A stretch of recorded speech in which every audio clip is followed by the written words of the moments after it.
The manhwa kicks off with a guy going, "I'm Kim Jang-Cheol, just your average Korean grad student." Well, used to be. Because bam! Next day, he wakes up as Kratos, Demon King and final boss of his favorite game, Paladin of Blood. But before you can say Isekai cliché, he cuts himself off. You know what, never mind telling you all this won't help. He sighs. The real problem is. Suddenly, a butler bursts in, Lord Kratos. Meet Aid Zephyros, LV-15, the butler with battlefield updates. The army's ready. Let's end starvation with a glorious invasion. Enter the generals, and oh boy, they're not your average raid party. Azurat, LV-534, the prince who drinks blood. Melodramatic much? We ate each other just to survive. Sergei, LV-531, cold monarch. She's ready to genocide elves and humans like it's a Monday. Hartok, LV-555, Archduke of Fog. Ball, LV-539, Black Boulder Tyrant. Not a Pokemon, despite the name. Turn them into food. Kim and Zephyros stare at this murder squad. Then Kim stands up and declares, Demon Army, listen up. Silence. Full attention. Killing intent. Then comes the twist, this war.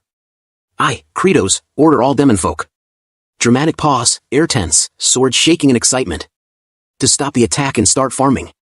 Record scratch. Every general, that's absurd. Internal Kim, they're so fucking scary. But his terrified face looks furious to them, bonus leadership points. As he's barely holding it together, suddenly, coffin opens. Ding!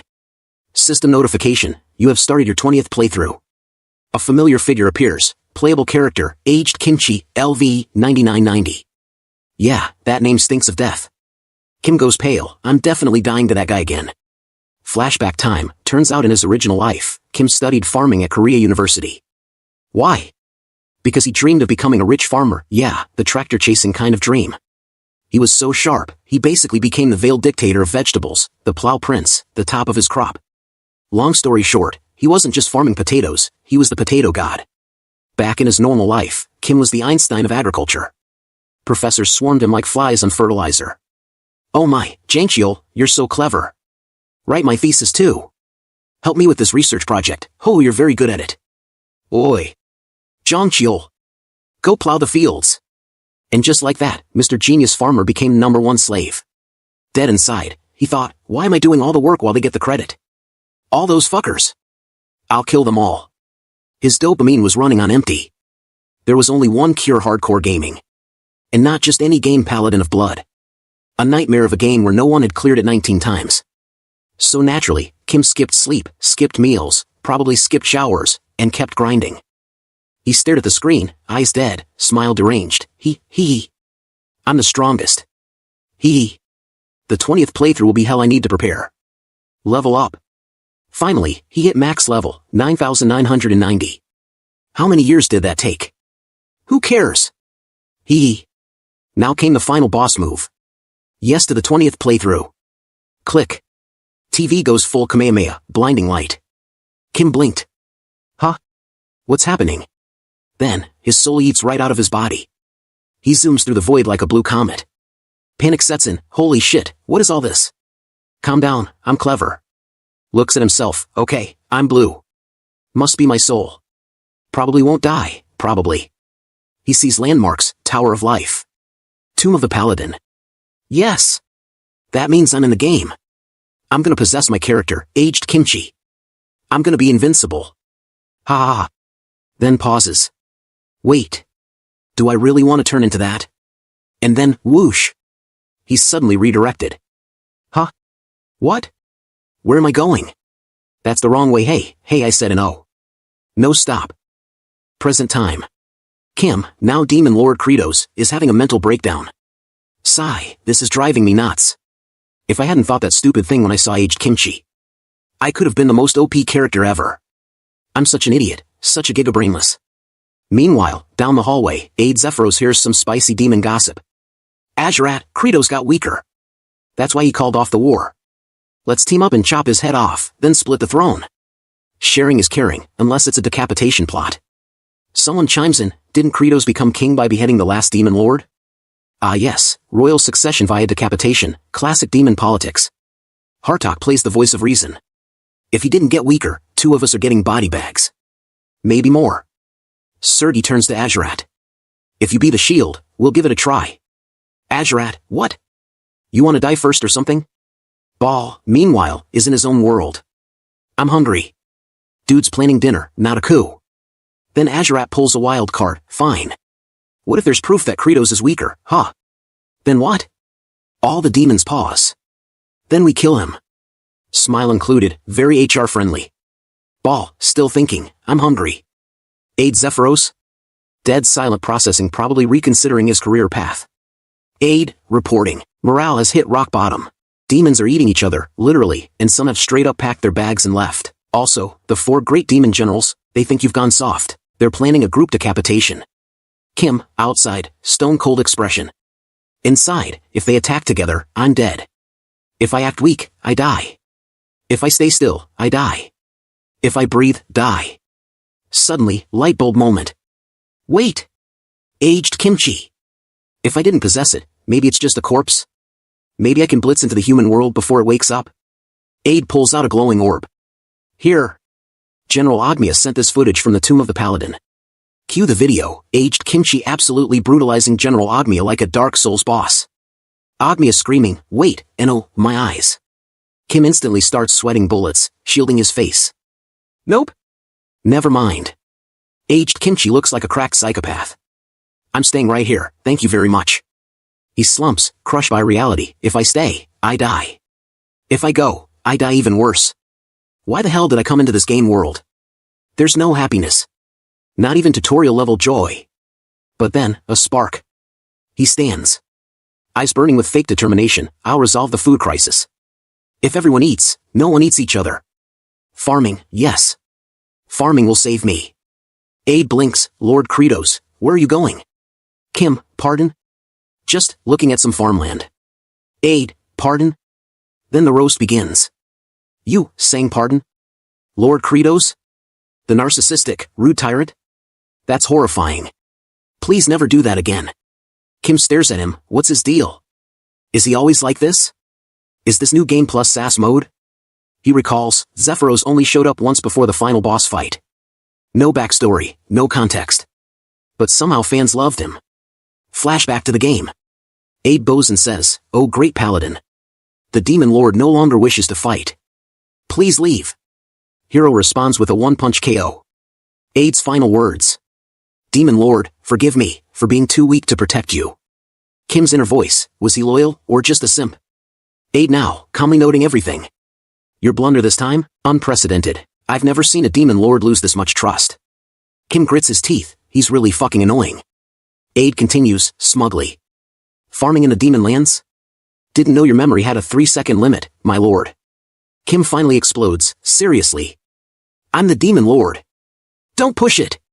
Aid, unfazed, no, I'll keep going. Kim thinks, why isn't he scared? Who gave him DLC confidence? Aid, inspecting the barren land, both your predecessors and even you already tried farming here, remember? This land's a death sentence for crops. Extreme temps, zero growth. You do recall this is called the land of death, right? Kim, I know. But with my powers now, I can save this place. And internally, I freaking hate farming, but I hate dying more. He suddenly drops to his knees, baffling Aid. Kim scrapes up soil and eats it. Aid silently writes, the demon lord is now a dirt-eating beggar. Kim, what are you writing? Stop that. Aid, dead serious, just recording Demon Lord Chronicles. It's clear your memory's tanked. Kim's forehead vein, activated, he's such a pain in the ass. Spitting the soil, Kim analyzes like a nerdy madman, no nutrients. No nitrogen. Nothing useful here. Q science class. Nitrogen makes up 78% of the air, but plants can't use it directly cause atoms are locked in triple bonds. That's why humans invented nitrogen fixation, huge farming boom. But doing that here? Nada. Zero resources. Then he mutters like a demon scientist. Wait, natural nitrogen fixation, lightning. Lightning oxidizes nitrogen into nitrites, rain pulls it into the soil, nature's fertilizer hack. And his main technique? Bloody strike, a blast of lightning and moisture. Literally made to turn hell into farmland. Kim, stand back. Bloody hell. Why does this move hurt so much? Who designed this? Oh right, me. He turns his head. All the generals watching. All thinking, he's weak. He's definitely gotten weaker. Aid pushes glasses up like a final boss. You've 100% gotten weaker. Kim grits his teeth. He's not an aide. He's an assassin. Trying to provoke me into an early grave. Well, joke's on you, I'm suicidally stubborn. Here I go. Cuts his own hand, blood gushing. Bloody strike. Seconds later, clutching his hand, tears streaming. Fuck. Generals rush in, Lord Credos. Are you feeling unwell? Kim looks at them inside, he's screaming. Shit. Meanwhile, our hero stares at the city from afar, faint memories. I've lived this life more than 10 times. I went there, drawn by the summon of duty. But now, it's gone. That voice is silent. He glances at his status. NPC aged Kimchi, LV, 9990. What do I live for now? Like, share. They all stared at Kim. The pressure was crushing. Kim froze and flustered. Then ARA'S stepped forward, voice heavy with sarcasm. You do know the rule of the demons, right? Kim tried to glare, but inside he was panicking. They're terrifying. Every single one of them is a monster. I can't even activate a skill right now. Am I seriously going to die here? But ARA'S misread everything. Incredible. The fight hasn't even started, and he's already channeling so much power, his body's trembling. With a confident smirk, he said, but can you defeat 4 of us in your current state? He turned, then froze. The other 3 demon generals were hiding far off in the distance. What the hell, you guys? From their cozy little hiding spot, the others just thought, let's see how he fights. We'll join if it doesn't look suicidal. ARA'S started sweating bullets. You evil bastards. Their reply came like a bad punchline, we're demons. Of course we're evil. Then Aide, who apparently moonlighted as a sports referee, declared, as per long-standing demon tradition, all fights are to the death. No surrender. Kim side-eyed him. Look how fast he backed off. Still, ARA'S readied himself, hyping up internally. Don't chicken out. You'll win this. He's weakened. Meanwhile, Kim's mind was a mess. What do I even do? I mean, yeah, I tested my strength since I thought the Demon Lord should be crazy powerful, but now I know, I'm not that strong. Strong? Sure. But not main character flex strong. Here I go, shouted ARA'S. Kim's eyes tracked the move. That motion. I've seen it in the game. Either a thrust or a slash. No way I can dodge something like. Then his body dodged it. Kim blinked. Huh? How did I dodge that? Then he noticed. Left foot pointed out. It's a thrust. Same exact motion from the game. He dodged again. Perfectly. In the shadows, Hartok muttered, did you see Credo's face when he dodged? He was about to counter and rip his arm off. Sergi replied, why didn't he? Let's observe a little longer. Kim sidestepped another attack, eyes wide. Every move, exactly like the game? When I first met ARA'S in game, I was blown away. Impossible, he said aloud. Can he really be beaten? He's fast, mixes and feints, and his range. But I died once. Then again. Then 10 times. I finally beat him on my 128th try. And after that? In the next 19 runs, I humiliated him with no hit clears. Simply put. His voice dropped as the grin widened. There's no way his attacks will hit me. The demon generals flinched. Kim started to move, digging left, weaving right, dancing between ARA'S strikes like it was a rhythm game and he had all the high scores. The demon generals watched in silence, until one of them finally spoke up in his head. He's having fun? Another added, he's laughing at ARA'S. He's actually enjoying this. ARA'S glanced back at them, saw their stunned faces, and growled through clenched teeth, scumbag. Kim, meanwhile, kept weaving through the attacks like he was born for it. What a relief. Sure, I can't beat him outright, but this confirms something big, this world follows the same rules as the game. Just then, ding! A system message appeared in midair, Kim Jang-Hyeon, you have realized the basic rule of this world. Kim blinked. Wait, is this that omniscient narrator box I see in every webtoon? You have also succeeded at dodging your enemy's attacks with high concentration. ARA'S kept slashing furiously. Then another message, as a reward, a part of the game system used by playable characters has been unlocked. Targeting function unlocked. Kim's eyes widened. Targeting, that's the system used for special skills in the game. That means... He locked eyes on ARA'S. Crosshair. Confirmed. Blood strike, activate. With one clean, fluid motion, he landed the hit. Sergi and Hartok froze. So did everyone else. Gasps echoed. Even the demons started cheering. Kim stepped forward, closing in slowly. ARA'S coughed violently, blood dripping from his mouth. Kim stared at him, stunned. He's still alive? Blood strike causes instant death in the game. Damn, his recovery must be insane, he'll heal up in seconds. Without thinking, Kim lunged in again. Attack after attack. Fast, relentless, brutal. Sergei and the rest could barely watch. He's going out of his way to make sure ARA'S stays alive, one thought, but still causes maximum pain. Kim, now gasping for breath, stared down at his opponent. He won't die. What do I do now? Ding! A new system message appeared in front of Kim. You have torn off all of ARA'S clothes, and he is now naked. Kim blinked in disbelief. What is this random message? Can you not say it like I'm some kind of pervert? Then another message popped up. A new system has been unlocked. Inventory's armor removal function enabled. Kim glanced at the screen, hoping for a stroke of luck. Maybe there's some kind of legendary armor in here. Nope. Just the same old outfit he was already wearing. Seriously? Nothing useful right now? Ugh, fine. He turned to ARA'S unconscious, and very exposed, body. I need to get rid of him. I'm not strong enough to finish him off, and with that crazy recovery of his, he's gonna be back up in no time. Then it clicked. Wait, if he's not dead, I can still target him. I can keep spamming Bloody Strike. A weird grin crept across Kim's face. I can infuse the ground with tons of nitrogen. Yes. I'm a genius. He glanced at the generals. They're totally terrified of me right now, aren't they? Good. Let's test that. Oi, Sergei. She jumped. Yes? Tie ARA'S up. Tight. Sergei froze, turned red, and spiraled into mental chaos. He wants me to tie up a naked man? Tight? Is he trying to humiliate both of us at once? Meanwhile, Kim turned to the camera, figuratively, and broke it down. Step 1. Prepare the lightning rod. Right on cue, ARA'S eyes shot open. The undying ARA'S has fully recovered. You think you can kill me with Bloody Strike? This time, I'll... Step 2. Bloody Strike. Kim interrupted with a jab and a thought. With this, I can oxidize the nitrogen in the air into nitrite. Then he pointed to Hartok. Cover this whole area with fog. Thick enough to make it rain. Hartok blinked. What? Then it clicked for him.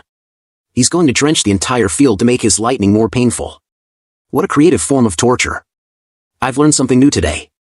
Hartok activated his ability. A dense fog blanketed the field. Step 3, Kim said, spread the fog. Step 4, strike. And repeat. It hurts. Kim thought, wincing mid-combo. But he kept going. Aid stood still, completely unfazed.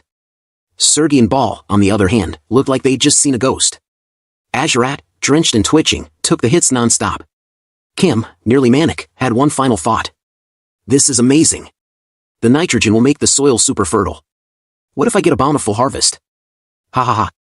He blasted ARA'S again. And again.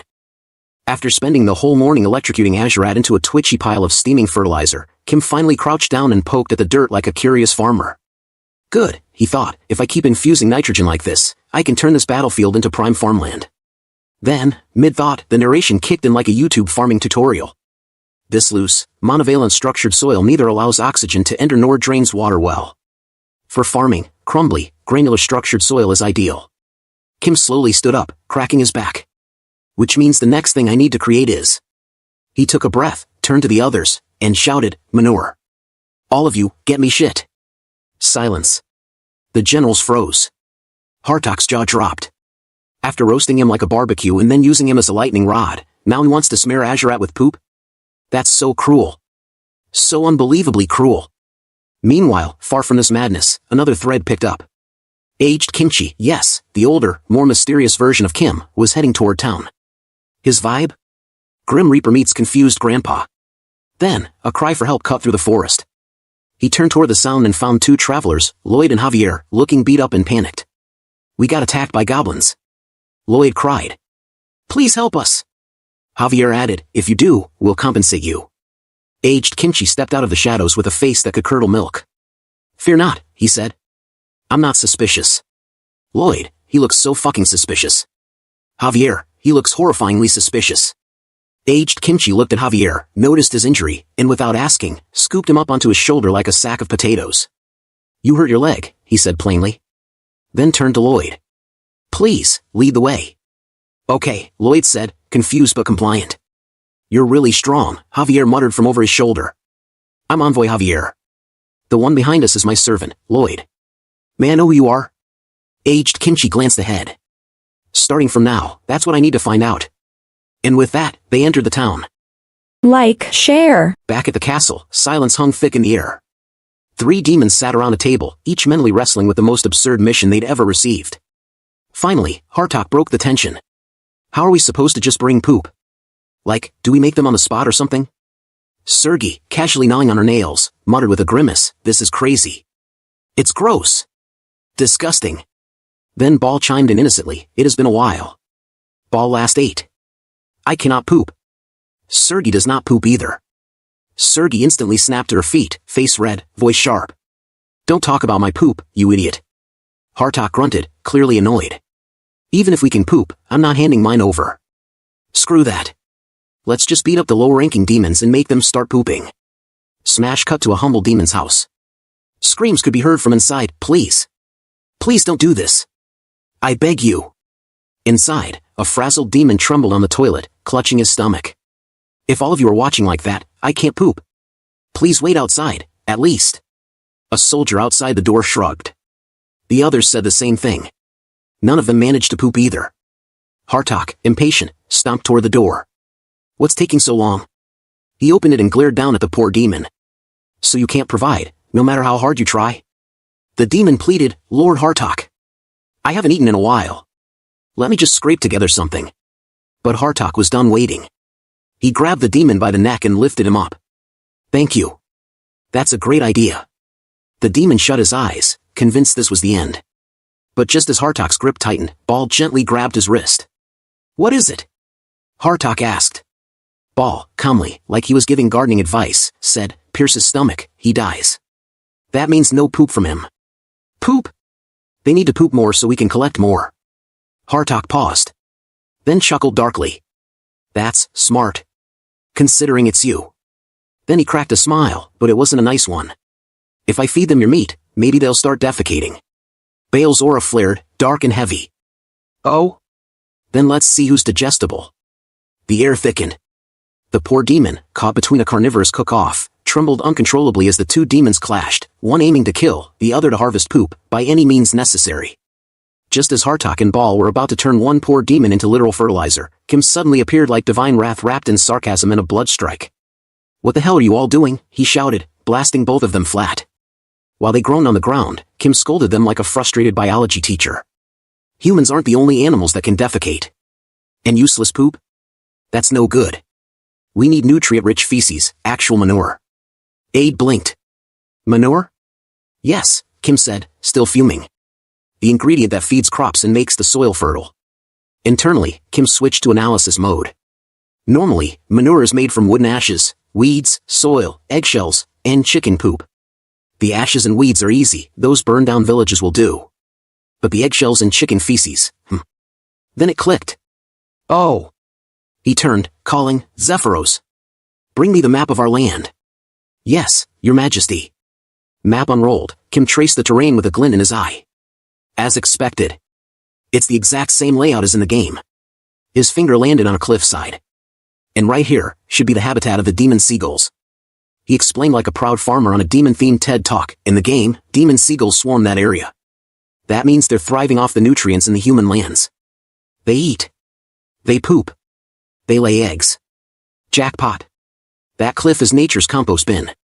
Aide's voice quivered slightly. Your Majesty, are you planning to collect demon seagull feces?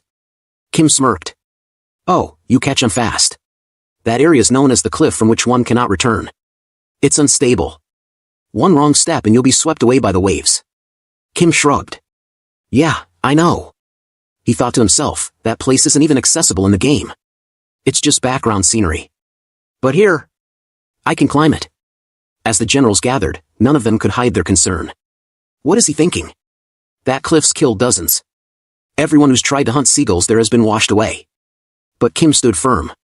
Holding a bag, he announced, I'll climb to the top and throw this down, filled with feces and eggshells. You just make sure to catch it. Then with a mischievous grin, he added, if this plan works, everyone eats well. Ball stared at Kim, the memories of starving demon children and their grim lives flickering through his mind. Meanwhile, Kim stood at the edge of the cliff, eyes locked on the impossible wall before him. My 13th playthrough, was it? He recalled. I tried everything to climb this cliff. Hundreds of attempts. So many deaths. But in the end, I found the way. His secret? I abused a glitch. With determination, he dug his nails into the rocky surface. Aid and Ball watched, their expressions shifting from curiosity to pure disbelief as Kim suddenly shouted in his mind, open equipment inventory. Unequip all. And just like that, boom, Kim was naked. Gasps echoed. Eyes widened. The generals flinched. Sergei shrieked and covered her face. Even the air felt like it shivered. I have to roll my body. Kim thought, preparing for his bizarre maneuver. Sergei, barely peeking through her fingers, whimpered, oh my. No! Then, equip all. Boom. Fully dressed. Everyone exhaled in unison, relief washing over them like a wave of modesty. And then, again, roll my body and unequip all. With a series of physics-defying naked ninja parkour maneuvers, Kim glitched his way up the cliff, exploiting the game logic hard-coded into this world. And at last, dressed again, standing at the summit, he grinned. It's done. He looked out over the view, victorious, and explained, a world where the game's rules apply. An inventory system that lets you cheat reality. A cliff no one could ever reach, because it wasn't supposed to be reached. But all these things together meant one thing. He wasn't just defying gravity, he was rewriting the rules. Ball looked up with conviction and said, His Majesty said he'll feed us all. Ball will go up and help him. Aid's eyes widened. Pardon? Lord Ball, that place is. But Ball had already bolted forward. No, you can't. Aid screamed after him, but it was too late. Kim turned just in time to see Ball leaping toward the cliff, only for the demon to immediately lose his footing and start falling. What are you doing? Kim shouted. Ball tumbled down, but before he could crash into the rocks below, Kim grabbed his hand. Instantly, pain shot through Kim's entire body. This guy's so damn heavy. My arm's going to be ripped off. He gritted his teeth, muscles screaming. And then the thought hit him. Why am I even saving this guy? He's one of the 4 demon generals, a literal threat to me. Wouldn't it be better to just let go?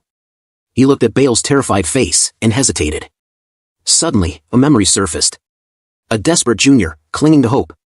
Jang-Hyul, please. Just this one time. The professor's not letting me submit my essay. He'll work me to death, just say a word, please. The professors love you. They'll listen. Back then, Kim had turned away. That's your business, he'd said. I was scared, Kim admitted to himself. Scared I'd lose my spot. Afraid to be dragged down. Now, hanging over a deadly drop, Kim's grip tightened. Maybe, just maybe. I could have helped him. If I tried harder. If I pushed myself more. If I had given it my all, maybe the face in my memory wouldn't be one of despair. With a roar, Kim summoned everything he had left, every ounce of strength, of guilt, of resolve, and hurled Ball upward. Ball hit the ground above, gasping. Kim hauled himself up moments later, groaning in pain. Ball looked at him, stunned. His Majesty saved Ball, even though he got hurt. He had no reason. So why? Kim panted, then replied, because this hurts less than abandoning my follower and living with the regret. Bale's eyes welled up. Kim stared at him quietly and thought, this is what I should have done for you, too. I'm sorry. A system message flashed across Kim's vision, snapping him out of his guilt-soaked thoughts. System, even in a state where you have not fully adapted to the body of the Demon King Credos, you poured all of your strength. As a result, you have earned the sincere gratitude of Ball, one of the 4 demon generals. Kim blinked. Is that how grateful he is? He thought, still panting, still half dangling off a cliff. I just saved him from death, and the game rewards me like I maxed out a relationship stat. Another message popped up. System, in honor of your achievement. A system is established where providing your army with a sense of abundant happiness earns you a great amount of points. Kim raised an eyebrow. A great amount, huh? And then came the kicker. System, happy point, HP, accumulation system open. Like, share. Kim stared at the system message, squinting. Happy point? He thought. Wait, is this like some loyalty program? Do I get a discount on ice cream or something? Then, another message slammed into his face. System, no! What kind of game world would sell ice cream? Kim nearly jumped out of his skin. Whoa! That scared me. Wait. I can talk to this thing? The system didn't skip a beat. System, for each soldier in the demon army that feels happy from a full stomach, you will gain 1 happy point. You can use these points to purchase stats. You are currently able to use only 20% of Demon Lord Kratos' strength. The screen shifted, listing his stats. Stamina, 20% plus 10% mental strength, 20% plus 10% strength, 20% plus 10% dexterity, 20% plus 10% magic power, 20% plus 10%. System, try to increase all 5 stats and attain 100% of Kratos' strength. Kim leaned in, curious. Alright, let's try stamina. System, in order to purchase stamina plus 10%, you need 50 happy points. Current HP, 0. Kim's jaw dropped. That's so expensive. But the system wasn't done. System, you can use HP to purchase skill enhancements too. Current skill, Bloody Strike LV.1 HP needed for level up, 250. Kim looked deflated. I can't do anything yet. Then, his expression shifted, calculating. But if I can farm properly, I could rack up points fast, get stronger, increase my survival odds. He glanced over at Ball, still shaken. And being thanked like that. His smile curled wickedly. That could feel pretty good. Ball took one look at that smile and instantly regretted everything. That face. He's going to rip me apart if I don't obey. He didn't save me out of kindness, he's just a cruel overlord playing the long game. Kim stood at the edge of the cliff, holding an eggshell full of, well, demon seagull poop. Oi, you guys, he yelled. I'll put shit into this eggshell and throw it. Make sure you catch it. The others instinctively took a step back. What? He launched the shell like a grenade. Splat. The glorious contents exploded mid-air, splashing directly onto Hartok's face. Serdi dodged, barely, but still got clipped. Aid winced hard. I can't take this anymore. Meanwhile, Kim grinned like a lunatic, already reloading. Farming! He thought. Let's give it all we've got. He laid out the plan in his head. Step 1 to making manure, seagull poop, eggshells, birdwood ashes, and soil. Then mix it all up. Turning to Serdi, he ordered, crush and grind all that together. She stared at him, stunned. What? You want me to do it? You've got lots of arms, don't you? Chop chop. Serdi declared with drama, I, the cold monarch, Sergi. My arms aren't meant for mixing shit. Kim smiled innocently. Is that so? Then I've got an easier task. He pointed across the field. Over there, you just need to stay still. Easy, right? Serdi glanced. Azurath was standing there, the demon who looked like he would crush you for breathing too loud. Sergi instantly dropped her pride and got to grinding. Kim clutched his chest. Phew. I got scared for a second there. These hot-tempered freaks could snap at any time. I've got to stay sharp. Then he steeled himself. But I'm the demon lord. I'll push on, with guts and brute force. Next, step 2, add water. He turned to Hartok. Fill the air with fog. Hartok panicked. Demon lord. That'll make the stench worse. It'll cling to us. Kim pointed straight at Azurath. Hartok didn't argue again. The fog rolled in. Ball crouched down and tested the mix.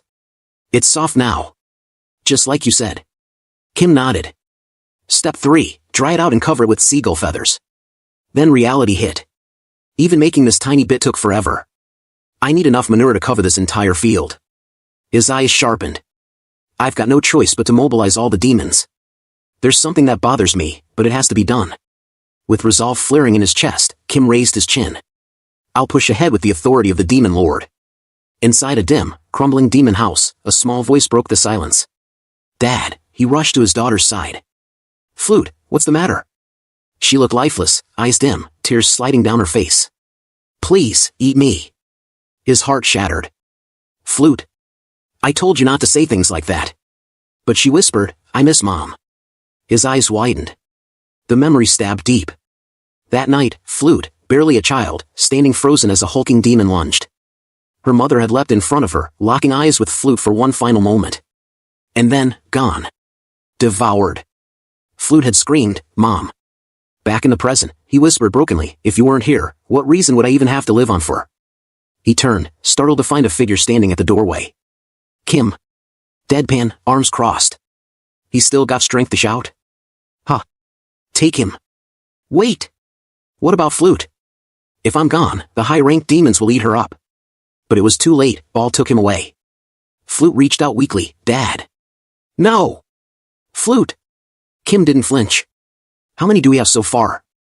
Aid replied, 20 demons. We still need 30 more. Then Kim's eyes fell on Flute. So small. So fragile.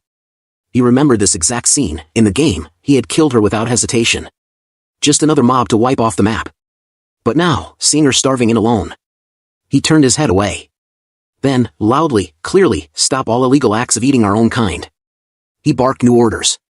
Zephyros, gather the remaining demons. Everyone is to start making manure. Now. In his mind, he steadied himself. I'm the demon lord. Tyranny at this level is acceptable to reach my goal. The role of a leader is to bear some sacrifices. A few days had passed. The demons, once proud warriors of destruction, were now hunched over the soil, plowing manure with sticks like it was some holy ritual. Why are we wasting our strength on this crap? Flute's father, Dyrok, muttered, frustrated. Farming? Seriously? Another demon snapped, shut up, Dyrok. If the demon lord hears you, you'll be fertilizer next. Dyrok groaned, even if this land becomes fertile, what are we planting? We've got nothing. That's when Kim's voice chimed in, cold and casual, curious what we'll plant? Dyrok froze. Sweat down his spine. Demon lord. Follow me. Kim's thoughts drifted to the other day. He had seen a strange purple flower. Hardy, stubborn. That one, it can grow here. He pointed. We're planting this. Dyrok squinted. That? Pardon me, but... Demon lord, that plant's roots are toxic. It causes violent stomach pain, could kill someone. Kim yanked one from the ground. Yeah, well, it's the only thing here with enough bite to chew on. Anyway, the experiment results should be in. Dyrok blinked. Experiment? Kim turned his head. Your daughter should be eating it right about now. Dyrok's soul left his body for a second. Then he sprinted. Please no. Not her. Don't let her eat it. Flute. Don't eat that. He burst in, breathless. But Flute smiled, weak but bright. Dad. I ate it, and I feel fine. I'm full. Dyrok stumbled. You're okay? Really okay? She nodded. Lord Ball and Zephyros fed me this yesterday too. Nothing happened. Kim, arms crossed like a smug farmer god, said, so? Do you believe me now? He added, long ago, humans made a poisonous plant edible. Cultivated it. Ended famine with it. It's called potato. Cue dramatic evil face. Flute looked up, eyes glistening. Demon lord. I can't believe you're showing kindness to a lowly demon like me. Thank you. Ding! System message, your demon army felt happiness from eating. HP gained, +1 current HP, 1. Kim blinked, that actually worked? He looked at Flute again. In the game, he'd slaughtered her without hesitation. But now, here she was. Smiling. Alive. Eating something he gave her. He couldn't help but smile too. Not a wicked grin. Not a cold smirk. Just a little genuine curve of the lips. A brat like you, just eat your fill and grow up tall. The smile, of course, looked creepy as hell. Ade's thoughts raced, he's fattening her up to eat her later. Flute immediately shivered. Ball, he really is an evil demon lord. And that was exactly the expression Kim Jang-Hyeon wanted to make. Subscribe. Like. In the coldest, most remote stretch of Demon Lord territory, buried deep in the 5th zone, lies a place called Chavandan-Tor. It's a brutal land, ice cold by night, scorching hot by day, a climate that feels like a love letter from the Andean highlands, if the love letter was written in frostbite and sunburn. Kim, now fully leaning into his Demon Lord role, narrates the history. Long ago, in the Andes, people were starving. All they had were wild potatoes, poisonous and bitter. But did they give up and die? Of course not. Humans are famously bad at listening to do not eat signs. They found a way. They invented chuno, freeze-dried, stomped flat survival food. And now, centuries later, in a demonic twist of fate, so did Kim. Demon Lord. We've laid them all out. Flute's father calls. Good. Kim yells. Ball, crush them. Ball roars, leaps, and body slams the tubers like he's trying out for demonic pro wrestling. Kim watches, nodding like a mad scientist. 5 nights of freezing. Daylight thawing. Then a full-power meteor stomp from Ball. The cycle forces the toxins out, and once dried and lightly cooked, the once lethal potatoes become edible. Chuno, reborn in hell.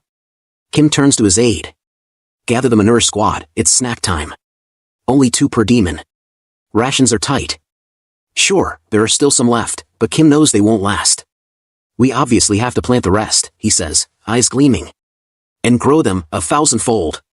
The demons stared at the chuno in their hands, this wrinkled, rock-hard chunk of survival food. Their thoughts were loud and anxious. Isn't this the poisonous root? My cousin died from this. Even as Flute's father tried to reassure them, the demon lord purified it. Flute ate it and she's fine. Nobody moved. Then someone whispered what they were all thinking. Does that guy really look like someone who's giving us food out of kindness?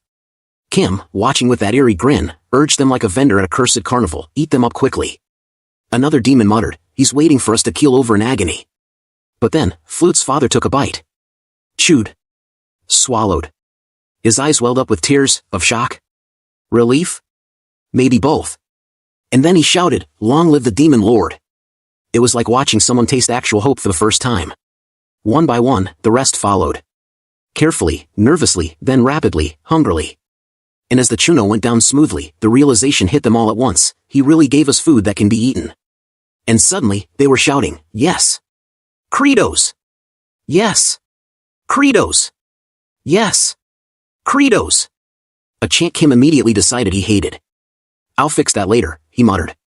Standing back, his aide watched him closely, and for the first time thought, that look on his face, like he truly believes he can grow food in this wasteland. Maybe, he really can end hunger in the demon realm. System message, a part of your demon army feels happy from eating. Plus 50 points added. HP, 51. Kim raised a brow. Oh? That's a decent number of points, he grinned. I can make myself a little stronger now. System options appeared, stamina, 20% plus 10% mental strength, 20% plus 10% strength, 20% plus 10% dexterity, 20% plus 10% magic power, 20% plus 10%. Kim squinted at the screen like a guy staring at a gym membership brochure. I don't have any idea right now. I'll just gather more points first. Back to business. Kim clapped his hands. We're splitting squads. Aide stepped up like a manager at a very smelly startup. Farming squad, listen up. After work, go tell the whole village, food can grow on this land. If demons dig up wild potatoes, they get food vouchers. Exchange them for chunos. Kim glanced over, thinking, he's as smart as he looks. Annoying, sure, but he's probably my most useful guy. Dig, demons. Dig like your next meal depends on it, because it does. Meanwhile, the manure squad had their own vibe. Hartok was cruising. Sergey, while gagging, the stench of shit. Yeah, take 10 more steps. No, wait, step back once. They buried a lightning rod into the dirt, with Azurat hanging from it like a cursed windsock.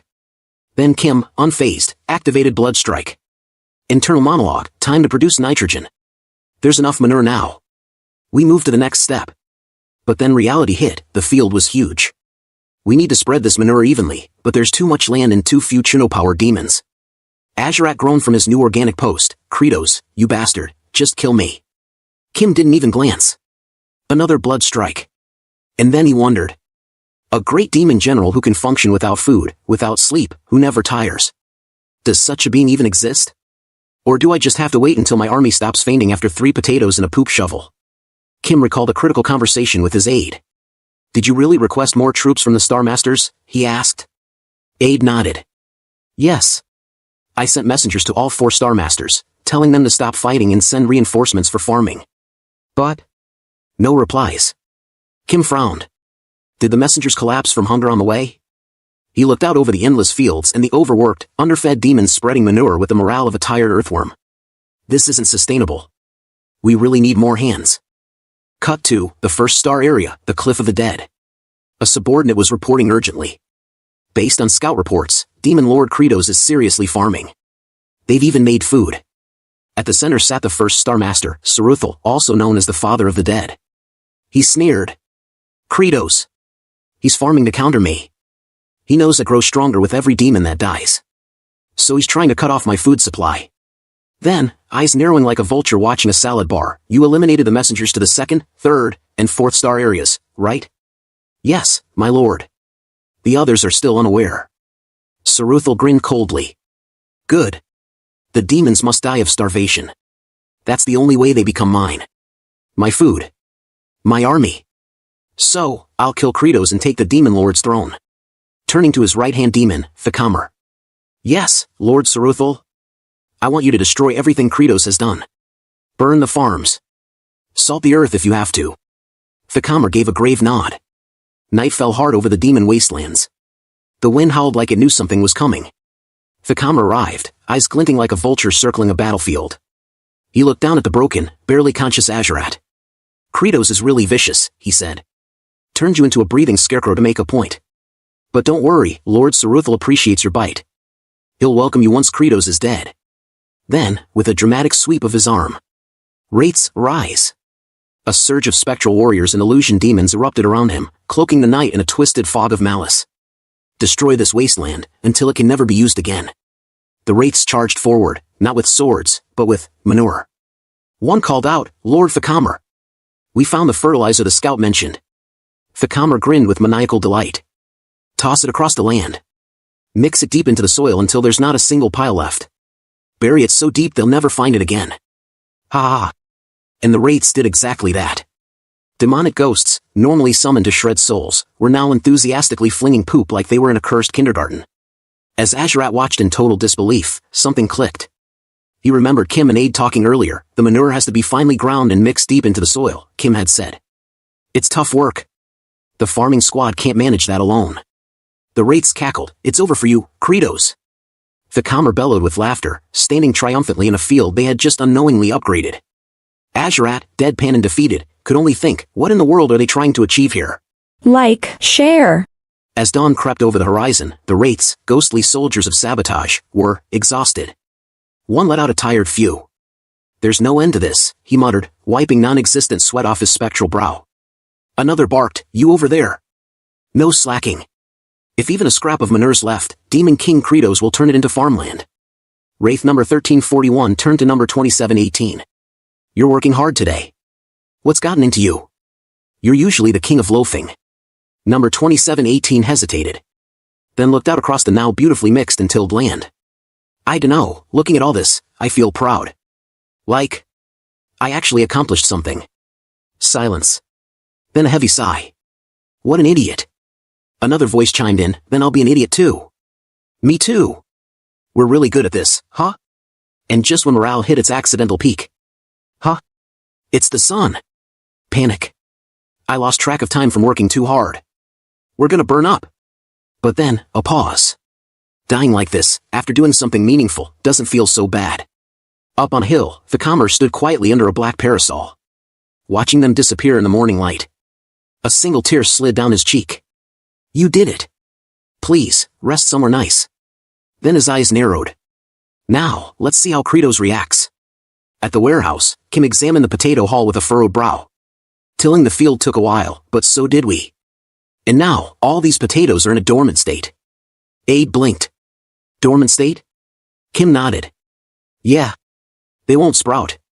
Planting them now is like planting rocks. Then added, half poetic, half fed up, it's like if a potato was napping peacefully underground, and someone yanked it out by the hair. The poor thing fainted from the shock. Their biological rhythm was paused, frozen in time. To wake them up?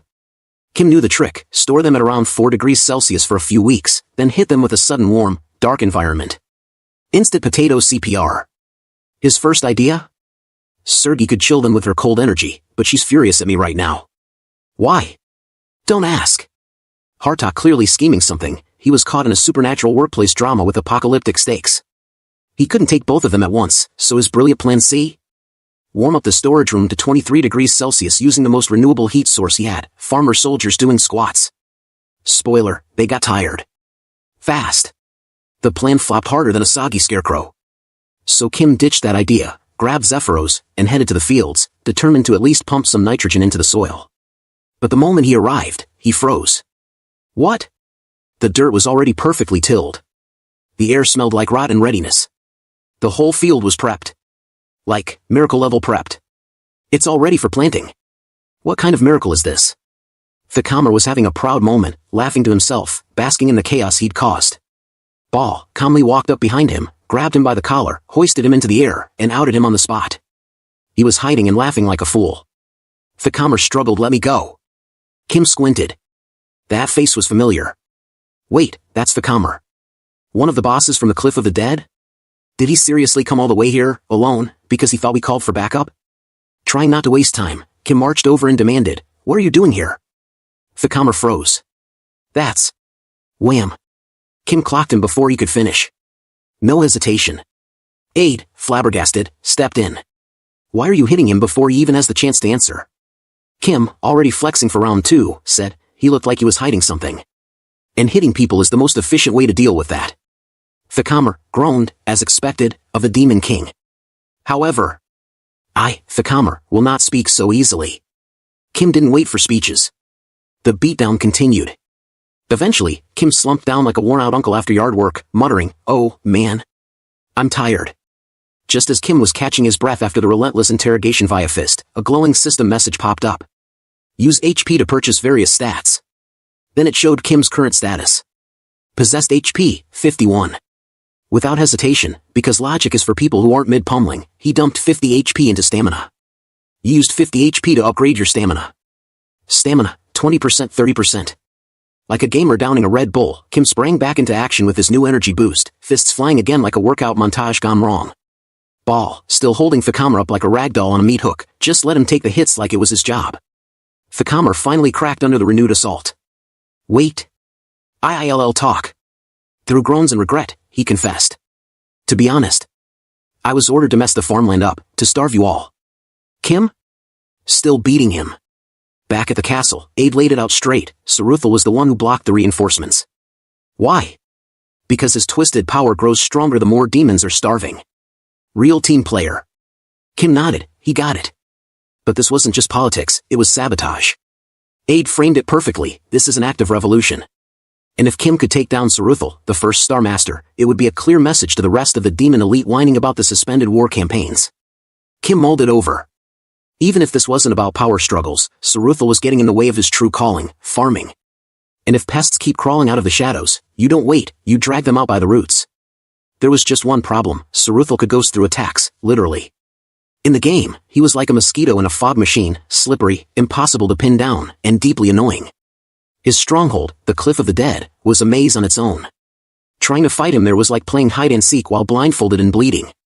Meanwhile, back at the castle courtyard, Flute nervously approached Azurat, the guy who'd recently taken on the role of human lightning rod so the rest could farm in peace.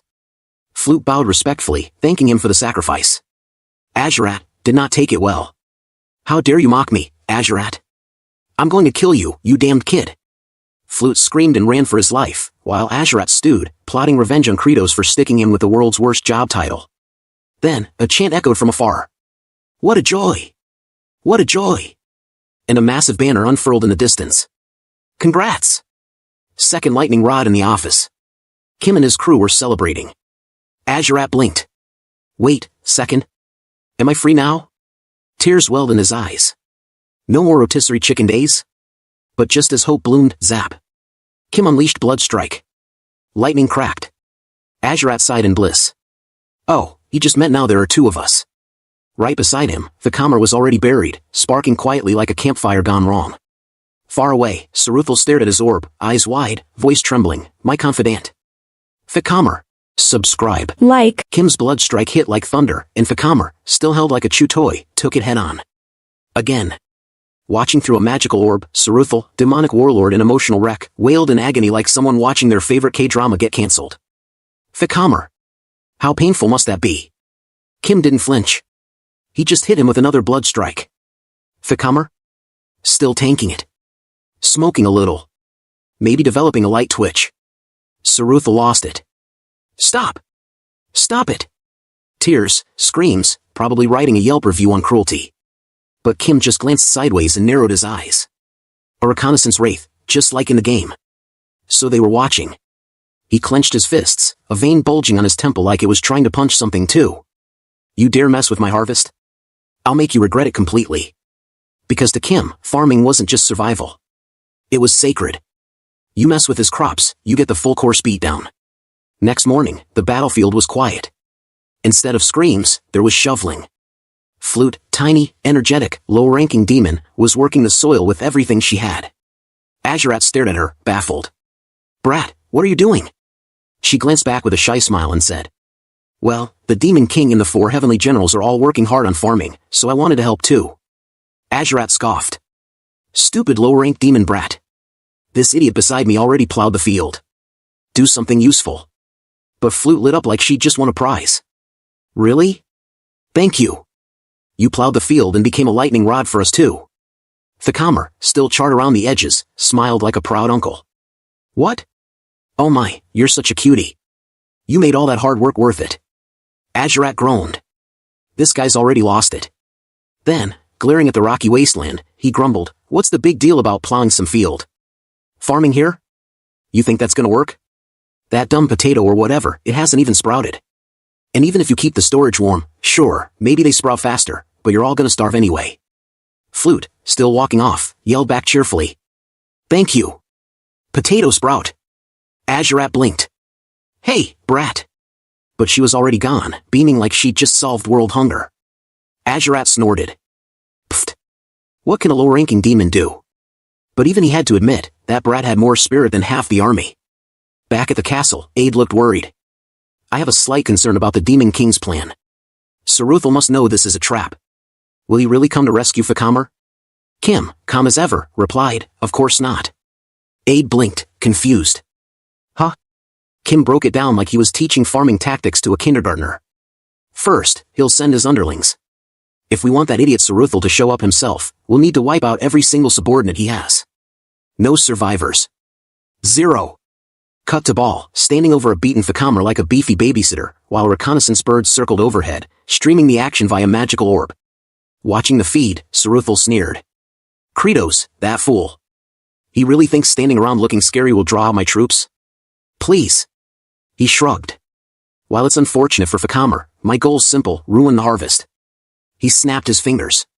Go, my crop wraiths. Like a scene straight from a haunted salad bar, the wraiths charged toward the warehouse. Saruthel grinned. Crushed the potatoes. Trampled them into oblivion. But Kim was already ready.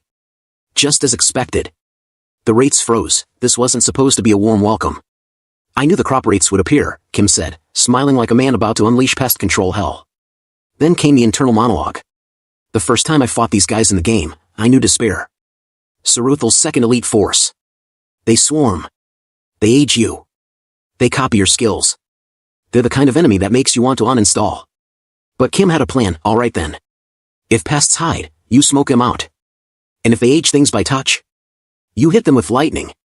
One wraith caught on. It's a trap. Ron. Kim's face twisted like a villain caught in a wind tunnel. No, the real trap is what comes next. Suddenly, blood. Everywhere. A wraith gasped. What the hell is that? Blood? And then realization hit like a sack of rotten potatoes. The blood of Kratos, from last night? Kim activated phase 2 of his blood strike. He slammed the ground, boom. Blood spread like ketchup at a horror picnic. Wide area bloody strike. Most of the wraiths got blasted. Now we can hit them with physical attacks. Kim shouted. Deploy the farm guards. Out they came, hard-working, unimpressive-looking demons with the power of endgame units and the souls of unpaid interns. And they wrecked the wraiths. Kim, watching the carnage, felt like a boss. Oh wow. I really do feel like a ruthless, smart alpha demon king. Maybe I actually fit well in this world. He looked around for any wraiths still intact. I'll finish the rest off myself. But then, he spotted Flute, half buried in potatoes. One wraith lunged toward her. Her dad, tangled up in another wraith, cried out, Flute. Kim's instinct said ignore it, prioritize wraiths. But his face betrayed him. He panicked. He raised the potato like it was a sacred relic. Is this more important? Then, like an idiot, he threw it. Mid-throw, realization hit. Are you dumb? What's a potato gonna do? But the potato smacked the wraith in the face. And then, glow. It absorbed some wraith aura, sprouted, and poof, tiny ghost emerged. Kim stared. Wait, that's a sprout? Then came the brain blast, wraiths that accelerate aging, jump-started the potato's biological clock. He picked up Flute, who was now shaking in fear. Kim grinned like a maniac. Good job, kid. Flute bolted like she just saw the Grim Reaper clocking in for overtime. Kim didn't care. Farm guards, listen up. Forget luring Saruthel out. He raised the miracle potato high, eyes glowing with demonic determination. We're going on the offensive. That benefits us more. Comment. Share. Azarat sat there, staring at the sun like a washed-up philosopher in the middle of a midlife crisis. Where am I? Who am I? What am I living for? The sun beamed gently down. Oh, the sun's so beautiful. Oh, source of life. I'm grateful just to face you. Then, gurgle. His stomach growled so loud it could have been mistaken for a distant thunderstorm. Oh, is this hunger? Even in this state, I still crave life. Enter Flute, cheerful as ever. Lord Azurat. Azurat blinked back to reality. Flute beamed and said, thanks to your advice about potato sprouts, everything worked out great. I even got tons of chuno. She said it like a kid bragging about extra fries. Lord Kratos gathered a whole bunch of farmer soldiers and went off to sprout more potatoes. Azurat turned and spotted the chuno, the dried, free-shriveled potato snack of survival, and his eyes widened like he just saw gold. Then he roared, food! There's food! Flute, being generous, but also very inaccurate, held up a piece. You must be hungry, right? I'll give this to you. She tossed it like she was lobbing a baseball at a piñata. Smack! It hit him right in the eye. I'll kill you! Azurat roared, flailing in rage. Flute panicked. I am sorry. Just one more. Smack. Left eye. Smack. Right eye again. Plop. One landed miraculously in his mouth. He chewed, and suddenly, silence. His tears welled up. The rage melted into bliss. He chewed slowly, reverently. Ah, it's so tasty. System message, a part of your demon army feels happy from eating. Number of points added, +1. HP, 302. Kim glanced at the stat boost and squinted. Including the newbies who got chuno in the last round, that makes about 300 demons. One of them's obviously that kid. He raised an eyebrow. So who's the other one? Then just chuckled to himself. Well, whoever it is, the more HP, the better. We gotta stockpile it for when we raid Saruthal. Then he raised his voice like a war general hyped on coffee. Farmer Corps. Advance for a bountiful harvest. Everyone marched forward and reached the most ominous area yet, the Cliff of the Dead.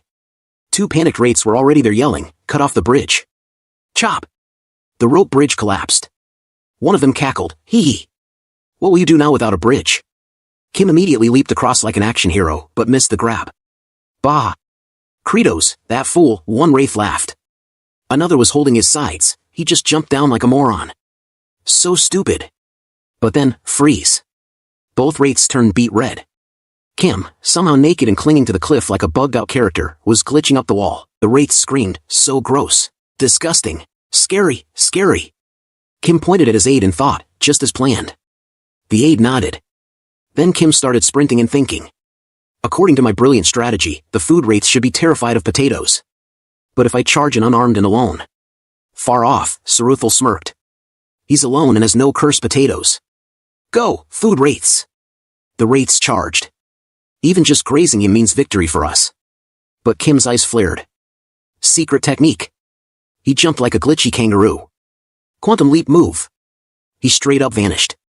A wraith screamed, that movement is so creepy. When did he start phasing through walls? Another yelled. Above us. He's upstairs. Kim darted around like a haunted Roomba, too fast to follow. Grab him. If we could just catch him, we'd win. No way. The demon lord disappeared in an instant. Kim thought calmly, this is the 19th time I've done this. I've seen every inch of this map. If I combine all the enemy spawn points into one area. He finally stopped. All the wraiths surrounded him. One shouted, you're tired now, aren't you? Even if you're the demon lord, this is the end. But Kim smirked. No. I'm not the demon lord right now, I'm a veteran player. Then the aide roared, make it, sprout. From all directions, farmers popped out and started to throw potatoes like dodgeballs. Make it sprout. The potatoes bonked the wraiths, then, sprouted. Little ghostly tendrils, poof, popped up. Kim stood tall, majestic, and declared, also farm. The aides stared, impressed. I was unsure at first, but once again, the demon lord's words were spot on. Flashback time. Kim, looking smug, while I herd them all into one place, you, Zephyros, lead the farmer corps and follow this map. The aide had looked at the hand-drawn map. The abandoned ancient aqueduct? It's a dead end. There's probably nothing there. Kim grinned. There's something. Smirk. A secret shortcut. Kim remembered it all from the game. Right before the final boss, in this one pointless-looking area. There's nothing here, yet it's made with such detail. And then he thought, why is the texture different here? So, naturally, he whacked the wall with a sword. Crack. Yeah, baby.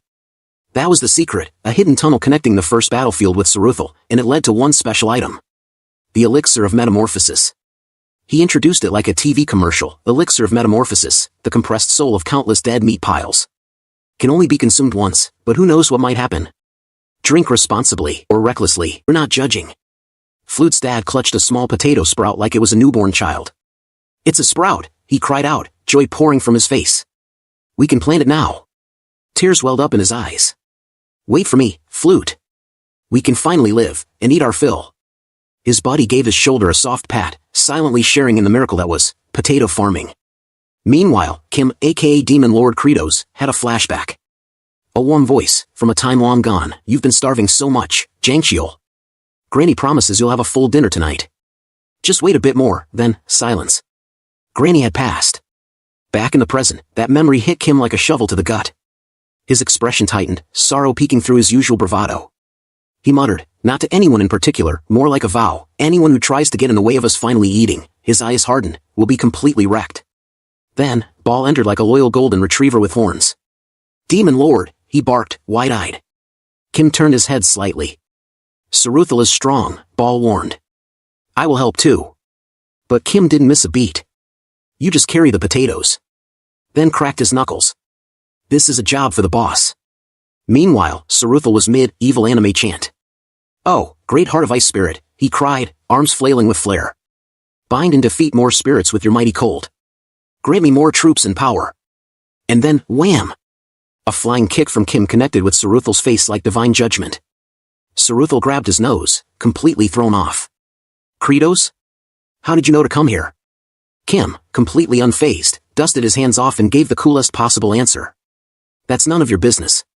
Crack. His knuckles popped with menace. It's time to exterminate pests. Cue boss music. Subscribe. Like. Saruthal stood there, swirling in gloom like he'd just been left unread. You're a fool, Credos, he muttered, dark energy bubbling around him.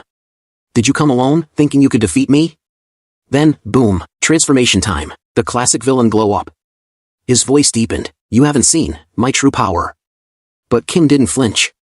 He stared him down with the deadpan calm of someone who's read every spoiler. Or maybe I have seen it. 19 times, in fact. Cue flashback. Kim remembered grinding this exact boss in the game. He'd chased Saruthal across every cliff, crevice, and corner of the map like some cursed game of tag.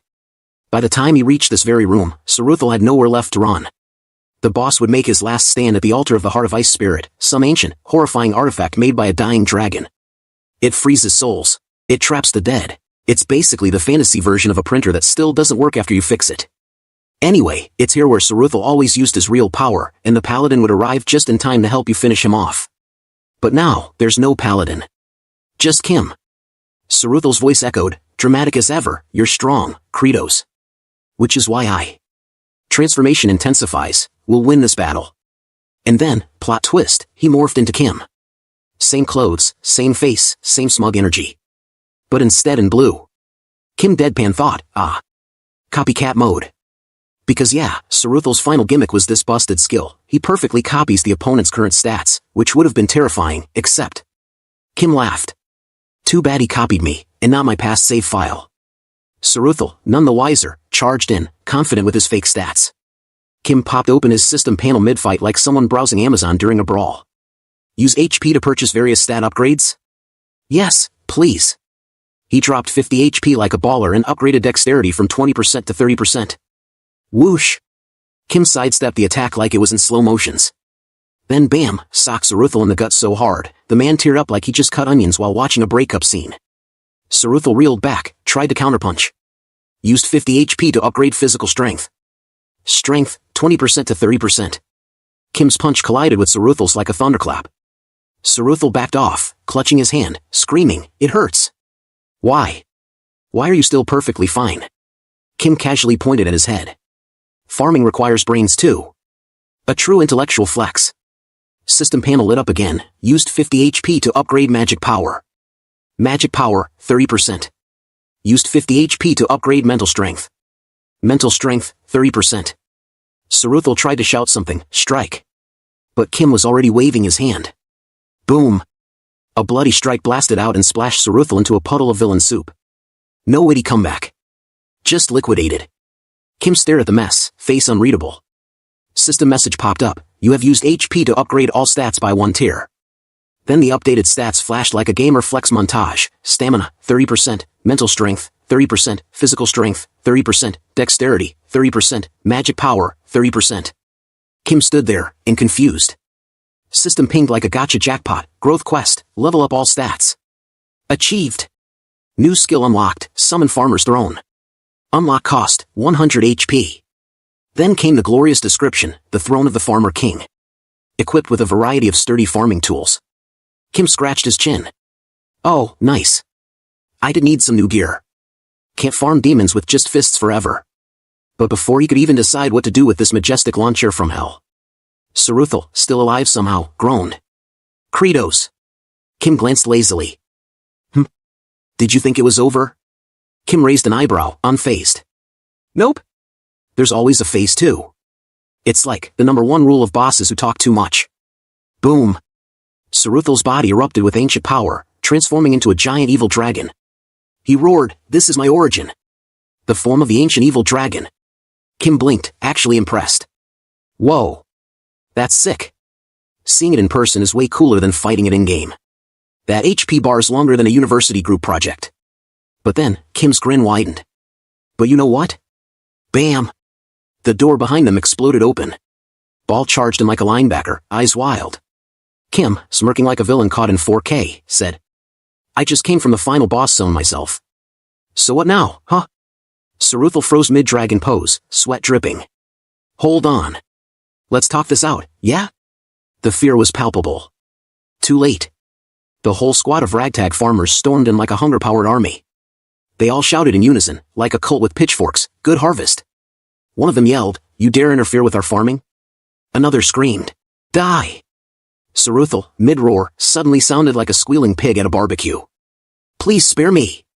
Kim just watched, arms crossed, mildly amused. Well, I could beat him myself. But I dunno, the guy talks. He emotes.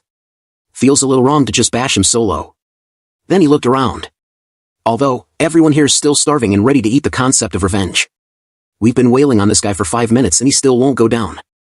Maybe it's time to end this more efficiently. System message, skill unlocked. Summon Farmer's Throne. Remaining HP, 2. Kim in his mind, summon. Farmer's Throne. Outside the cliff of death. A meteor? No. A throne, the throne, slammed into the battlefield like divine punishment from agriculture heaven. Dust flew. The ground trembled. When it cleared, the farmer's throne stood proud, forged with pitchforks, hoes, maybe even a rice cooker duct taped on. Everyone stared. Then Flute's dad burst out. As expected of the demon lord. You didn't just let him die, you head smashed him for the final blow. Someone else yelled, so brutal. Savage. Another, demonic. A true villain.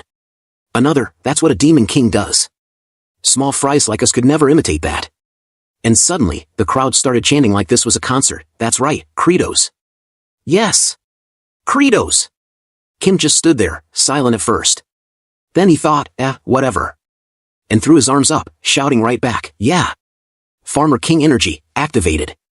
Somewhere off to the side, practically forgotten at this point, Azurat and Fikamer were still dangling like two laundry socks caught on a line. Out of nowhere, Fikamer suddenly let out a shout so loud and dramatic it startled Azurat like a cat getting sprayed with water. Fikamer's body began glowing, then poof, his physical form dissolved into shimmering soul light.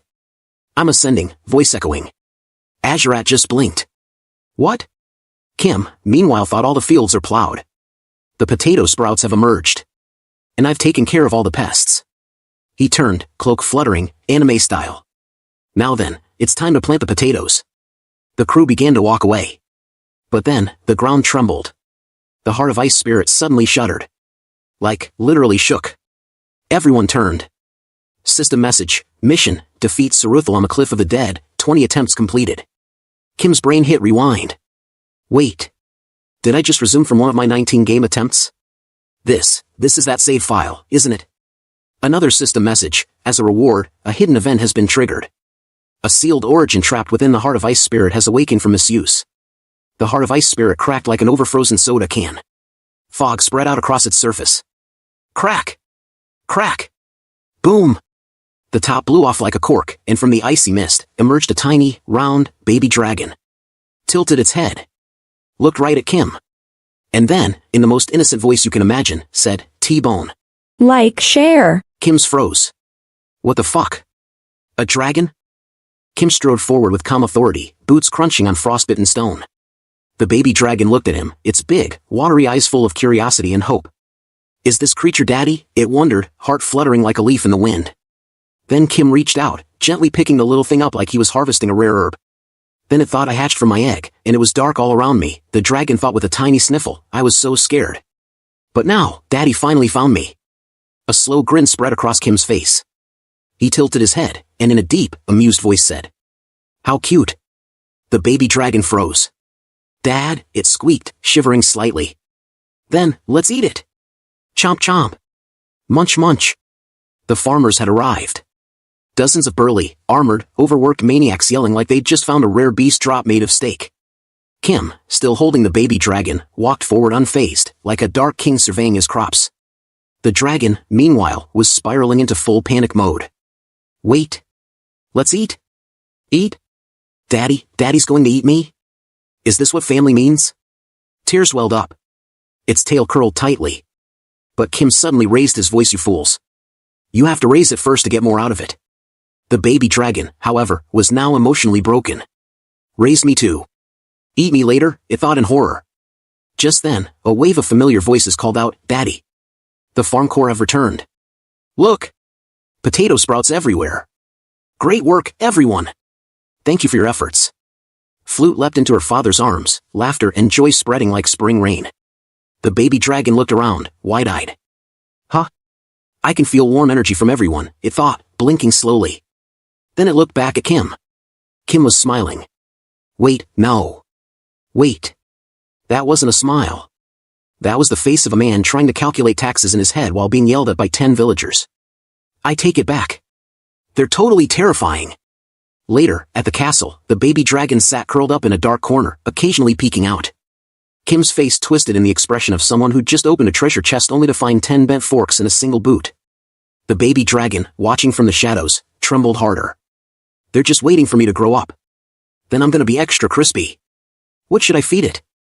I heard baby dragons eat refined gemstones, Kim thought, frustrated. But there's not a single jewel here. Just heaps of rusty old metal. This place looks like a broken blacksmith had a yard sale. Aides rushed up, "My lord," reporting in. Kim glanced over. We're, facing difficulties building the ridges." Kim just groaned, already massaging his temples like the headache had beat the news there. "Of course." Then his mind kicked into farming tutorial mode. To plant crops properly, you need to build ridges, those little raised strips of dirt that keep the fields neat and tidy. Only, here's the catch, you need clean, pure soil. And what do we have? A land that's basically one giant gravel pit. From the distance came cries of suffering. "My pickaxe!" Around Demon wheezed, "I keep digging, and more keep popping up." Flute's dad roared, "Why the heck are there so many rocks? Did a mountain explode here or what?" Meanwhile, the baby dragon, who was barely the size of a watermelon, was staring around in horror, eyes wide. "We're all just slaves, aren't we? I'm being worked to death like the rest of them." A single tear rolled down its scaly cheek. Kim clutched the poor thing, his expression darkening. "This isn't a field, it's a coal mine. At this rate, it'll take forever just to clear out the rocks." The baby dragon sniffled, now hanging limply in Kim's arms like a soggy towel. "And the chunos?"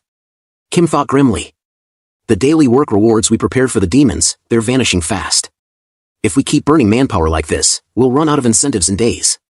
Even if other lords send reinforcements, they'll just end up crying with the rest of us." Kim pinched the baby dragon's cheek, gently, but firmly, his eyes distant. "If only I could be like one of those main characters from a different comic, you know, the kind who can summon some magical wombat that chews through boulders like popcorn. Or a mole with laser eyes. That'd be nice." The dragon let out a pitiful peep and another tear slipped out. Then, Kim spotted Flute off to the side, sweating, dirt on her face, sleeves rolled up, swinging her hoe like her life depended on it. No more whining, Kim thought. I've got to fix this somehow. That's what being in charge means. Out of nowhere, Razor wins, someone screamed like their hairline just got snatched by the sky. Kim's eyes snapped open, his face shifting from chill strategist to full-on Solomon summoning demons mode. The baby dragon, cradled in his arms, just made a little O shape with its mouth like it had seen the face of God, or a vacuum cleaner. Then they saw it. A massive tornado swirling in the distance, tearing across the land like nature had hit spin cycle on apocalypse mode. Wind screamed through the plains, ripping loose debris and hurling it like angry frisbees. Kim's brain slammed the panic button. Oh, crap. I forgot about that. His thoughts shot back to the game. This blasted wasteland sometimes spawns razor wind events randomly. If you get caught in one of those, you're not flying. You're being julienned. Without missing a beat, Kim roared, take cover. Hide behind the rocks. The baby dragon looked up at him like, what is a cover, and why is Daddy yelling? Get under something that creates shade. Kim barked, scanning the chaos. Get down. Go as low as you can. He took off running, the dragon bouncing in his arms like a fuzzy football. Damn. Even from this far, the wind pressure is already nuts. Kim gritted his teeth. What I felt in the game?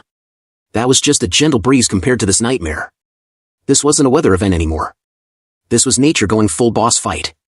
Suddenly, Flute came running straight toward the tornado. Kim whipped his head around. What? His heart nearly stopped. ARA'S! Flute screamed at the storm. Her father shouted in horror, Flute! Kim's eyebrows twitched like he just bit into a lemon. That brat again. Without a second thought, he shoved the baby dragon into Flute's dad's arms. Protect her, he roared.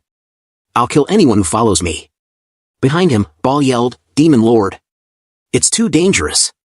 If you go in there, you could die. Kim didn't even flinch. His thoughts? I know that. But he wasn't just running to be heroic. I can't afford to lose my lightning rod. Or my top laborer. Because let's be real, farming? It's not just sipping tea while harvesting cucumbers.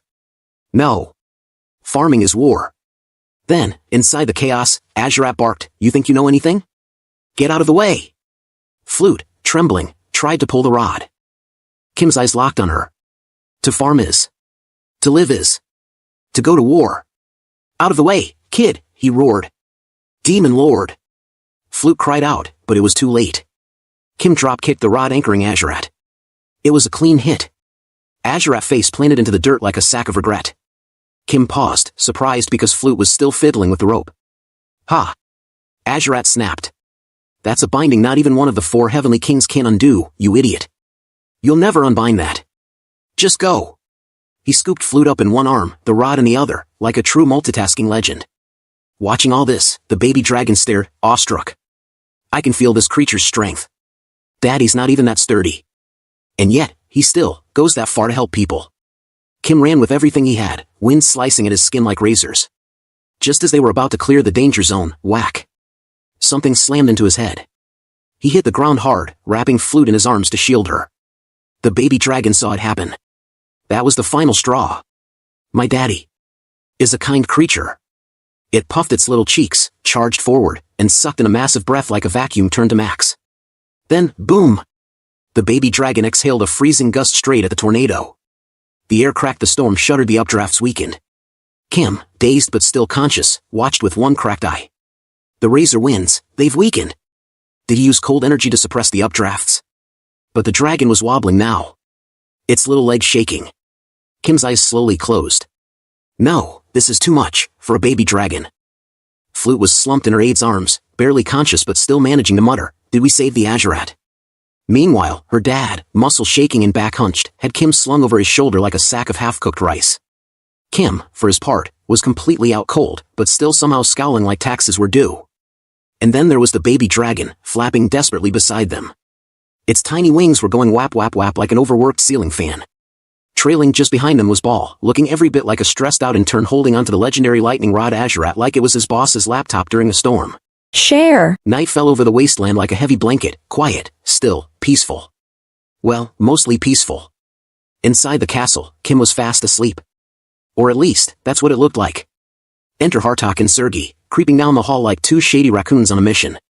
They cracked open the door to Kim's room, blades gleaming in the moonlight. Hartok whispered, while the demon lord is down right now.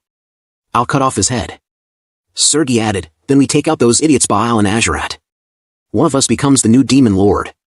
Hartok nodded. Until then, we're allies. Step by step, they moved toward Kim's bed, each step slower than the last. And then, they froze. Right there, dead center of the room, lay Kim, eyes wide open, bloodshot, staring straight ahead, snoring like a beast. Like a dragon who fell asleep angry. Hartok and Sergei instantly broke into a cold sweat. They both thought the exact same thing. He was waiting for us with both eyes wide open, huh? This is our only chance. But just before they could take another step, Azarat, you too. What do you think you're doing? Freeze frame. Busted. Ball said, the demon lord is sleeping. Do not disturb him. Hartok and Surdy turned and looked at Kim again, who was still somehow asleep, with that terrifying, dead-eyed glare. That's supposed to be a sleeping face? No wonder he's the demon lord. Ball wasn't done. If you wake him up, I won't let you off. Hartok rolled his eyes. I get the dumb musclehead acting like this. But Azarat, you too? You're siding with the demon lord who wants us to farm. Azarat leaned against the doorframe, arms crossed. Not quite. I owe him my life from before. I'm just paying back that one debt. Next time, I'll be on your side. Hartok stepped forward. Have you not realized it yet? Just planting potatoes has brought us tons of problems. The crops will fail, and we'll all starve to death. Is that so hard to understand? Azarat stared at the floor. Then, almost like he was remembering something, Flute's sweat-soaked face as she dug in the fields, he said quietly, to not starve, you have to put your life on the line. Then he smirked. Well, if I'm risking my life anyway, I'd rather fight. That's more my thing. Silence. Hartok and Surdy didn't argue. They just turned slowly, and as they walked away, Hartok muttered, you'll regret this, you inferior fools. And with that, they disappeared into the night. Morning came with Kim yawning like a man who got 10 minutes of sleep and fought a tornado in his dreams. Ball stood to attention. The demon lord is awake. Kim, eyes half open and hair pointing in 6 directions, mumbled, Azarat, you. Azarat immediately scoffed and crossed his arms. Humph. Did you hear that? I wasn't taking your side or anything. I'm just repaying my debt this time. Kim stared at him like a dad who's just caught his kid pretending to be an adult. Why the hell is a living lightning rod walking around talking like it's normal? Before Azarat could come up with a cool comeback, boom. He got zapped. Again. Ball casually caught the crispy Azarat like a sack of flour and slung him over his shoulder. Let's try not to speak too much first thing in the morning, his face said. Kim didn't even blink. We don't have time to waste. Mobilize everyone. Continue clearing the rubble. Ball, still carrying an Azarat-shaped charcoal stick, reported, the rocks. Almost all gone. Zephyros is stacking them. Kim blinked. Zephyros is stacking them? Then he turned his head and spotted the aide giving orders like a miniature general. Hey, Zephyros! Kim shouted. The aide perked up. Demon Lord, you're awake. Kim asked, where'd you put all the rocks? Zephyros turned and pointed off screen. Ah, if you mean the rocks, they're over that way. Cut to, that little guy was scooping up boulders like a vacuum cleaner on max suction. Mouth wide open, cheeks puffing up, tail wagging like a happy puppy chewing furniture it shouldn't.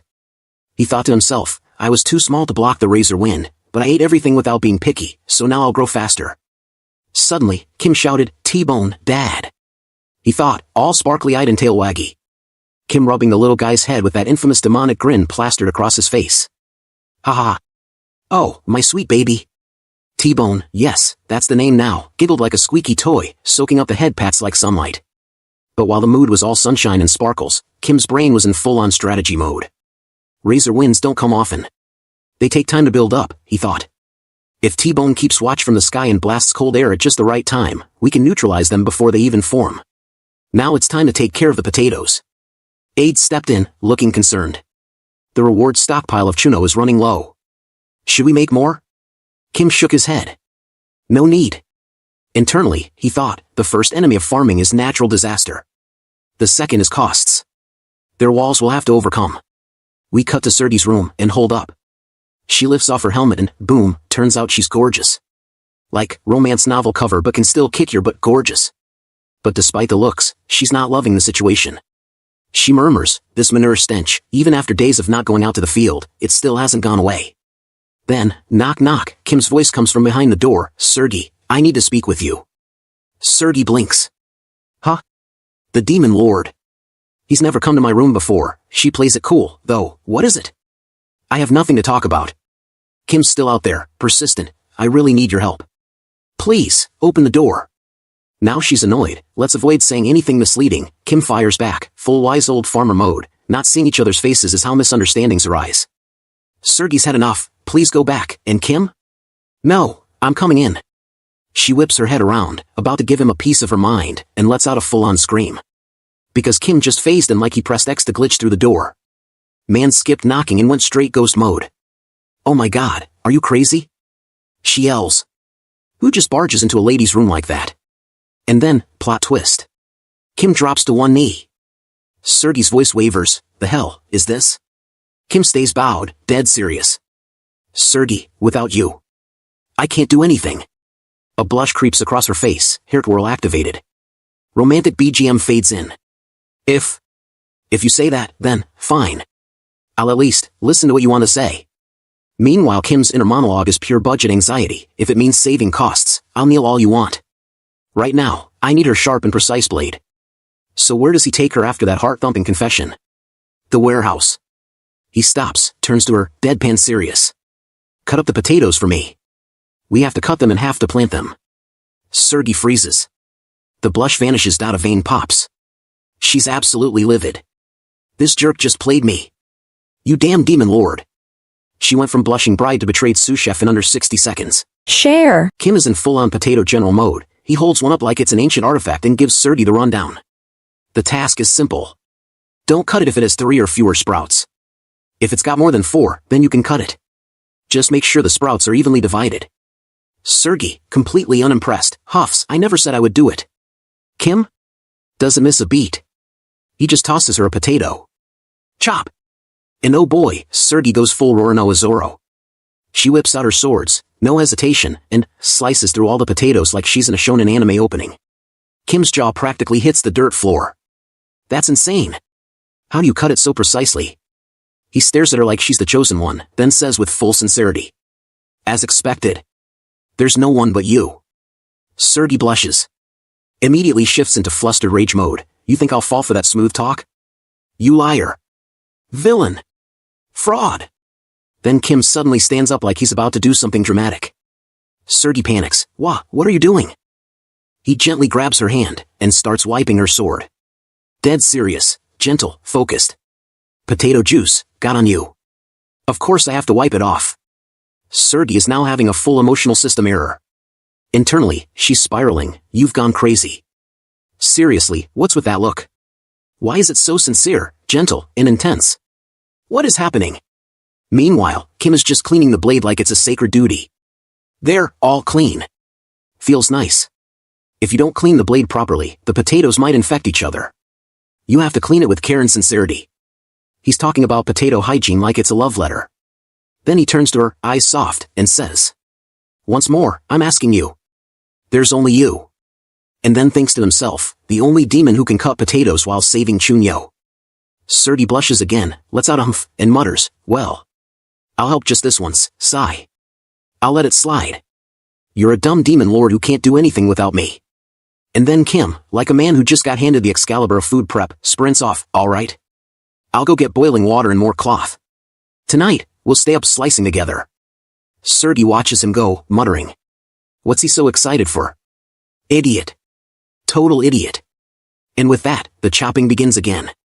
The most intense, emotionally confusing, agriculturally accurate potato prep montage in demon history. Off in the distance, Hartok is watching this whole scene unfold, and he is not amused. Kim, ever the overly enthusiastic farm dad, is crouched beside Sergey, wiping her arm like he's buffing a sacred relic. Okay, lift your left arm. I'll wipe it clean in a flash. Sergey yanks her hand back, clearly not used to this level of demon lord level personal space invasion. Hey! Stop grabbing my hand like it's nothing. Kim blinks, sheepish, sorry. Then immediately, without a hint of self-awareness, asks, you're not tired of this? Sergey crosses her arms with a pout and says, well, it's not killing me or anything.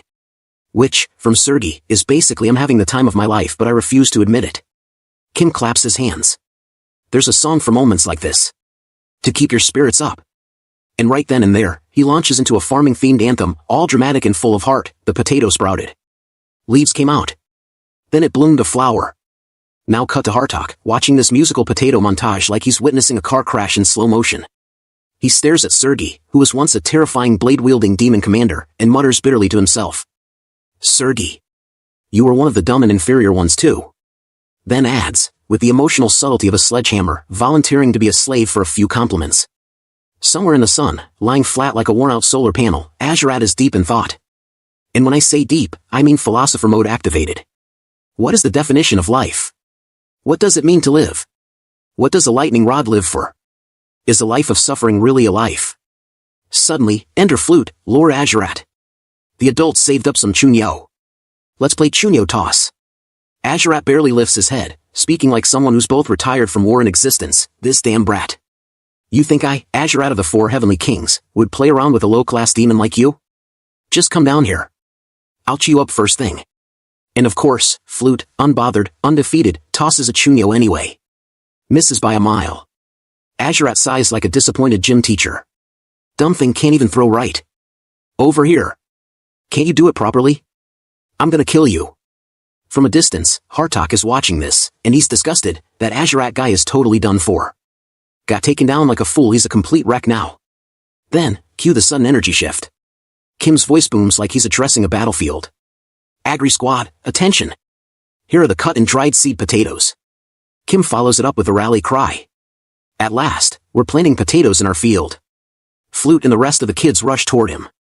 Hartok, still in the back, is now just simmering. That Bao guy was always an idiot, so I had no expectations. This one, that one, they're all hopelessly dumb. So back at the field, a few demons are bowing thank you, Lady Sergi. Thanks so much. You cut all these potatoes for us. And Sergi looks off to the side, blushing and grumbling, ugh, shut up. I didn't do it for you, alright? Then, scratching her cheek with a little flustered pout, she mutters to herself, what's with that dopey look, Sergi? Is that really the face of a mighty demon from the 4 heavenly kings? Meanwhile, in the background, Hartok watches this wholesome farming scene like he's witnessing the fall of civilization. Seed potatoes, you're seriously crying over that? Aren't you ashamed, as a powerful demon? He's absolutely seething. Fools! Fools! You're all just fools.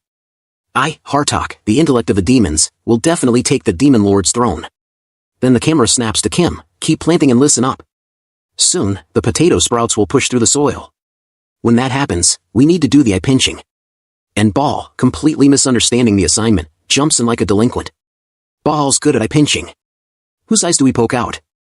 Kim just shuts that down with a cold, forget the eyes, just shut your mouth. Then Kim gets into teacher mode, holding up 4 fingers. A single seed potato grows at least 3 shoots. At most, 5 or 6. He switches to 1 finger like he's quizzing a kindergarten class. Question, is it better to have more sprouts or fewer? The demons, full of that enthusiastic wrong energy, all shout, more. More is better. Kim immediately corrects them, wrong. Fewer is better. Off to the side, Hartok is watching all this potato education like he's about to get a migraine, pathetic, why are we even studying stuff like this? But then he overhears 2 demons chatting. Why is fewer better? Yeah, more of anything is good, right? The demon lord probably said it wrong. That does it. Hartok snaps. These inferior morons, one of the demons turns, a little nervous, Lord Hartok? Hartok dramatically taps his head like he's trying to wake their brains up through osmosis. You'd know if you thought just a little. If there are too many sprouts, they'll suck up nutrients as they grow, and the actual potato, the root that we eat, won't get enough nutrients, right? Kim whips around like, wait, hey, Hartok. How do you know that so exactly? Did you learn farming somewhere? And Hartok, full-on Sunder mode, brushes it off like he's describing basic math. You need to learn something that simple. Sprouts and roots are connected. They share nutrients. Isn't that completely obvious?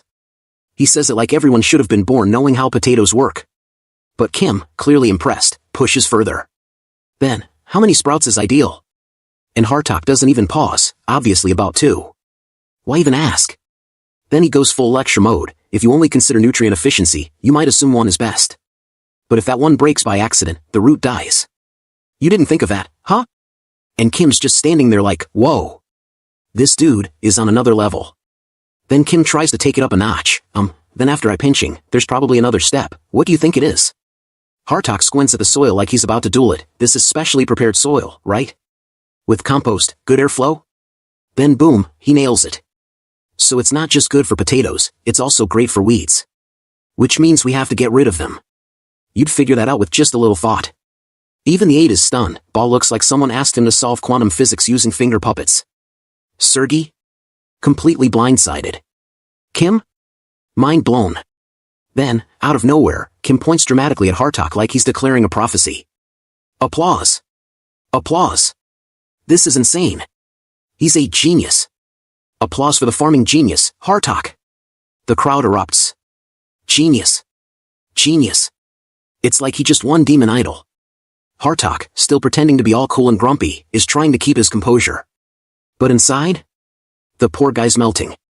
Mother always called me dull-witted Hartok. And now here he is, low-key wiping his eyes like, what the heck? Like an idiot. Then Kim walks up, beaming like a proud dad. Hartok! Oh, wise and brilliant intellect of the demons. From today, lead us all as the Agri Squad's chief head. And Hartok, bless him, tries to fight it. Humph. Don't make me laugh. I'm a demon. My intellect exists to kill and steal. But Kim's already rallying the troops, shouting, what are you waiting for? Pay respect to the demon elite. The crowd responds in perfect chaotic harmony, elite. Hartok's inner monologue is just, shut up. You stupid, inferior demon fools. But outside, he straightens his shoulders, puts on his cool boss face, and says, from now on, follow me properly. I'll guide you, just a little. And just like that, the grumpiest genius in the demon world becomes the unlikely king of potatoes. So, out of nowhere, ding, a system message pops up in front of Kim like he just leveled up in an RPG. You have won 4 psychological battles. Kim's like, huh? Psychological? What did I even fight? Then the system helpfully starts listing his wins, like a really proud report card nobody asked for. You saw through Bahal's neglected childhood and made him a loyal subordinate. Kim glances at Bahal, who's probably sniffing dirt or something, and goes, I did. I didn't even realize. Next one rolls in. You gave Azurat, who never had a friend, a companion, his violence has decreased. Kim looks over at Azurat, friend? Who? Wait, was it me? Another pop-up. You melted Circe's heart, who had never once been loved. Kim turns to Sergei, Circe, who's probably sulking in a corner, red in the face, pretending she doesn't care. And he's just like, that's great, but what did I even do? And finally, you planted pride in Hartok's heart, who just wanted recognition. He glances at Hartok, still pretending to be too cool for this while secretly treasuring every word of praise like a diary entry. Kim thinks, so they all just had glass hearts. You know. One poke away from emotional shattering. Then the real kicker. You can unlock a new skill using 200 happy points. The system flashes, new skill, blood vision. Kim scratches his chin, suspicious. Blood vision? That wasn't in the game. Is this like the farmer's throne thing again? Then the system starts elaborating like it's showing off. You can see the near future of your target. Up to 6 hours currently. And Kim's head tilts. The target can be a living creature or an object, doesn't matter. And then, just to be dramatic, even the sky, if you want. Kim's eyes go wide. Huh. What the? But then he squints. Thinks a second. And suddenly, he grins. It's a weather forecast. Yes, Kim. You unlocked clairvoyance and immediately downgraded it to checking the weather like a grandpa with a barometer. This is our hero. Subscribe. Like. So picture this, somewhere between Demon Country and the Human Kingdom, tucked away in no man's land, there's this little forgotten village, the Village of the Exiles. A place where people just, kind of end up when they don't belong anywhere else. Javier's name is Elbia, so I will use that. And Lloyd's name is Dwyro. We find Elbia, this young noble recovering from an illness, finally stretching out his leg. You're all healed now. And Dwyro, loyal to the bone, probably been fluffing pillows and feeding soup for weeks, goes, that's truly a relief, young Master Elbia. Elbia, being way too self-aware for a noble, sighs, Dwyro, you've gone through a lot taking care of me. In my next life, I want to be born with a sturdier body. And Dwyro's like, I want to be rich, you know. Become a noble with money and boss people around. Elbia laughs, still an impossible dream in the next life too. Brutal. Then Elbia turns to Aged Kimchi, we're planning to return to the kingdom now. You'll be coming with us too, Mr. Aged Kimchi? And the guy pauses, eyes distant. I'm not sure. I don't even remember who I was. I wasn't even someone from the human domain. When I first came to this village, the villagers didn't look at me with welcoming eyes. Then quietly, like it hurts to even wonder. Could someone like me ever be welcomed? Elbia and Dwyro stay quiet, like, what do you even say to that? Eventually Elbia says, try changing your clothes. And Dwyro adds, so you're still not taking off that strange outfit. Elbia, you must be quite attached to it. But Aged Kimchi just thinks to himself. Clothes. I want to take them off too. But they won't come off. As if they've become one with my body. Elbia tries to offer something real, thank you all for your kindness. Living here forever just because you're descendants of exiles, it's too harsh. When I return to the king, I'll be sure to tell him your story. And Aged Kimchi just stares, quietly moved. A noble sent near the demon lands, yet no pride, no arrogance, just polite, a good person. And then, a question slips out. What kind of person was I? Because deep down, he remembers, vaguely, horribly, what he used to be in the game. A mindless butcher. A walking mission objective, go here, kill that. He reflects, just doing what the hand of mission told me, all I ever did was kill over and over again. Someone like me. What could I possibly do besides kill? So, a crowd of demons is gathered, totally hyped like they just discovered a miracle. Why? Sprout. It's sprouted. It's sprouted. They're jumping around, grabbing each other, everyone, come look. It's like the potato version of a baby's first steps. Bale's jaw drops, staring at the field like it's a treasure chest. It's real. There's a bunch of them. And Sergei's practically sparkling, we grew sprouts. Like she just found out her crush liked her back. Flute rushes over to Azurat, shouting. Lord Azurat. Sprouts. They say they sprouted. And Azurat, true to form, just goes, so what, you idiot.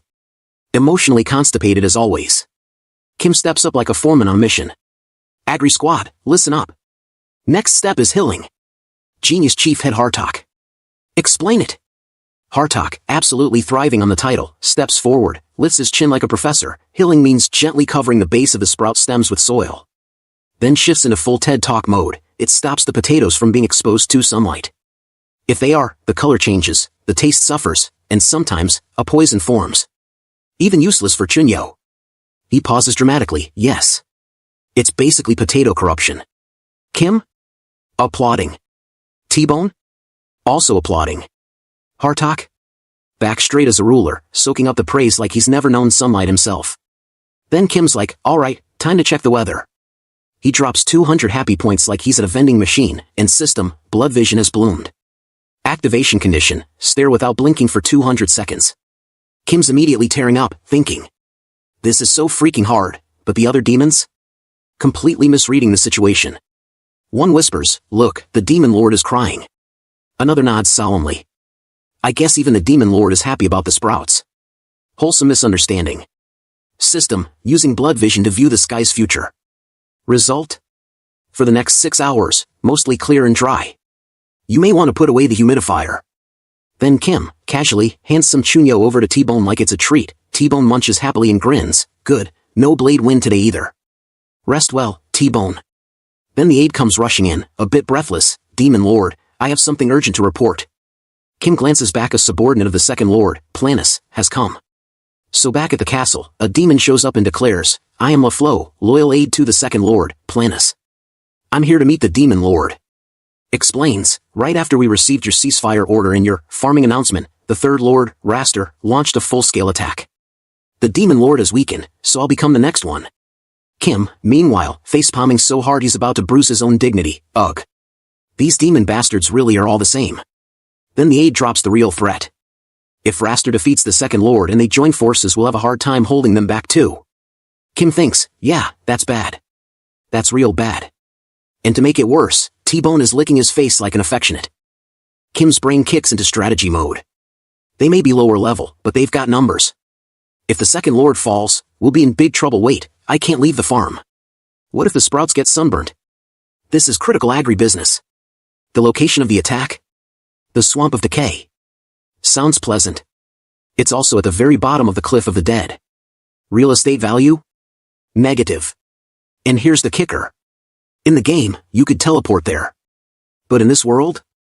The warp well under the castle's busted, no fast travel, it's a solid 10 times the usual distance, kind of far. Kim's pacing now. How does he fight a war and protect potatoes? Then he freezes, wait a sec. Why am I stressing? I'm the demon lord. Cue evil grin, final bosses don't fight personally anyway. Right on cue, Sergei crosses her arms and huffs. Humph. It's not like I want to fight for the demon lord or anything. You can practically hear the Tsundere energy. Then Baal, ever the golden retriever of hell, yells, Baal. I'll do anything the demon lord commands. Kim thinks, alright. 2 of the 4 heavenly kings, loyal, powerful, and 0 farming skill. Perfect. They'll take a bunch of brawny but brainless demons and head straight to the Swamp of Decay. Bonus? Since it's reverse traveling from the final boss area, there are secret shortcuts. Like that backdoor in a video game you didn't realize was there until your second playthrough. Kim raises a fist and shouts, Genius wide-range sprayer, coming through. Then he grins to himself. Hartok and I will stay back and focus all our power on growing potatoes. Because yes, while war rages in the swamp, the Demon Lord is running hell's best farm simulator. The scene opens with a castle in flames. Seriously, it's on fire like someone barbecued the entire front yard. All around, broken wooden bodies float like cursed driftwood in the air. Groot's extended family has clearly had a rough day. And right in the middle, a massive tree-like demon bows his head. This is Second Lord Planus, and he's pissed. He growls, "Raster, you bastard. How dare you defy the Demon Lord's order and commit treason?" From the smoke, someone calmly steps. This is Third Lord Raster, and he says, "Yes. This is treason. But don't misunderstand me. I had no choice. Typical bad guy disclaimer, right? Like, sure, I robbed the bank, but it was raining and I had no umbrella." Raster continues, "If we just cancel the campaign, the demon race will rot away. You don't get it."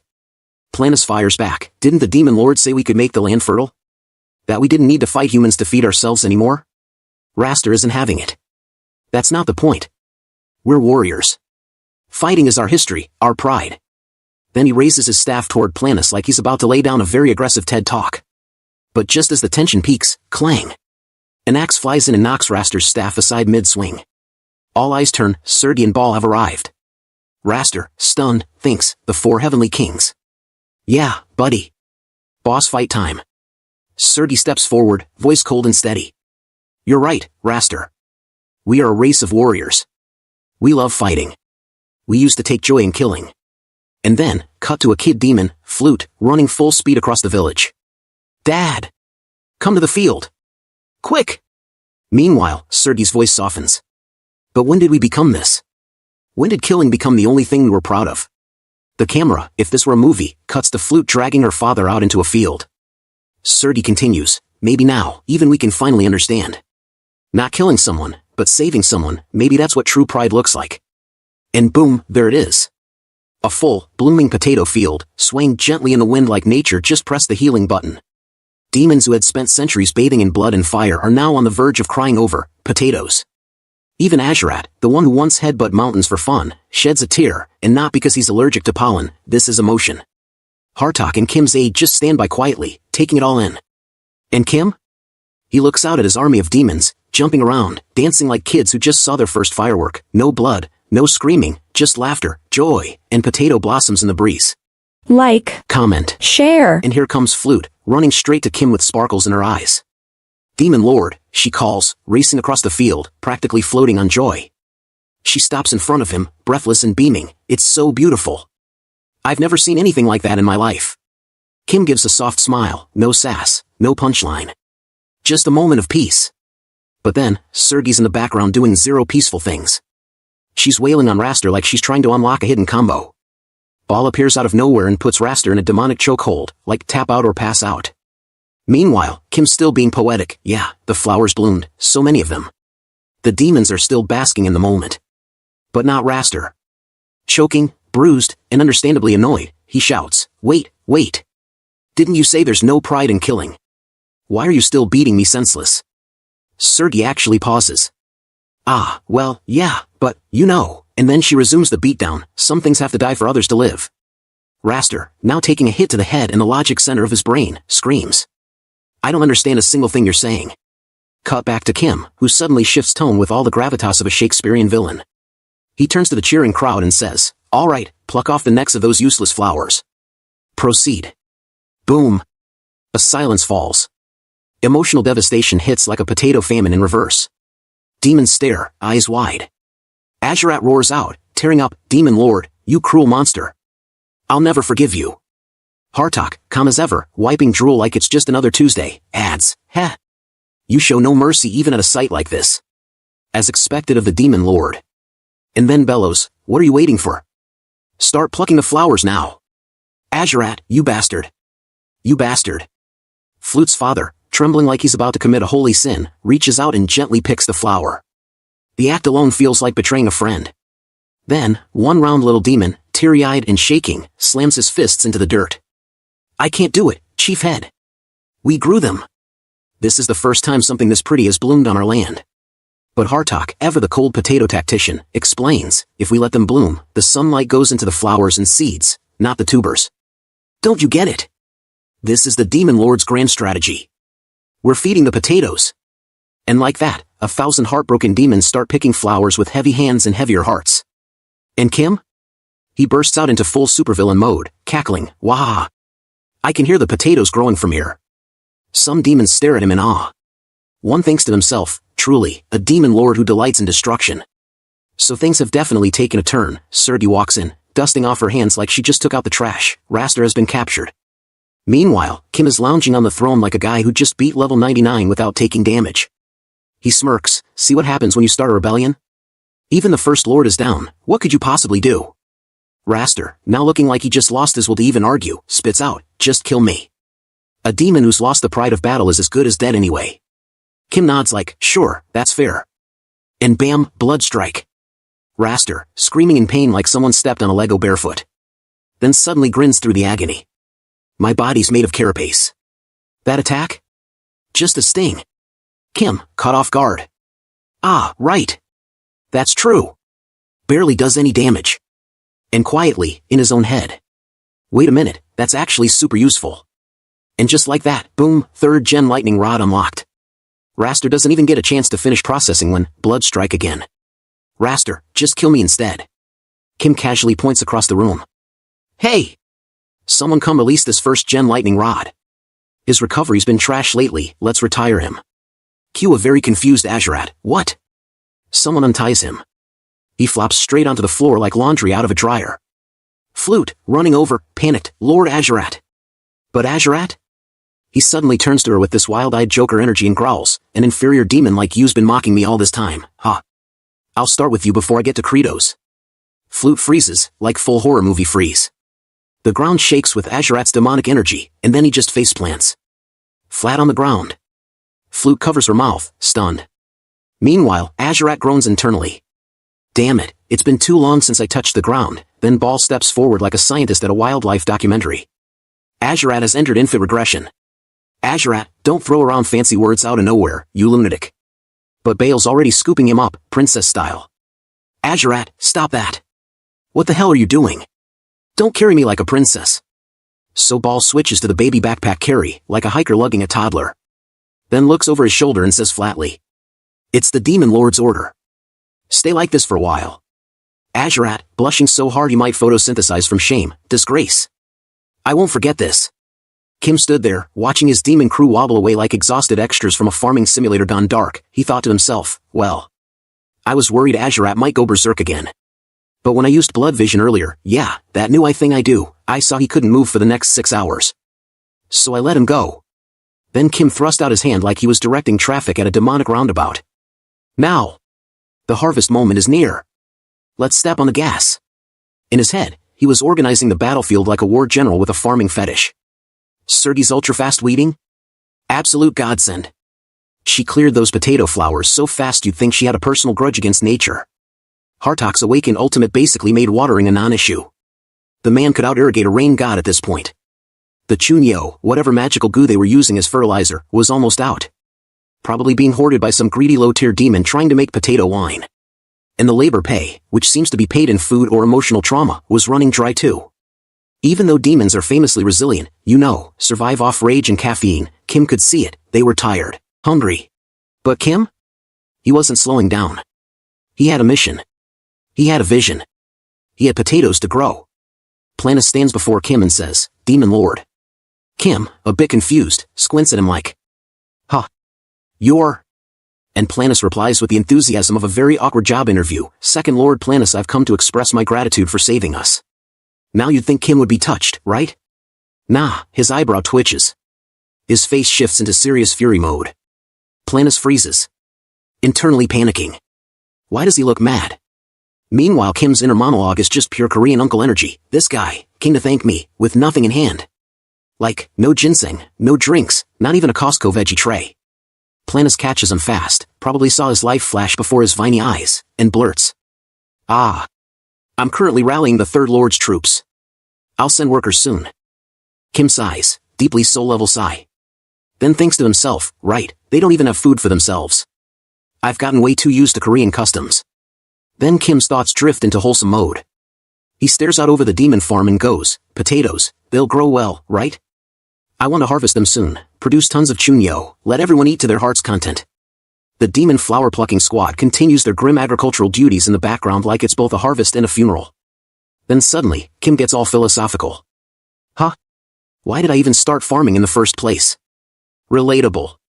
Every home gardener has this exact existential crisis around month 3. Planis, meanwhile, does a little respectful bend and says, then I'll go get my troops ready right away.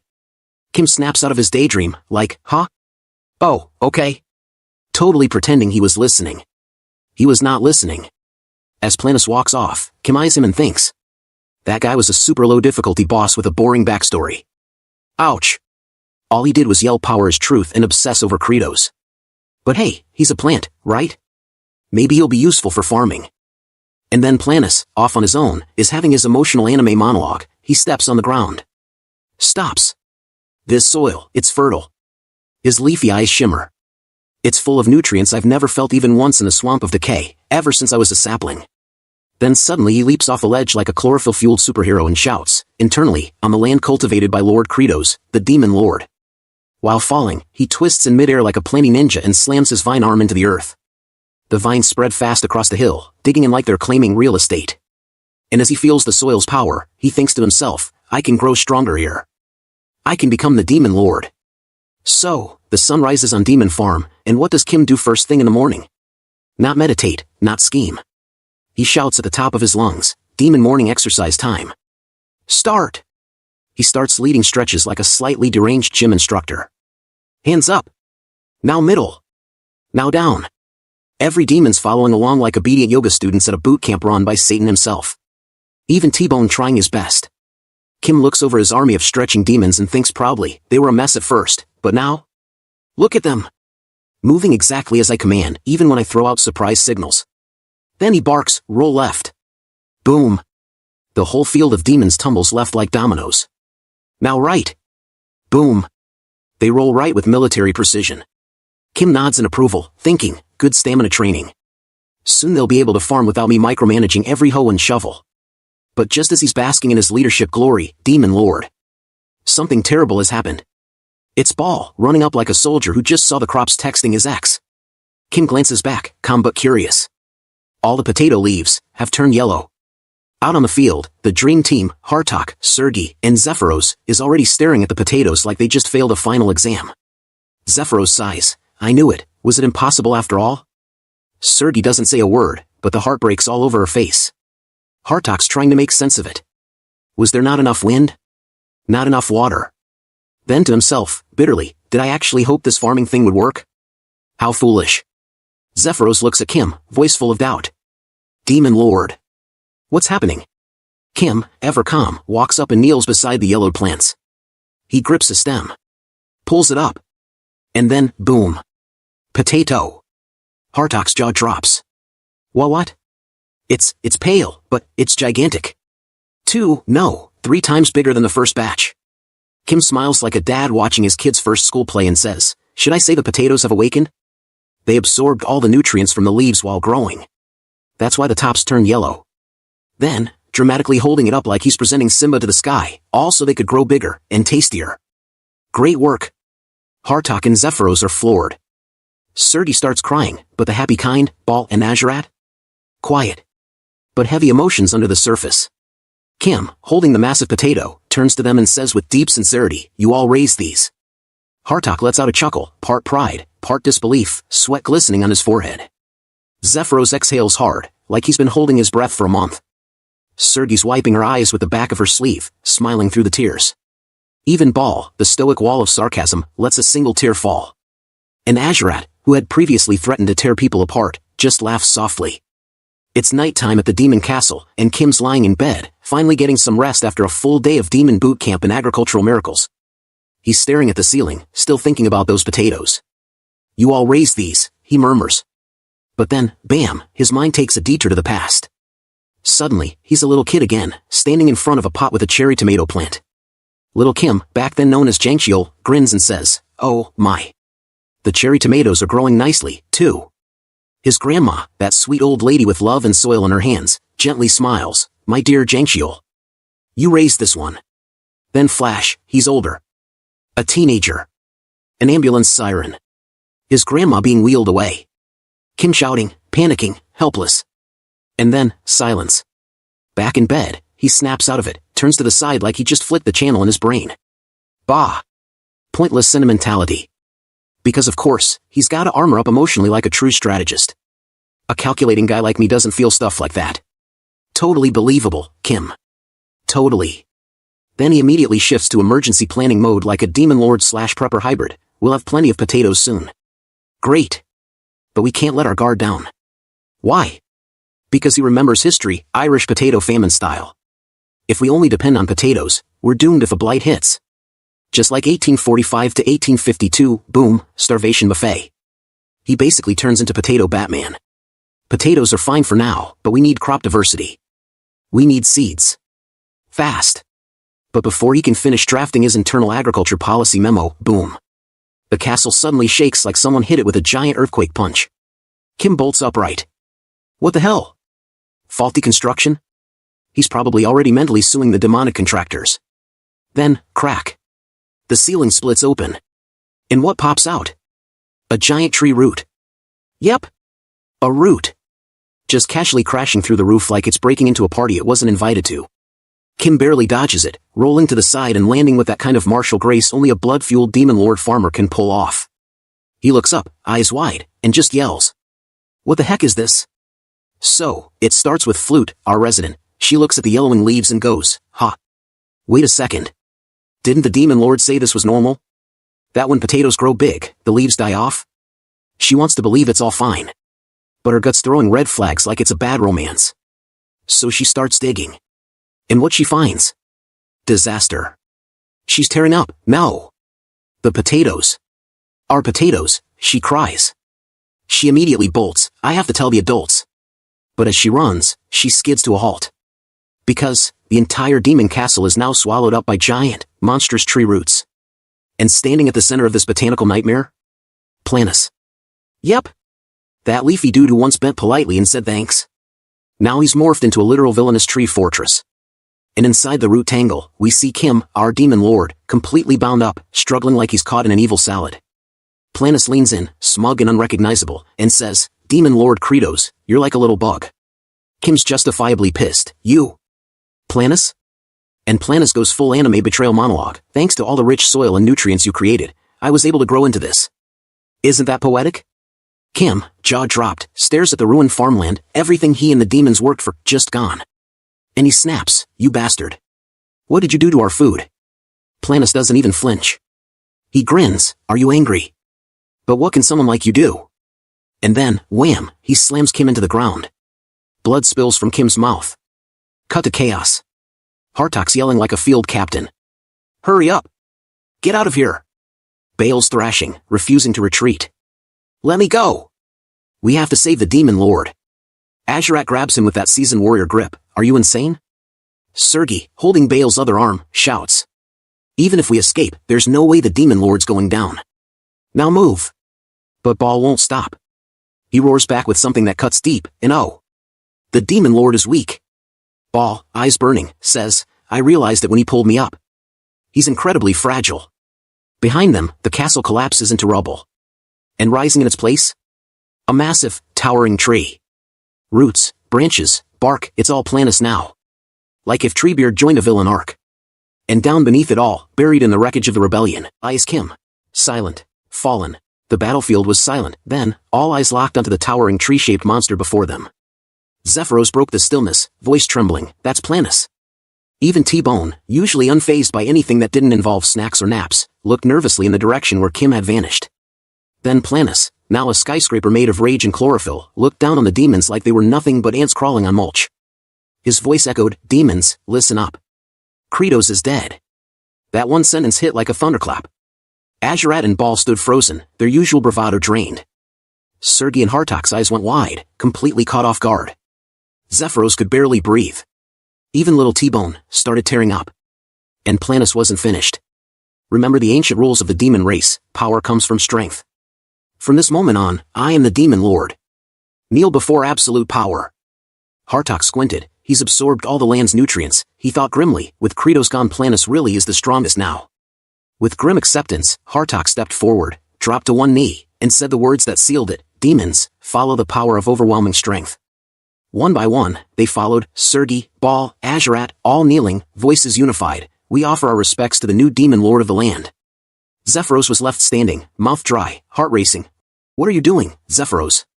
Conduct yourself properly. Azurat barked. Zephyros's knees buckled. His body dropped, one knee to the ground. His jaw clenched.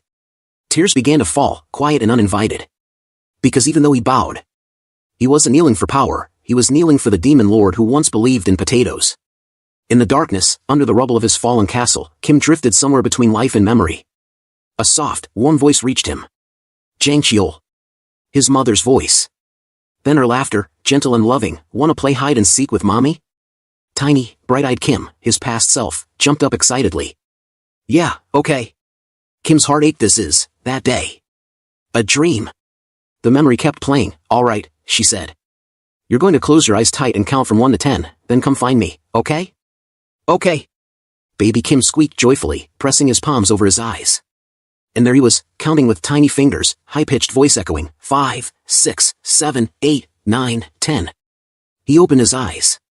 Mom, where are you? I can't find you. Adult Kim's breath caught in his throat. The memory was too sharp. Too cruel. The little boy's voice came again, a bit more desperate. Mom. Come out now. I'll count to 10 again. You have to come out by 10. Okay. Then back to counting, 8, 9, 10. And then, both voices overlapped, past and present, crying out together, Mommy. And just as his tears broke through in the real world, a system message flickered across his mind.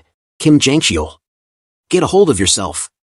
Kim gasped, eyes snapping open beneath the crushed ruins. What was that? Did the message window just call my name? Confused, bleeding, but conscious. He whispered, Hey. Message, where am I? Am I dead? Another message lit up, please move. If you do, you can live. He clenched his teeth. Quantum leap move, using a glitch, but it was too tight. He couldn't even turn. No space, no leverage, just one thing, his hand. My hand, it can still move. So he dug. One handful of dirt at a time. Even crushed under a mountain, with nothing but pain in that single childhood memory. He dug. Grunting, gritting, clawing through, counting silently as he went. Because he wasn't just moving for himself anymore. He was coming back for everyone. Planus commanded, Scribe, come forward. From the ranks, Zephyros stepped up. Scribe, Zephyros reporting to the Demon Lord. Perched on his shoulder, T-Bone shivered, clearly wishing he could be anywhere else, probably in a field munching potatoes, not facing a tree dictator. Planus raised his branch-like hand dramatically, recorded this historic first step with great care. From now on, the demons will invade the human lands, we will rule all humans, and raise them as livestock, for food. That chilling declaration didn't stir cheers, only silence. The demon generals? Each one had their own thoughts, but not one of them looked happy. Hartok, frowning, muttered in his head. We're back to square one. After all that effort, all that farming, all that growth, just gone. Azurat, the war-crazed musclehead, smirked faintly. Well, this could be fun, we get to fight and kill again, but even he looked a bit unsure, like someone handed him a weapon when he wanted a fork. Sergi crossed her arms. That's how the demons have always lived, but her eyes said, wasn't it starting to change? Ball, loyal to a fault, nodded with a heavy heart. If this can fill our stomachs, then, but something twisted inside. And then, at the same time, a single shared thought echoed across all their minds. But still, why am I so angry? They weren't smiling, not even the battle-thirsty ones. And far below, buried under rubble and roots, Kim still clawed at the earth. His breath hitched, hands trembling. I can't breathe. I can't breathe. His voice, muffled under dirt and blood, barely reached the surface. Planus declared, Demons. Take up your weapons. We march to war. Like well-trained soldiers, every demon dropped to one knee. The air was tense, until Zephyros stood tall, defying the silence. My lord, the march is impossible. T-Bone flinched so hard he almost rolled off Zephyros's shoulder. Planus slowly turned to him, eyes narrowing. Hartok and Azurat exchanged anxious glances. This wasn't going to end well. But Zephyros didn't back down. Right now, the only food the demon race has is a few small potatoes. We are critically short of provisions for war. A pause. A flicker of disbelief, then Planus sneered, like someone just told him potatoes aren't a real vegetable. Were you always an idiot? We already have plenty of provisions. And then, a branch lashed out, lifting flute into the air. Weak, useless, demons. Planus's words cut through the crowd. There are plenty of demons we can use as food. Aren't there? The crowd froze. Flute's father screamed her name. Azurat's eyes went wide. But Flute, dangling in the air, choking back tears, screamed back, "No! We're not like that anymore." Her voice shook the crowd. "We don't have to eat each other to survive. Because our demon lord, Lord Kratos, made it that way for us."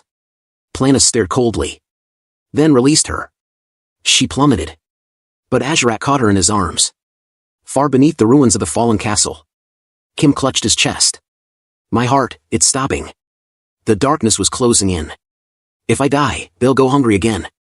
Images flashed through his mind. Kim's eyes snapped open bloody. "Strike." His arm, broken and bruised, moved. Because he couldn't bear it. "I can't stand to see anyone starving." And with a roar, Kim pushed against the rubble. A trembling hand rose from the dirt, clawing toward the surface, toward the light. Dragged himself inch by inch through the rubble, gasps for air cutting his lungs like knives. His arm glowed faintly as he used another bloody strike, just to move. He wasn't fighting anymore, he was clawing through dirt like a worm fighting extinction. "It's hard, too hard," he thought, fingers trembling in the soil. "How much farther? Am I even going the right way? Is this really gonna work?" And still, he crawled. Above ground, chaos unfolded. Hartok, Sergei, and Ball stared at Azurat in pure shock. Flute, trembling in his arms, whispered tearfully, "Lord Azurat." Even Planis looked caught off guard. "What is this, Azurat? Are you insane?" Azurat paused, then, like flipping a switch, his expression flipped into full coward mode. "No, this is. This is my food supply." He bit Flute's head like it was a snack. "Yup, been saving her fresh. You know, for later." Flute's face said, "What the hell, man?" Planis didn't buy a single second of it. With one brutal swing, wham! Azurat went flying like a discount lawn gnome, soaring past Zephyros and T-Bone. Azurat pinballed off Sergei and Ball, then collapsed into a heap of regret. Zephyros looked at him. Planis's voice rang out, "I'll say it one last time. Prepare to deploy for war." That's when Zephyros finally stood tall. There is no valid reason for deployment. T-Bone stiffened. Then, puffed up his body, trembling, but standing tall beside his scribe. Planis sneered. Another branch shot toward them, fast, brutal. But before it landed, clang! A giant axe slammed down, blocking the blow. It was Ball, axe gleaming, standing like a wall. And at that moment, even T-Bone stepped forward, tiny but proud, shielding Zephyros with his fluffy body like the bravest baked puff in the land. Ball grabbed Zephyros in a sudden bear hug and shouted, "The Demon Lord already assigned the task to Zephyros. If Zephyros dies, who's going to count the potato harvest?" All eyes turned to Planis, who stared back, cold as ever. Planis roared like an unhinged chainsaw, "You bastards! Are you trying to start a rebellion?" But Hartok, still kneeling calmly, spoke with conviction. "Rebellion? That's absurd, Demon Lord." Then, with cool dad energy, he raised his head and said, "We just believe that farming, like Lord Kratos led us to, is the smarter path." Sergei chimed in, eyes sharp. "I have a question." Then she boldly raised her head and asked, "If the previous Demon Lord showed us a way where no one had to die, why throw that away? Why go to war when there's another way?" Planis absolutely lost it. "I have the authority. I am the authority itself." Hartok stood up slowly, mist swirling around him. "Absolutely not. Authority must be justified." Then it was on. The demons charged together, shouting, "Our true Demon Lord is Lord Kratos. Pay for the potato field you destroyed, you thug." Planis snapped, branches flew, chaos bloomed. Hartok activated Mist Barrier just in time, shielding everyone as vines slammed down like angry spaghetti. Ball, being the MVP musclehead, threw Sergei into the sky like a javelin. She spun midair, swords in all hands, and screamed, "I'll rip your eyes out first." But Planis just swatted her like a fly.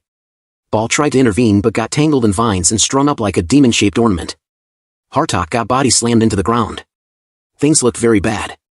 Then Planis roared, full-on god complex unlocked, "How dare you challenge me? Die! All of you, die! Learn through death that I am greater than that wretched Kratos."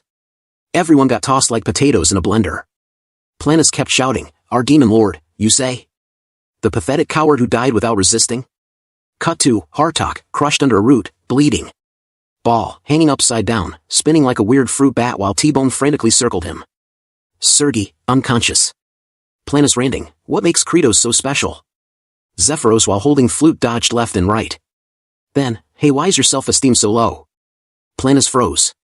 That voice. Kim had arrived. With a crack, Kim punched Planis's root mid-sentence, and it shattered. Planis gasped, "You." Flute's eyes lit up. Demon Lord. Zephyros stared like he just saw a miracle potato sprout legs and walk. System message popped up like a dramatic drumroll. "You have gained a new system and skill on the brink of death." Kim stood there, barely breathing, body broken, but eyes full of resolve. Then another system alert: concentrated nutrition has been activated. Comment. Share. 10 minutes ago, buried under rubble and barely conscious, Kim managed to open his eyes and thought, "This is too hard." And then, a memory. Back to his teenage years, when life felt like it was swallowing him whole. He was sitting there, eyes empty, and said with a broken voice, "Why do we have to keep living if it's too hard?" His grandma, quietly working beside him, paused. Then she said something simple. Something soft. "Because we're seeds." Kim looked at her, confused. She explained with that quiet wisdom only grandmas seem to carry, every living thing is a seed. Even if it's hard, we have to dig through the soil and sprout. When that sprout appears, it gives hope to other seeds. And one by one, those seeds will begin to grow too. In his mind, young Kim imagined it, a single green sprout pushing through the dirt. Then more. Until everything was green. Everything was alive. But that teenage part of him, full of pain, anger, and loneliness, shouted back. "Don't say cheesy things like that." Then why did Dad die just from working all the time? Why did Mom abandon me? Am I a rotten seed? Tears welled up. I'm going to live like Mom did. I'll only think about myself. I'll succeed and live well, alone. But later, much later, he was by his grandma's side again. She was weak, fading. And with what little strength she had left, she whispered, "Jang-Hyeon, we are all seeds." Kim broke down. Because in that moment, he finally understood, life isn't about blooming alone, it's about becoming the sprout that shows others it's possible. Buried under rubble, battered and barely breathing, Kim, or should we say, Demon Lord Kratos, raised his hand one more time and let out a blood strike. And right then, ding! A system message popped up. "Kim Jang-Hyeon, you have endured the pain of death and rebirth. Your will and spirit which have overcome your limits have unlocked a new system, Mana Seed." Kim, dazed and basically ready to pass out, blinked. Mana Seed. Wait. This wasn't in the game. Another message appeared. As a reward for 3 successful resurrections, your Mana Seed starts at level 3. The Mana Seed amplifies all of your stats by a certain multiplier. Amplification rate, 1.3x. All of Kim's stats shot up, 30% boost across the board. He stared at the glowing panel, half conscious, and thought, "I can get out of here with this." The system tossed him another juicy bonus, Mana Seed system skill, concentrated nutrition. Concentrate all stats into one for 10 minutes. Usable once a day. Kim, who was running on fumes, locked eyes on the seed floating in the air.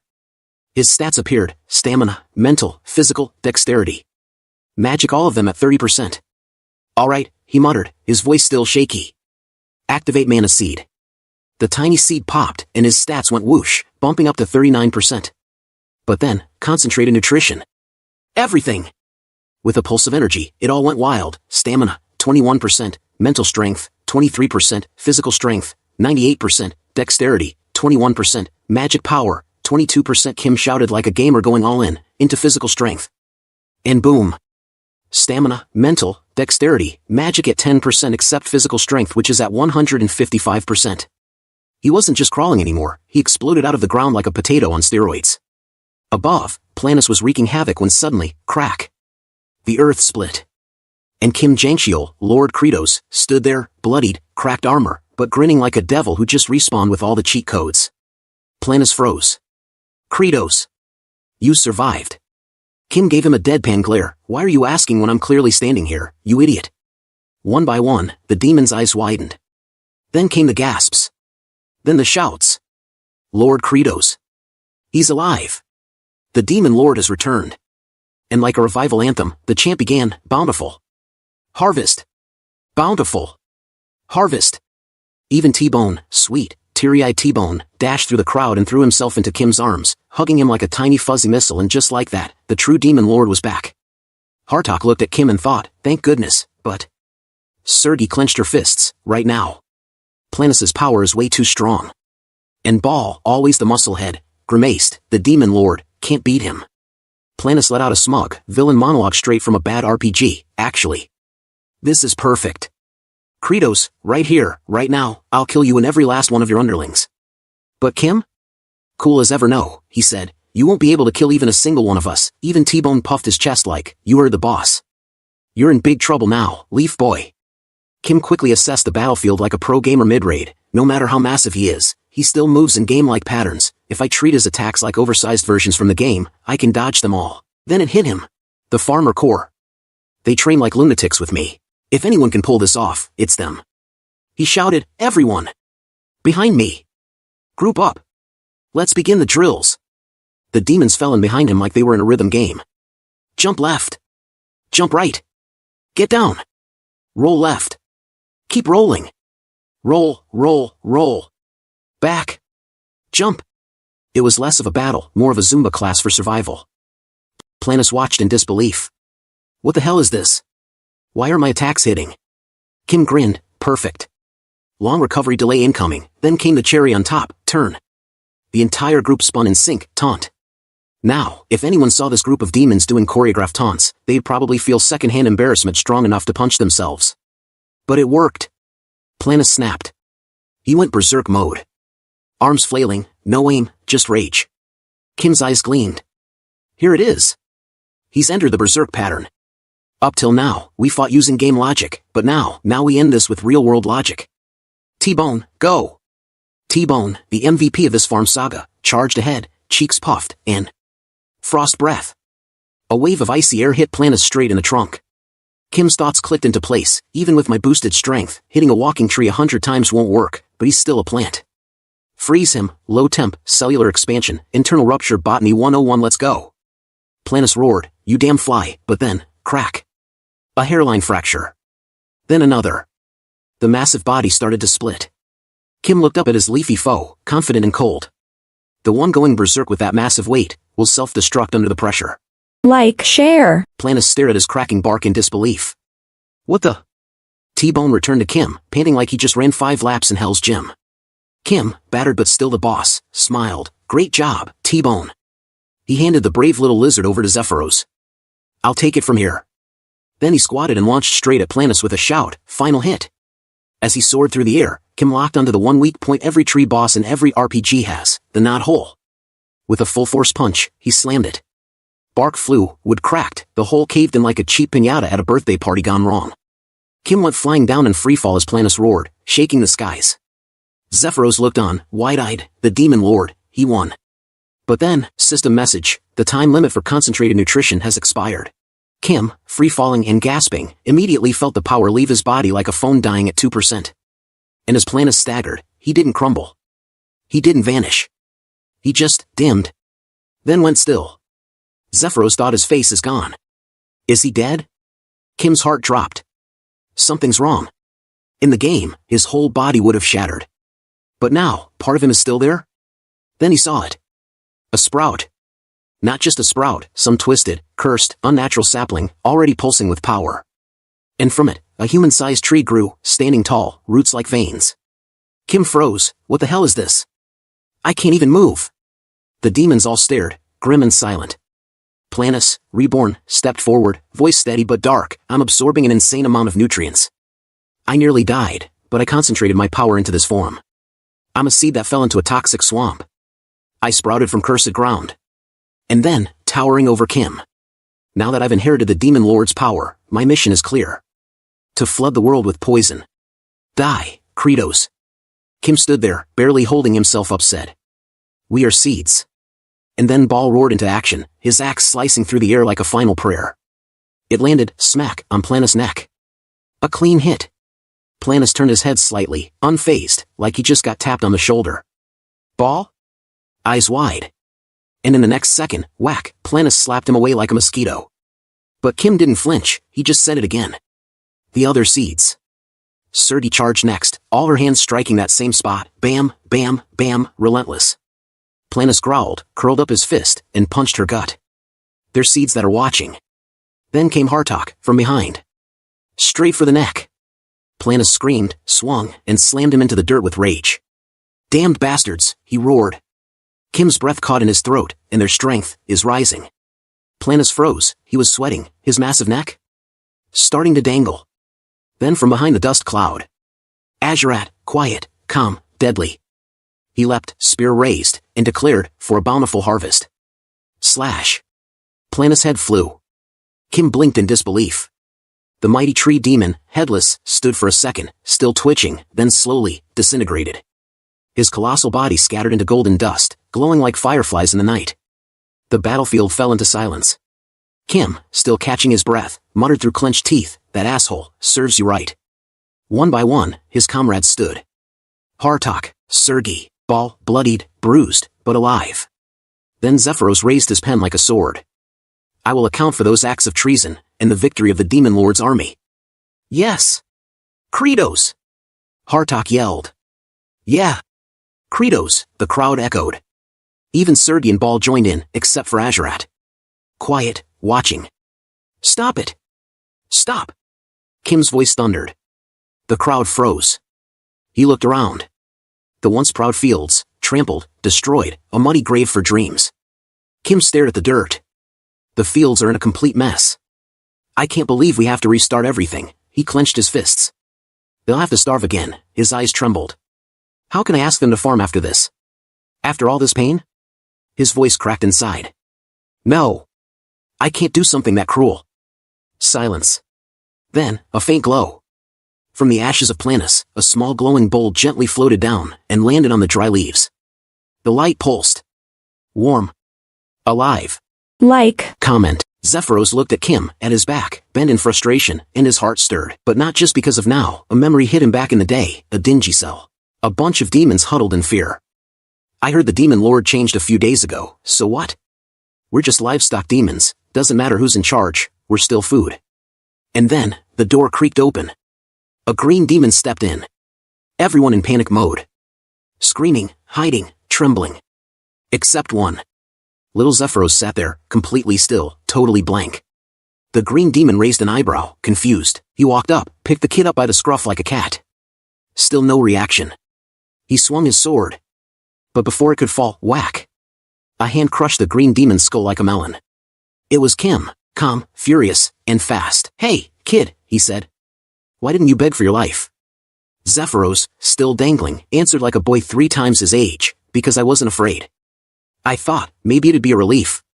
We struggle, but we're just livestock. Better to get it over with than sit around scared." Kim smirked. "You're different, follow me. I appoint you the new record keeper of the demons." That day, Kim said something Zephyros never forgot. "One day, I'll end the tragedy of eating our own kind." And now, back in the present, Zephyros saw the demon lord he looked up to, standing there, defeated by guilt instead of battle. So he said nothing. He just picked up a hoe, and started tilling the soil. Hartok's eyes snapped toward him. "Right. Of course." He turned and shouted. "Farmer Core. What are you all doing? Get to leveling the soil and raising the beds." Like thunder rumbling over hills, the demons came rushing in. No swords, no roars, just shovels and determination. And as they dug, they sang, because of course they did. "We came out here to farm. The plow cuts through the soil. I sweat with my hoe in hand. The ox moves ox slowly." Kim blinked. "What?" Then it hit him like a warm summer breeze. They weren't broken. They were ready. His eyes lit up. Team 1. Find every single spot where potatoes are still alive. Teams 2 and 3. Line up with your hoes. Sergei. Cut the remaining seed potatoes. Zephyros. Go with her and wipe down her blades. Hartok. Led Team 1. Azarat. Go find the tools I'm talking about. He raised his fist for a, and they all shouted as one, Bountiful Harvest. Ball, with a rope clenched between his teeth and a plow rigged to his back, charged forward like a loyal ox. Literal demon muscle pulling the farmer tool. Kim, watching this, had a moment of poetic clarity. Farming's always been like this, he thought. Natural disasters, pests, market crashes, climate change. It's not just soil you fight, it's everything. You fail, you cry, you dig again. Making a living is war. Meanwhile, Flute spotted something in the ground. A little sprout. Her eyes lit up like she'd just found treasure. "That's a healthy potato sprout," she gasped. And like any farmer who knows how precious seed potatoes are, she lunged at it. But this thing was stuck. She pulled. Nothing. She yanked. Nada. Behind her, poor Raster, still tied up like a scarecrow sacrifice, was muffling, "Help me." Just as Flute was about to give up, a hand grabbed hers. Azarat. "Hold tight, low-rank demon," he said like an action hero. 1, 2, 3. They pulled. And out came a giant bundle of potatoes so massive it looked like it could be the final boss. And because fate loves slapstick, it fell straight on Raster's face like a meteor. Flute beamed with pride. Demon Lord! Kim turned, and when he saw the size of that potato, his jaw actually dropped. It's a real potato. Where did this come from? Flute shouted, I pulled a weed and boom. Jackpot! That's when Kim remembered something from the game. Wait, in the game, after defeating Planus, little sprouts appear. That's it. Planus's nutrients must have been absorbed by the earth. But now, since he was, a walking forest skyscraper, those nutrients are everywhere. Kim didn't wait. Farmer Core. Stop what you're doing. Start digging deep. And the fields responded. Flute's dad shouted, it's huge, as he lifted up a potato that looked like it needed its own zip code. The field isn't dead. Potatoes everywhere. Voices echoed from all over here too. And here. Another one. And T-Bone? Just casually chilling on one, licking it like he'd just found an edible beanbag. The demons, tough warriors, battle-hardened veterans, started jumping in joy like kids at a candy festival. Huge potatoes in their arms, joy on their faces. Zephyros, voice trembling, turned to Kim and asked, Demon Lord, is this a bountiful harvest? Kim stared at the potato in his arms. Yes, he said. Tears welled up. Laughter broke out. And with the biggest smile on his face, Kim shouted, it's a bountiful harvest. A harvest, where no one had to go hungry. Like. Comment. Inside the new demon castle, which, let's be honest, now looks more like a budget Airbnb shack than the fearsome seat of dark power. Kim, aka Demon King Kratos, sits in front of some rough notes and a battered board, eyes sharp, voice serious. Let's sum up the situation in the abandoned lands. First up, the one-star region. Sartle, the lord there, pulled a rebellion, bad move, got stomped. Even better? When the Heart of Frost stopped beating, all his minions poofed like unpaid interns on Friday. It's now empty, prime real estate for anyone with a dream and a shovel. Second, the two-star region. Planus is dead, good riddance, but now his former troops are standing around like, wait, are we still evil or? Total confusion. Like NPCs whose quest giver just disappeared. Third, the three-star region. Raster, oh, Raster. He's being used as a lightning rod, literally. Honestly, that's probably the most useful he's ever been. Kim's debating whether they should punish his men for treason. But that might be like blaming your goldfish for sinking the ship. And then there's the four-star region, belonging to a snake man named Tartu. Now in the game, he was portrayed as relatively loyal, which in demon terms means probably won't stab you today. Kim thinks, we could mobilize the leftovers from regions 2 and 4, they're easy to rally, but we can't just summon them all like it's a party invite. More demons equals more mouths equals more stew. We've got to scale carefully, at least till the next harvest.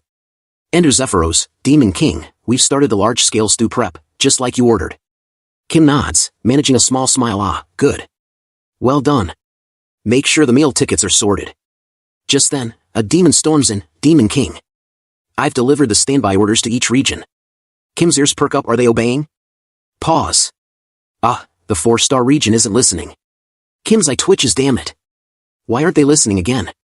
The demon shrugs, genuinely confused. Why? They didn't say anything in particular. Kim leans forward, wait, what? You didn't even ask why? Ask who? Cue Kim mentally flipping a table. Kim pulled his wings furiously, stretching them like a stressed-out gym bro who just realized leg day was scheduled back-to-back. Ugh, what's with the average demon intelligence? I just want to know why the fourth lord isn't obeying me. Demon panicked like a kid caught skipping homework. The four-star region only had a few servants left. It was completely empty. Kim narrowed his eyes and slowly squeezed his wings like a stress ball. Did you ask the servants why? The demon, now whispering like he's confessing a crime, muttered, no. Kim's vein popped. So, you don't know why it's empty? No. Kim's brain nearly exploded. Ugh. This feels like talking to an incompetent admin clerk. Next thing you'll tell me is the invasion forms were filled out in crayon. Meanwhile, Zephyros, ever the honest narrator, and brutal roaster, goes, he acts kind now, but he's still a demon king. His face is unbelievably grotesque. Even after tens of thousands of years, no one will ever have a face uglier than Lord Kratos. Kim, stone-faced on the outside but screaming inside, what if one does show up? That thing. Zephyros tried to regain order. I'll go talk to them. So, what exactly did the servants say? Where did the fourth lord go? And then the news dropped like a meteor. He invaded human territory. Said he was gonna collect corpses to use as fertilizer. Kim's face didn't change. But inside? Panic, full-blown, sweating bullets. What did you just say? He remembered the game. This was exactly when the ancient paladin, the terrifying aged one, awakened not for fun, not for balance. No. To obliterate every demon in sight. As long as we don't invade, the paladin doesn't show up, Kim thought, but if that idiot really did attack, suddenly, flashes, visions of his demon generals, dead. Of himself, impaled, broken, his heartbeat thundered in his chest like a war drum. The aged one will come. Zephyros shouted, "My lord! Where are you going?" Kim, already darting like a bullet, to stop that fourth region bastard. Should we send backup? Going alone is the fastest. And just like that, Kim, while sprinting like his life depends on it, ponder, after defeating Planus, the Mana Seed has reached level 4. Mana Seed nutrient focus. Agility. Stamina, mental strength, physical strength, magic power at 10% except agility, which is at 160%. Kim shouted in his mind, all in. Use glitches. Shortcuts. Wall clipping if I have to. He mentally mapped it out. The demon's abandoned lands. Not far from there's the Tower of Life, the Paladin's tomb. The land with no master, where old Pickle met Elbia's group. In the village of the exiled where they briefly stayed. The border Magrat Fortress, the edge where demons end and humans begin. At the top of Magrat Fortress, a soldier squinted and pointed, "Ha? Envoy Azrahan has returned." Another soldier leaned over the wall and muttered, "Where are the rest of the troops?" "There's just that ugly servant with him, and some random ragtag weirdos." Down below, the gates opened and out walked Commander Wolkos, armor sharp, voice sharper. "Thank you for your hard work, Sir Azrahan. What about the soldiers who went with you?" Javier, aka Azrahan, looking like he hadn't slept in 3 days, sighed deeply. "We ran into a monster horde on the way, didn't even make it near demon territory." Wolkos, not surprised, just nodded. His Majesty's orders to explore demon territory always ends the same. "Brave warriors. Please, go in and rest." Javier nodded, grateful. He and Lloyd headed toward the gate, only for a sword to clang and stop cold in front of the one behind them. It was the aged man. Wolko's tone turned ice cold, "But not you." Javier and Lloyd froze. The aged kimchi-faced man, Kim in disguise, stood there, awkward and ominous. Wolko's, dead serious, wasn't letting it slide. "Have you forgotten, Sir Azrahan? Only those who exit this gate may enter again." Javier, heart-pounding, tried to salvage at this person, "Saved my life in the land without a master. He's no threat." But Wolko's wasn't having it. Just then, Lloyd, bless his little greasy heart, stepped forward with his most polite merchant smile, pulled a little gold from his coat and said, "Oh dear. I believe this is a misunderstanding. I'm not asking for a free favor." Slap. Wolko smacked him so hard, his great-grandkids felt it through time. "You lumpy, ugly potato of a man, inside and out. Your child's child will live exactly like you do." Lloyd stood there, maybe shocked, maybe spiritually dead, maybe both. And then, things really escalated. Wolkos pointed his sword right at the aged man's throat. "Take off that cloak. Now. Anything suspicious, you die on the spot." Javier was internally screaming, "No! Don't take it off. He's maximum suspicious." Aged Kim slowly looked at Lloyd, then his eyes narrowed. And suddenly, boom.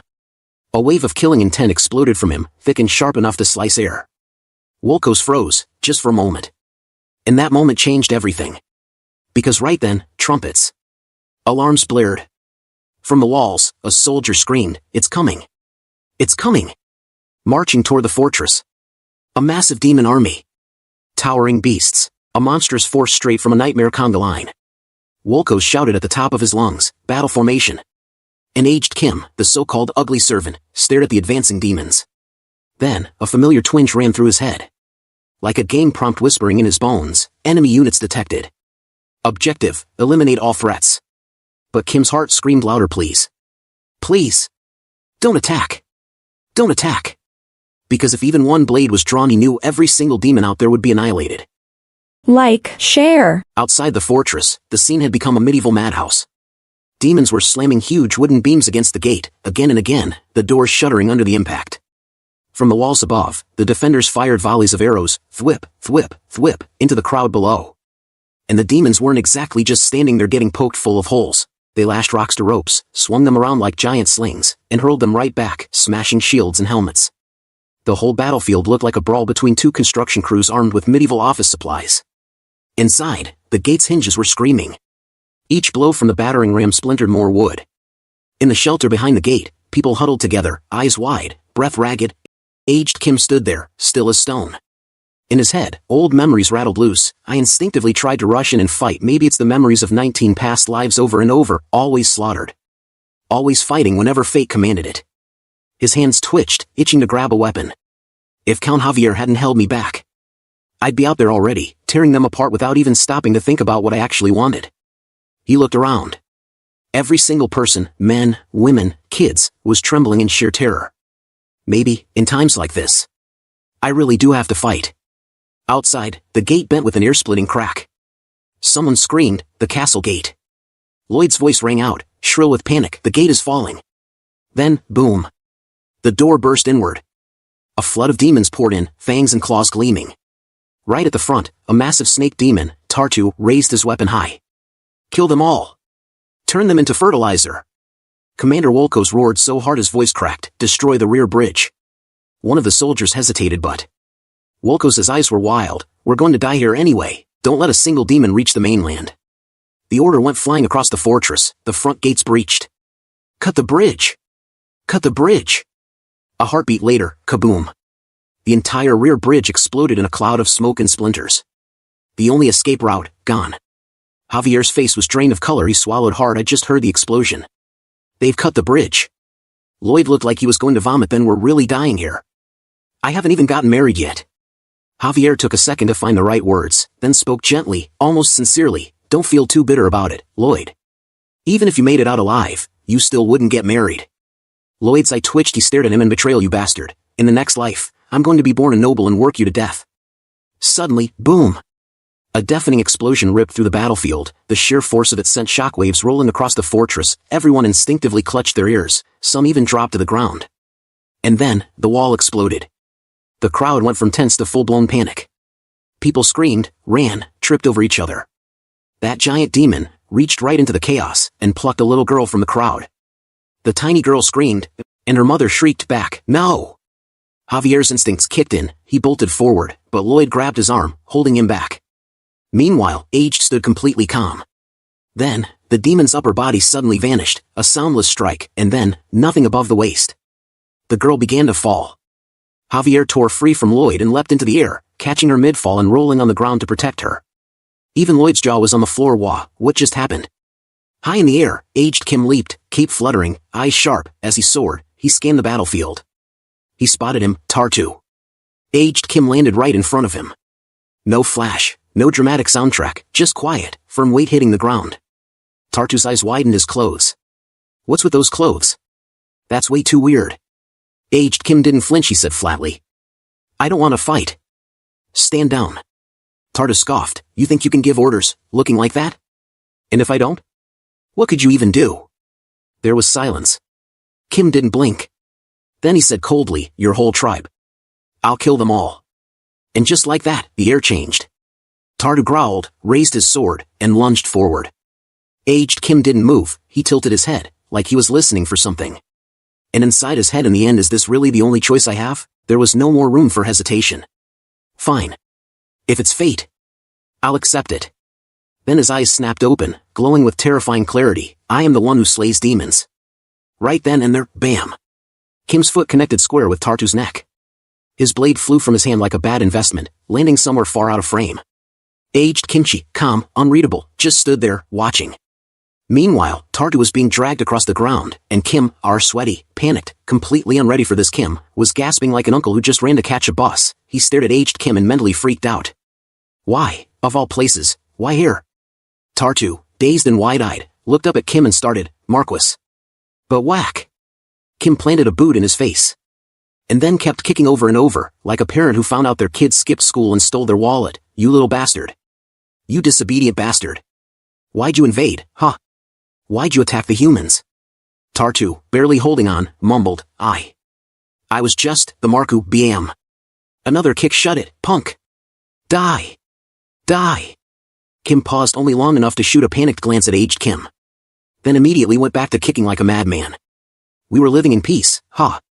Farming, huh? Trying to live like mice, quiet and still, huh? Wasn't that the deal? We didn't need to fight. We were surviving fine. Why? Why'd you act on your own, huh?" And deep inside, Kim wasn't just mad, he was terrified. "Please spare me.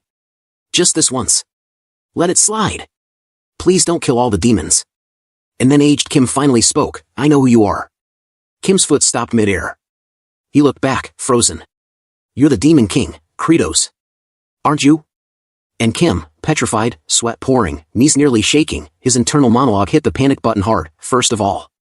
I'm dead meat. Right after aged Kim called out his true identity, a few demons in the distance started whispering, wait, did they just say Demon King?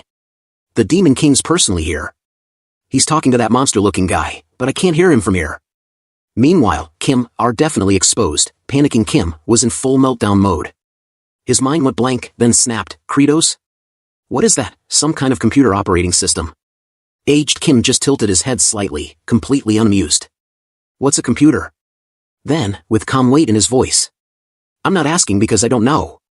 This is your final confirmation. And Kim? Oh, Kim knew. His internal alarm system was at DEFCON 1, he's already caught on. He knows it's me. If I just stand here like an NPC in shock, I'm getting wiped out next. So, Kim did the only thing he could think of. He dropped to the ground like a sack of potatoes and bowed his head low. Demons and humans alike stood frozen. One demon squinted and whispered, what's going on? Is this some kind of high-level intimidation move? Did the Demon King just invent a new battle stance? Even aged Kim paused and asked, what is he doing? Kim, still with his face in the dirt, blurted, it's called a grand bow. A gesture of ultimate apology and respect. That lizard brain acted on his own. This Demon King, me, unfortunately, rushed here to stop him. Aged Kim stared blankly and said, you really think we'll believe a demon's words? Kim, sweating, desperate, probably getting dirt in his nose, kept tapping the ground like he was sending Morse code with his forehead. Then begged, please, believe us at least until these horns are worn down to stubs. I'll apologize 10 times, 100 times if I have to. And the demons watching from afar? One of them murmured with awe, he's tearing into the earth like an angry bull. The Demon King's technique is terrifyingly sincere. Kim was still bowing like a madman, forehead to the ground, over and over again.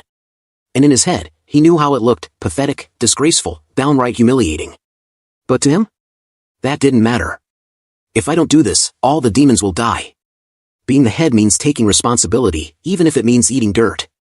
Then, like a punch to the gut, a memory hit him. He remembered being a kid, standing in a tiny shop, watching his father kneel in front of a nasty customer. The guy laughed, smug as ever, ha! He actually kneeled just 'cause we told him to. I was gonna leave a bad review too, this makes it even better. But his dad, still bowing, only said, I'm very sorry, dear guest. I promise this will never happen again. Please, just let it slide once. And little Kim? He just stood there, eyes wide, heartbreaking. Now, years later, the Demon King Kratos was doing the exact same thing. And he meant every bit of it. I'll gladly suffer humiliation, if it means protecting everyone behind me. But across from him, aged Kim, silent and deadly, was gripping his weapon. It's no use. I exist to kill you. No matter what you do, Demon King. I will wipe you out. He raised his weapon. Kim kept bowing. 10 times. Then pause. 10 more. Then another break. Aged Kim blinked. That rhythm felt oddly familiar. 10 times. Always in tens, his eyes widened. That's how the hand of purpose moved. When sweeping battlefields, counting beats, even randomly rolling around like a weirdo, it was always in tens. He stared at Kratos. That apologetic, whining voice. That over-the-top groveling. That tone, it's not like a Demon King's at all, but I know it. You are. Why has the hand of purpose taken this form? Then aloud, cold and sharp, stop it. Kim froze mid-bow, peeking up like a kid who just got caught stealing cookies. Aged Kim narrowed his eyes. Disappear quickly. Because right now, I really want to kill you. And Kim? Oh, he didn't need to be told twice. He lit up like someone just forgave his student loan. He hoisted the bruised and confused Tartu like a sack of potatoes and shouted, thank you. Thank you. I'll never forget this for the rest of my life. And then, Demon King's fourth army, retreat. He was basically screaming in his head, run. Run. Move it. The other demons blinked, huh? All of a sudden? Are we retreating? No clue, but hey, if the Demon King says run, we run. So off they went, confused but alive. Tartu, meanwhile, had other plans. Fuming with pride hurt and ego bruised, he snarled at aged Kim. You dare, you lowly. He lunged. And in one effortless swing, slice. His head and hand were gone before the rest of his body even hit the hill. It slid down slowly like a sack of flour dropped too hard. Kratos just stood there, frozen stiff, sweat pouring like he was in a sauna. Aged Kim looked down at the corpse, then back at Kratos with eyes sharp enough to cut mountains. I understand, that wasn't your order. It was his own decision. Kratos blinked, stunned. Aged Kim turned and walked away, cloak fluttering in the wind, his voice like a warning etched in stone. If I ever see those horns in the human world again, I'll kill you. Kratos didn't even nod. He just kept standing there, sweat dripping, soul trembling, like someone who barely escaped being the main course at a dragon's dinner. Back at Magrath Fortress, things were tense, then boom, Sir Mook Yoonji shows up again like nothing happened. Javier runs up. Sir Mook Yoonji, what happened to you? Lloyd's right behind him, full of concern, like a worried mom who lost their kid in the supermarket. You suddenly disappeared. We were worried. Mook Yoonji, or rather, Aged Kim, keeps it short and mysterious. I just had to fight for a bit. Javier's eyes go wide. Huh. Against those terrifying demons. And then bam, here comes Wolko's, bowing his head like he just realized he almost insulted Superman. Your esteemed name is Mook Yoonji, correct? You struck down demons in an instant and made the others kneel.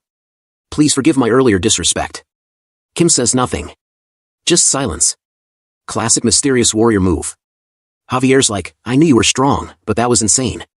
Wolko's turns to the whole fortress and yells, everyone. Give cheers to Sir Mook Yoonji, who protected the fortress. The crowd? Instantly, hooray! And amid all the noise and celebration, Kim thinks quietly to himself. Now, in my 20th life, for the first time, I've escaped this repeating life of slaughter.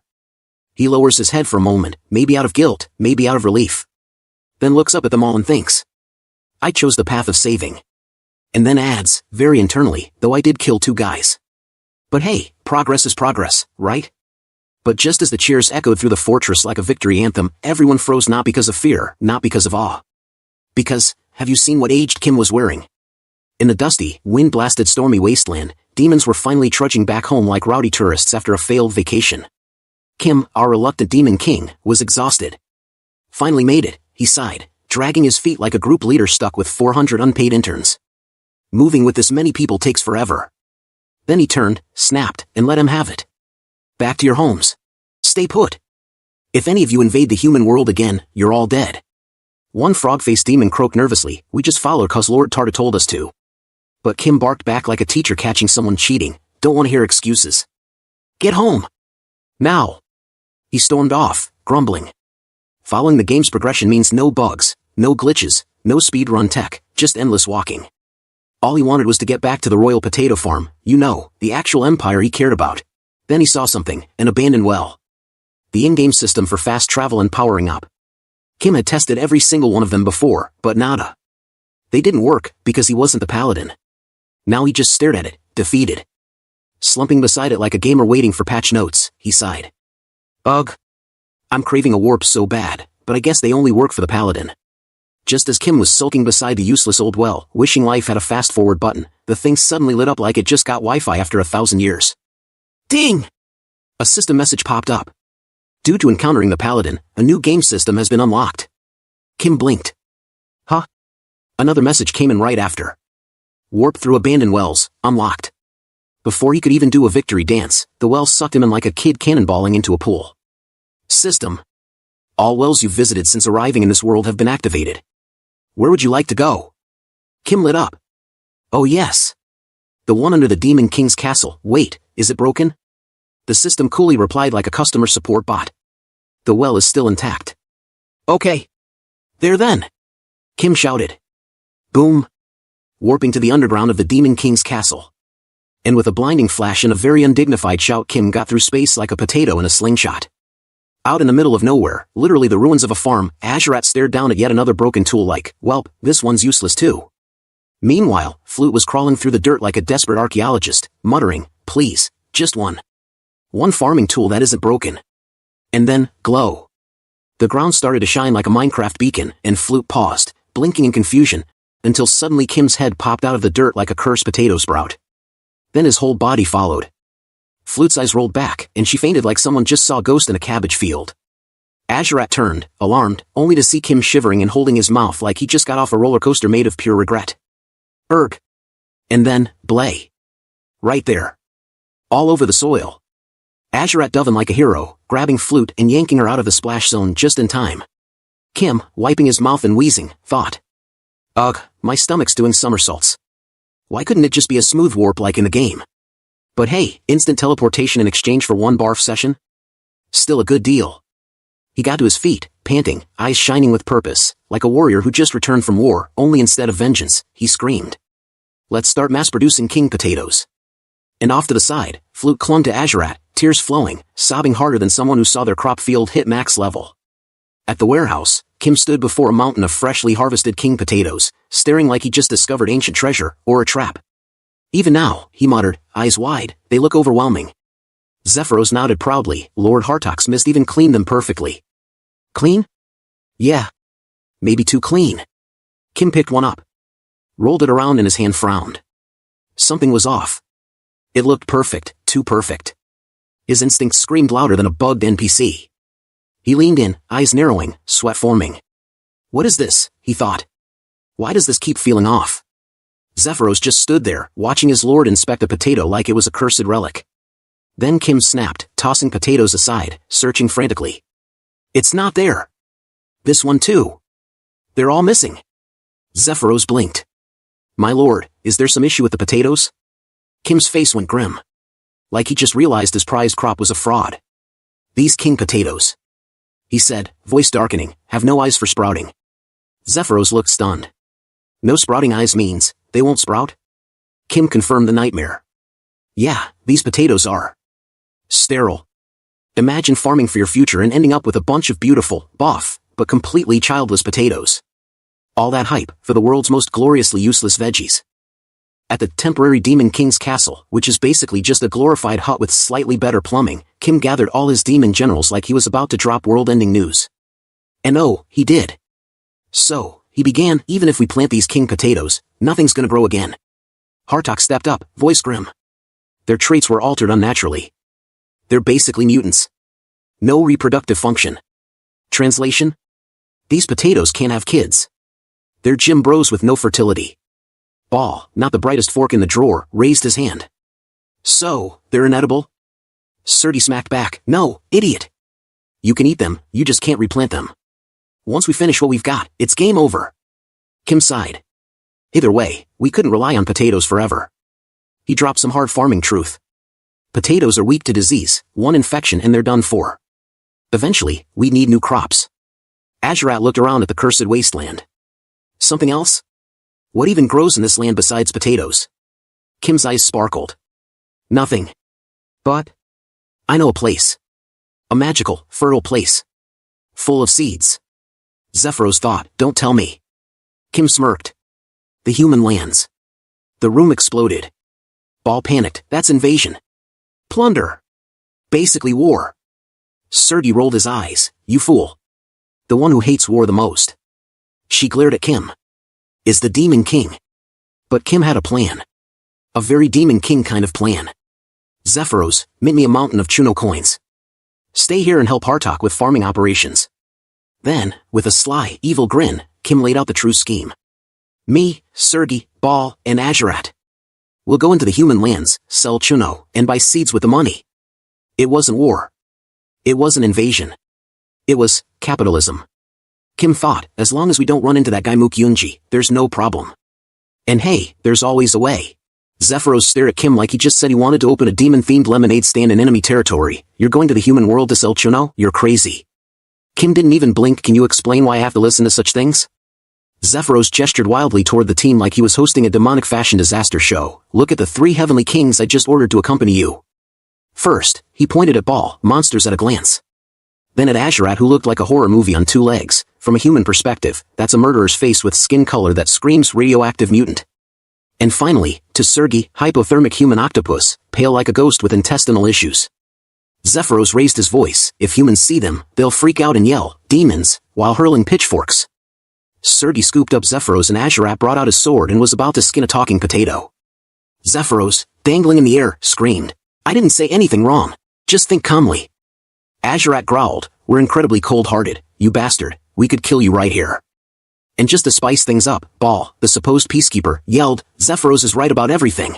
You guys do look weird. Only Ball is normal. Azurat spun around like, no. You are the most demon-like of us all, you jerk. From the side, Hartok mumbled, hands on his hips like a disappointed dad. I can't believe your self-image is this broken. Compared to my gentlemanly appearance, you're all hopeless. Azarat turned and snapped, it's the appearance of a corpse, you zombie old man. Sergei, watching the chaos, chuckled like she was front row at a comedy roast. You're all like dried and steamed fish. Hilarious. Azarat barked back, shut up, enteritis patient. You're the only guy who looks like a sick octopus doing cosplay. Hartok jabbed his cane in the dirt. Don't you know you're the furthest from human in appearance? You walking seafood disaster. And with that, the three of them were at each other's throats, arguing, yelling, ready to throw hands in the middle of the let's not be scary mission briefing. Kim watched the chaos unfold like a teacher on the verge of quitting mid-class. His face went blank. They all have glass minds and appearance complexes, he thought. Sometimes they look really pathetic. He finally raised a hand and waved. Stop, stop. Then it hit him. Maybe a joke will lighten the mood? So with a face that looked like he was possessed by a haunted potato, he leaned in and said, don't fight. We're all going to, since none of you have an appearance that can be shown as is. Dead silence. All the generals looked like they'd just been slapped by a wet sock. Kim blinked. Wasn't it funny? But they were quiet now, at least. Well, seeing them calm down means it worked. That's good enough. Back to business. Kim turned to Zephyros. Hey, Zephyros, when we broke into Sarl Castle you kept what I told you to take care of, right? Zephyros nodded and said, oh, yes, you mean the ones from the secret shortcut. Then he pulled out a wiggling, slimy thing that looked like it escaped from a mad scientist's sushi platter. Sergei squinted. What is this? Azarat just muttered, oh, like he was trying not to throw up. Kim beamed like a salesman introducing a life-changing product. It's called the Elixir of Transformation. If you drink it, you'll change into a creature different from a demon. We'll disguise ourselves with this and sneak into the human lands. Sergei stared in horror. You mean, eat it? This?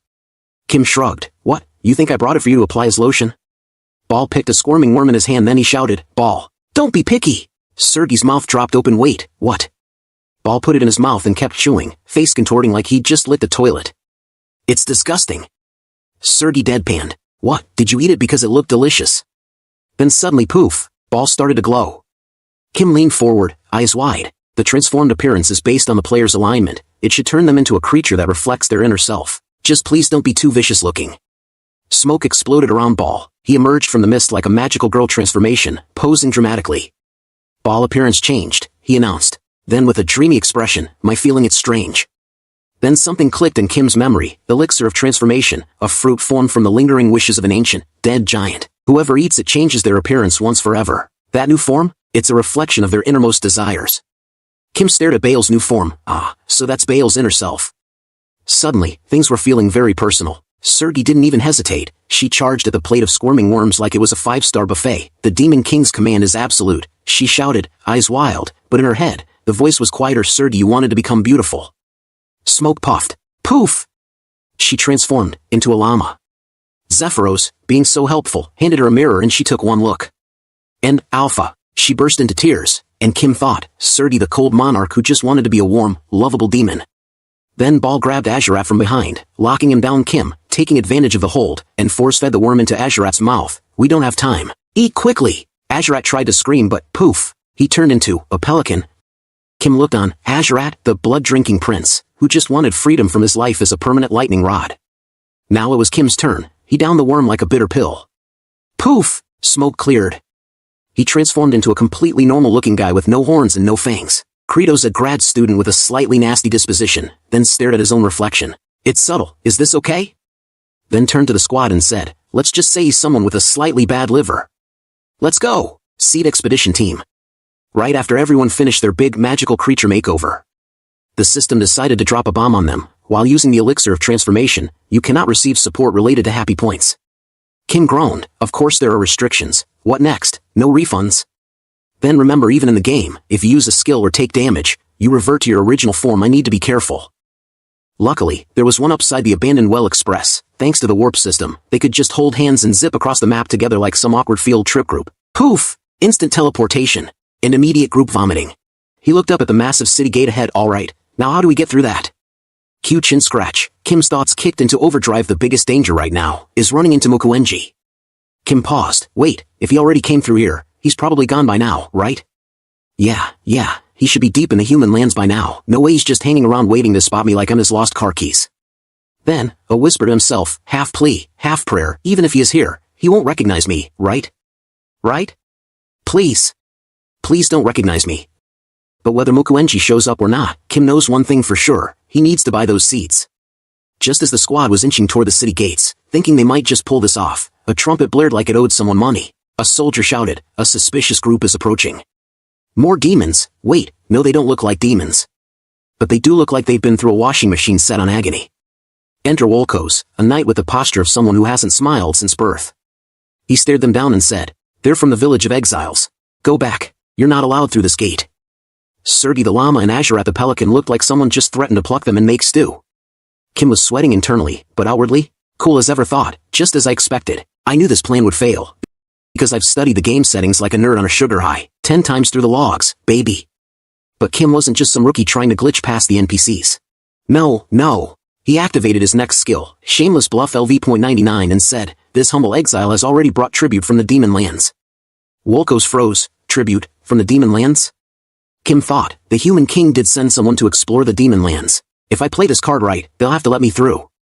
Wolkos glanced behind Kim. "If you mean tribute, then perhaps what's behind you?" Kim's face lit up like he'd just been offered a discount at a blacksmith shop. "Oh yes, indeed. Your eye for detail is astonishing. Right this way." Then, with the most exaggerated hand flourish in history, he gestured behind him and proudly announced, "These are beasts captured alive from deep within the demon lands. Their meat? Absolutely divine."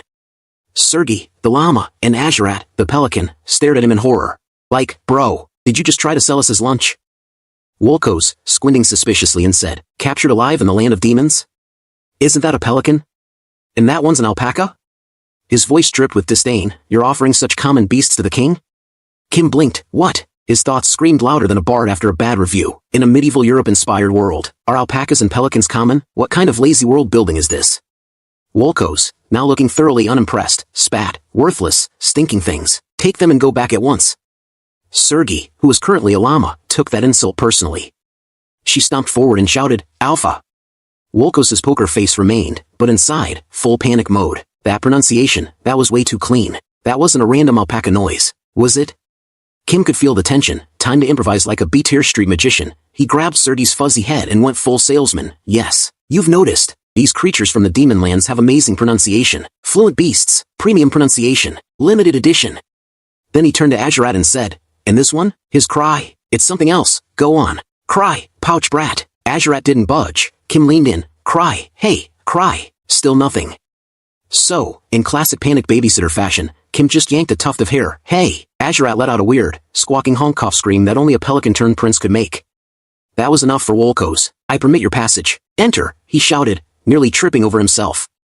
Bluff successful. And Kim, he walked past those gates like he hadn't just tried to pass off his friends as exotic groceries. Wolkos suddenly turned back with that by the way tone that always means trouble. "Even if you have rare beasts, you're descendants of exiles. I can't just let you wander around the kingdom. A special envoy is staying here. Go with them." Kim smiled on the outside, but inside, pure sigh, what a pain. Outside the gate, poor Sergei the llama and Azurat the pelican were tied up like confused livestock. Meanwhile, Kim said, "That's welcome news. We didn't get anything from the demon lands anyway, so I was really worried about facing His Majesty empty-handed." Then the envoy Javier and Lloyd gave a polite bow. Javier said, "I am the king's special envoy, Elbia Azrahan. This is my servant, Duro Frontera." Kim replied, trying not to look nervous, "Nice to meet you. I'm from the village of exiles. My name is Cred, Kim Jang-Cheol." "Yep, that's the one. And this is my friend, Balnem-C." But Javier, the envoy, raised an eyebrow. "The village of exiles, you say? I stayed there for a few months, but I've never seen you before." Oh no, Kim felt it, that cold sweat before a disaster. Suddenly, shing, the sound of steel being drawn echoed. Every soldier pulled their sword, blades practically kissing Kim's neck. One barked, "Reveal your identity. Are you a demon?" Kim's brain went into full panic mode. "Oh, shit. Lloyd, oh dear, our young master Elbia is having face blindness again." Then, pointing right at Kim, he added, "Look carefully. He's the guy from the second house on the left." Kim, "Second house? What second house?" Javier, "What left?" Then Lloyd leaned in and whispered with the calm menace of a guy who's definitely done shady stuff before, "Let's just take them with us. We can offer a tribute to the king." Javier, still playing it cautious, asked, "What if they're really demons?" And Lloyd, without blinking, replied, "They're not. Absolutely never." "Exactly." Javier, now nervously clapping like a bad liar at a family reunion, said, Right. I couldn't remember because we never spoke." "Yep, you were there." Kim thought, that potato-looking guy, he's pragmatic. I can use him. Meanwhile, Lloyd gave Kim a friendly thumbs up, but internally was thinking, that unhealthy-looking guy, I can squeeze him dry and toss him when I'm done. Then Javier clapped again and said, "Without further ado, let's depart immediately." Then added, "This is Mr. Mukuenji, who has offered to be our escort." Kim felt his soul evacuate. Oh no, not him, not him. Mukuenji stepped forward, eyes colder than a tax auditor. Kim, sweating bullets and shaking, squeaked, "Hello, I'm Kim Jang-cheol internally." "Damn it, I'm going to die. We're all going to die." Mukuenji stared at him for a long moment and said flatly, "Your liver looks unhealthy. Please take care of yourself." Kim just stood there, completely flustered, trying to keep his lunch down. Javier, oblivious to the emotional carnage, cheerfully declared, "Now, the capital is far. Let's hurry." As they started moving, Kim patted his chest in relief. He didn't recognize me. Really? The elixir of transformation actually works. But Mukuenji kept looking, eyes squinting, brain ticking, how to check Kim's liver from the inside. Night fell, and the campfire crackled softly, its warm glow the only cozy thing in a situation packed with pure, undiluted anxiety. Kim sat there, quietly combusting inside. This is dangerous, so damn dangerous, he thought, eyeballing Mukuenji like he was a landmine in a monk's robe. If I run into even one mob or bandit and get hit, the transformation will wear off, then boom, liver donation time. Voluntary or not. Kim's eyes darted toward Mukuenji. The man turned to him, just turned. And Kim's soul high-fived the dirt. Mukuenji simply nodded. Kim's brain, I am not built for this kind of stress. He made up his mind right then. Escape, we're making a run for it tonight. So, the mission get out before liver extraction began. Kim quietly slipped over to Bale's sleeping lump and gave him a hearty slap. Hey, Ball, wake up, quickly. Ball, groggy and offended by existence, mumbled, ugh. Ball needs to sleep 8 hours to grow. Kim, your growth spurt ended a long time ago, you lunatic. Dragging Ball outside, Kim shushed him like a ninja on the run. The llama and pelican were already outside, trembling in the cold. Then, Russell, from the tent behind them. Where are you going in the middle of the night all of a sudden, Pa? Kim froze. Huh, it's talking. Surdy the llama blinked and casually said, of course I can, Pa. It just took time because I'm not used to this oral structure, Pa. Kim, barely holding it together, whispered furiously, why are we sticking with those annoying guys? We've already passed the fortress, we don't need them anymore. All we gotta do is sell the chuno and buy seeds. Easy. If we waste time, we'll blow our cover. But then he paused. Wait, their identity, what even is it? Before he could finish that thought, thump. A massive shadow loomed. Mukuenji, right in front of him, silent, staring. Kim's whole system entered panic mode ultra deluxe. This wasn't a man, this was an omen, and right now, that omen was making direct eye contact with Kim's soul. At the edge of the demon realm, in the Dust Bowl wasteland of Shavin Yuantar, things were not peaceful. Hartok, Zephyros, and T-Bone had just stepped out for some air, when suddenly, a swarm of cockroach-type demons came crawling in like an uninvited buffet line. Hartok blinked. What is it? I didn't summon them. Why have they gathered? The lead cockroach scratched its antenna awkwardly and said, well, our lord is here, and also, we heard we could eat our fill if we came here. Hartok facepalmed. Oh no, there isn't that much food until the Demon King brings back seeds. Just then. More voices. From the other side came a bunch of leafy, green demons. One of them shouted, what are those guys from the Scab Corps doing here? Another cried out, Hartoknim, please take us in. Planis's rebellion has nothing to do with us. And then, like a collapsing dam, the floodgates of desperation opened. Hartoknim, please, save us first. A snake demon hissed, we came from afar, we're on the verge of starvation. The air turned into a begging contest. Food, mercy, us first, no, me first. It was like a post-apocalyptic Black Friday sale, but everyone wanted potatoes instead of flat screens. Hartok turned to Zephyros, trying not to panic. How many giant chunos do we have? Zephyros shrugged. There are many mouths to feed, but even more days to survive. Hartok's stomach sank, but then, he remembered, Kim's voice echoed in his head. When I'm not here, you are the Demon King. Think and judge like a Demon King. The words hit like a lightning bolt made of responsibility. Hartok stood up straight, head high, shoulders back, voice calm and powerful. Divide the races into zones and assign them residences. I will provide the food. Like. Comment. Kim, still trying to keep his cover, finds himself face to face with Mukuenji. An aged Kim opens with the interrogation. Tell me, what is Sir Kim Jang-cheol's true identity? Kim, caught red-handed and red-faced, starts stuttering. That over there. That's why. Total panic mode. Meanwhile, Ball, who apparently thinks muscle solves everything, jumps in with, why are you embarrassed? Bah. Baum MC, if you tell me to, I'll knock that guy down. Kim hisses back, don't fight recklessly, you idiot. Look closely at that human named Mukuenji. Does that look like someone you just punch and walk away from? Ball, finally using his brain for once, mumbles, Baum MC, honestly, I thought he was scary from the beginning. Then, from the corner, aged Kim deadpans. I can hear everything. Kim freezes, his soul temporarily leaves his body. And then aged Kim's inner monologue kicks in, the hand of mission in the Demon King, Kim Jang-cheol. You dragged me into endless slaughter, and now you want peace? What are you after? What are your true feelings? Kim realizes he can't wiggle out with lies, so he goes on, actually, we're not going to present the truth to the king. Aged Kim says nothing, just stares. So Kim barrels on, trying to keep it together. You know, the land we live in sucks for farming. It's like trying to grow carrots in concrete. So we loaded up our cart with chuno, yes, dried potatoes, and came here to sell them and buy vegetable seeds. Still silent. So Kim kept going. I didn't want anyone to find out, so I tried sneaking off. The capital is way too far. We just wanted to hit a nearby city and come back. I apologize. Please understand, we're so broke we can't even eat. Internally, Kim is thinking, appeal to pity, let's go. No one argues with poverty. So now we're back in the tension zone, Kim and Aged Kim, just locked in eye contact, both staring like it's the final round of a bluff-off. No one blinks, no one speaks. And Aged Kim thinks, those eyes, they're hiding something, but they're not lying. The demons only started eating people because they were starving. His expression softens, and he finally says, I understand, but I can't let you just run off. Kim immediately straightens up like a guilty school kid caught sneaking snacks in class. Then Aged Kim drops the logic card. Lord Azrahan helped you get through because you were supposed to offer tribute to the king. I can't disrespect that. So he throws out a compromise. Here's the deal. Stop along the way, sell the chuno, buy your seeds, but I'll be escorting you all the way to the royal capital. And now, cue panic. Because part of that tribute includes 2 animals that were supposed to be handed over. Sergei and Azarat hear this and instantly get goosebumps. You could practically hear their brains screaming, wait, we're the tribute? Is this how I die? Kim, cool as a cucumber on the outside, laughs it off and says, of course. That kind of tribute junk? We've got tons just lying around our place. Sergei and Azarat I am like. Wait, is he for real? But Kim? Kim is doing the internal evil villain chuckle, thinking, do I look serious? Ha! The second we buy those seeds, we are gone. So it's early morning. Lloyd turns to Kim, practical as ever. You need to sell this chuno thing along the way. Javier, curious, asked, could you show me what it is? Kim's like, oh, yeah. It's just something simple. Meanwhile, Sergei's in a mood, still salty from the whole tribute animal situation. Kim lifts the lid dramatically, tada, and shows the goods. Javier blinks. Lloyd, jaw on the floor. Javier plays it cool. I hope you sell a lot. But Lloyd's over here vibrating with excitement. This. Show me this again. This looks way more precious than anything else. Kim's confused. It's just a big, ugly potato. How can I give that to the king?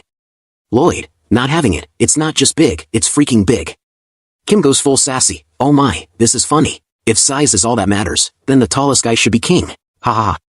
That one hits Javier right in the funny bone. He cracks up and teases. I guess you like it because it resembles you. Lloyd hears this and silently screams, oh just you wait. One day I'll be rich, and when I am, I'll buy you and make you a slave. Javier walks ahead, still grinning. Lloyd follows, grumbling, and Kim's just trailing behind, thinking, as that potato head said, maybe I could offer this thing to the king and score a reward. It is kind of a weird potato, but the real goal? I need to ditch Mukunji fast, before my identity gets exposed. Suddenly Javier points excitedly, ah. I see it over there. They've arrived, the commercial city of Daparazia. By the grace of Lord Azrahan, Kim and Bal got to share a room in the inn. Meanwhile, Mukunji's squad got tossed into another room. And the poor animals? Yeah, no room at the inn for them, not even a straw corner, real luxury spot here. Kim looks around, unimpressed. What kind of commercial city has so many rooms but still feels this shabby? Anyway, first mission of the day, sell the chuno. But before the hustle starts, Azarat's like, wait, are you really planning to offer us to the king? Kim? Offended, what? Of course not. You're a precious lightning rod. Who'd give away their best weather detector? Azarat squints. Wasn't my lightning rod shift over? Kim goes, it's your sabbatical year. Congrats, paid vacation. Then Sergei chimes in, but something's weird. Aren't human markets usually super lively? This place feels even duller than the demon realm. Kim glances around. Yeah, the streets are quiet. Is the economy this bad? Can we even sell this stuff? No time for doubts. Kim sets up shop and dramatically lays out the chonky potatoes. He throws on his best street vendor voice. Here it comes. A potato the size of your head. 20 for 1. 30 for 2. Auntie, uncle, sister, brother, come grab the goods. Big, delicious, chunyo. Bal looks like he wants to disappear. This is our demon king? Kim doesn't even flinch. What's shameful about trying to make a living? We ate our own people just to survive. If all we're losing now is pride, then we're getting off easy. Bal goes silent, and then yells with Kim. Choose. Kim turns to Sergei and Azarat. Well, are you gonna help or not? They both sigh. Then suddenly, it's a full-blown demon sales team jumping, waving, shouting, come and get your potato. Kim thinks, if this were some other ice guy, I'd be selling modern junk food and breaking the economy with MSG. But this is just a potato. A big potato. That's it. So I gotta sell it with all I've got. Making a living is always like that. Then, boom, first customer. Someone steps forward and asks, "Hey, is it really only 20 gold?" Kim lights up like a disco ball. "Yes. Absolutely. And if you buy 2. Then Kim stunned because of sudden crowd surge. 4 for me. Give me 10. Me too. I'll take 6. Kim stunned. Huh, what the heck is this? Viral marketing. Word of mouth buff. Even I didn't plan this. ARA'S like, quit spacing out. Sell, Pelly. Surdy joins in, yes pa. As expected of the Demon King pa. Kim fakes confidence, ahem. Of course this was the plan. Line up, people. He starts handing them out, gold clinking, potatoes flying. In no time, a third of the stock's gone. Kim thinks, at this rate, we'll be sold out tomorrow. Perfect. Everyone's pumped. Kim turns to his crew, all right, for Heavenly Kings, head to the inn. I'm off to buy seeds. Cheers all around. Then Kim walks up to a merchant, hey, I'd like to buy some seeds. The merchant gives him the most confused look, seeds. Are you joking, sir? Kim, huh? The merchant leans in, dead serious, you can't buy seeds in this city. And Kim? Totally bamboozled. Kim slammed the table so hard you'd think he was trying to flatten it into a pancake. What do you mean we can't buy seeds? The merchant, unfazed, shrugged. Most food and seeds get bought out by the big merchant guilds. Kim leaned forward. And where exactly is that? But instead of answering, the merchant squinted at him. Hey, why do you look so pale? Kim waved it off. Forget that. What guild is it? The merchant hesitated. Then slowly turned his body to the side, pointing. Over there, ask that person. Kim turned, only to be cut off by a voice right behind him. Excuse me. A well-dressed man with the kind of face that said I'm richer than you and I know it stepped forward. Weren't you the one selling that big potato by the fountain earlier? Kim crossed his arms. Yes, that's me. The man smiled faintly. I'm Ruslan, secretary to Merchant Richmond. I handle all operations for the Richmond Merchant Guild. Kim replied, I see, so why are you approaching me? Then his mind clicked instantly. Richmond Merchant Guild, so that's the big guild he was talking about. Ruslan didn't waste time. I'll be blunt, 20%. I'll buy all your potatoes at 20% above your asking price. Kim blinked. Wait, what? Could this be? He kept his face calm. Before we get to that, how much is a handful of cabbage seeds? Ruslan tilted his head, then replied with an almost smug tone, a handful, you say. Currently, we're selling them for about 100 gold per handful. Kim's mind was spinning fast, that's price gouging. Judging by the market rates here, 50 gold should be the max, they're charging nearly double. The picture was coming together. Richmond Guild weren't just merchants, they were hoarders. They controlled distribution, stockpiled supplies, and milked the market dry. That explained everything, the empty inns. The half-dead market district. And all those desperate people scrambling to buy chunyo. Kim's lips curled into that iconic grin that usually meant trouble. Ruslan saw it and thought, what's with that face? Even if I sold all my chunyo, I'd barely afford seeds at their prices, Kim calculated. But hey, there's no rule saying I have to buy from them. Then he paused. Okay, maybe there is, but laws don't really apply to me, right? His eyes flicked to the corner. Aged Kimchi was watching like a hawk. The old man definitely sensed something, but that wasn't going to stop him. An evil grin spread wider. I've figured out a way to shake you off, and get the seeds too. Kim lifted his chin high. So, you'd like to buy some chunyo? Yes, Ruslan replied smoothly, if you sign a deal with us right now. Kim's tone sharpened. Get your boss. Ruslan blinked. But I'm the one in charge of operations. Kim's contempt deepened. You're just staff, right? I doubt you're in a position to handle my offer. I'll show you I'm not some pushover small-time merchant, Kim thought. Ruslan's smile strained. I'm the second in command of the Richmond Guild. I have authority over almost all decisions. Huh, Kim replied flatly. Then he dropped the bomb. Good. Then give me 200 gold for one potato. You buying or not? Ruslan's jaw dropped. 200 is too much. Kim smirked. Oh? Look how tight your purse is. Why? Can't make the call? He chuckled, leaning in. Your boss has probably thought this through, right? A giant dried potato, easy to store, huge volume. If the Royal Army gets their hands on it, that's a jackpot waiting to happen. Then, with a presence that could crush a room, Kim delivered the final blow. Now, here's a question. Sell this potato at a loss, but if it lands you more royal supply deals, would it really be a loss in the end? Ruslan was tense, frustrated, and completely speechless. Kim pointed toward the guild hall. Call your boss. It's late at night, rain coming down in cold sheets, and outside Surdy and ARA'S are drenched. Azarat, clearly fed up, snaps, I'll never forgive you, Demon Lord Pell. Sergei hushes him, quiet down, Pa, if people hear you talking like that, we'll attract trouble, Pa. Azarat shoots back, since when did you become such a loyal little Pelly? Aren't you mad we got dragged into the human lands like this? Sergei, I'm having fun, Pa. That throws Azarat off. What did you say? Sergei's eyes glaze a bit, like she's looking somewhere far away. Since I was young, I wanted to see this place, Pa. They say there's lots of food and no one eats each other. I couldn't even imagine that, Pa. Then her tone softens. You know, my parents were eaten by stronger demons, Pa. And I didn't even feel sad, it was just expected, Pa. She looks at Azarat. Same when your little siblings were eaten, right, Pa? Azarat goes silent. Sergei presses on. This city's poorer than I thought, but they don't eat each other. I saw a dad at the market earlier. He looked hungrier than his kid, but he still gave the chunyo to his kid first. If we'd been born here, his voice trembles. Maybe our families could have been happy too. Azarat notices Sergei's crying. So when you get emotional, you just drop the Pa. Sergei sniffs. What? I just got used to the pronunciation. Without another word, Azarat spreads a wing over Sergei's head, shielding him from the rain. Even demons now might see an age of happiness. Just then, slam, Kim bursts in. Hey! You too! Azarat panics. Oh no, this is a misunderstanding. Sergei got cocky so, Sergei shoves him. Azarat keeps bullying me, please kill him. Kim doesn't even care, just picks them both up. Get in here! Demon 4 Heavenly King's strategy meeting. Inside the inn, Azarat starts ranting. They're hoarding all the food and selling it at insane prices.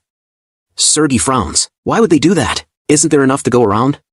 Kim explains, it's not about survival, they just want more money. Ball nods sagely. Ball knows this. Once basic needs are met, people chase esteem needs. Kim stares. What kind of pretentious, world-breaking nonsense is that? Azarat insists, it's not about esteem, it's just greed. Even though they already have plenty. Sergei chimed in and meanwhile, there are people truly starving. Memories of their lost families flash between them. Ball mutters. Ball feels kind of angry. Kim grins. You may hate it, but humans are like this. We just have to act according to our own goals. His smirk sharpens. Demons should act like demons. We're going to invade their warehouse. Like, share. Back in demon territory, the sky is twisting itself into chaos, another tornado spiraling up, and again, and again. Demons gather at a distance, whispering nervously, what on earth is Mr. Hartok doing?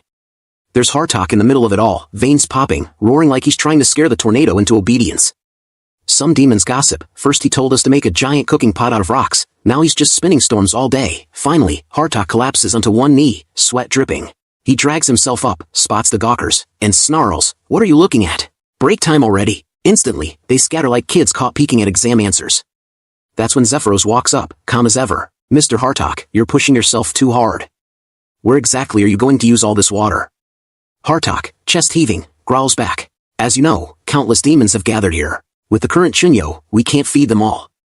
So, his voice rises into a full bellow, I'll throw the chunyo into water and boil it. That way, we can feed several times more with the same ingredients.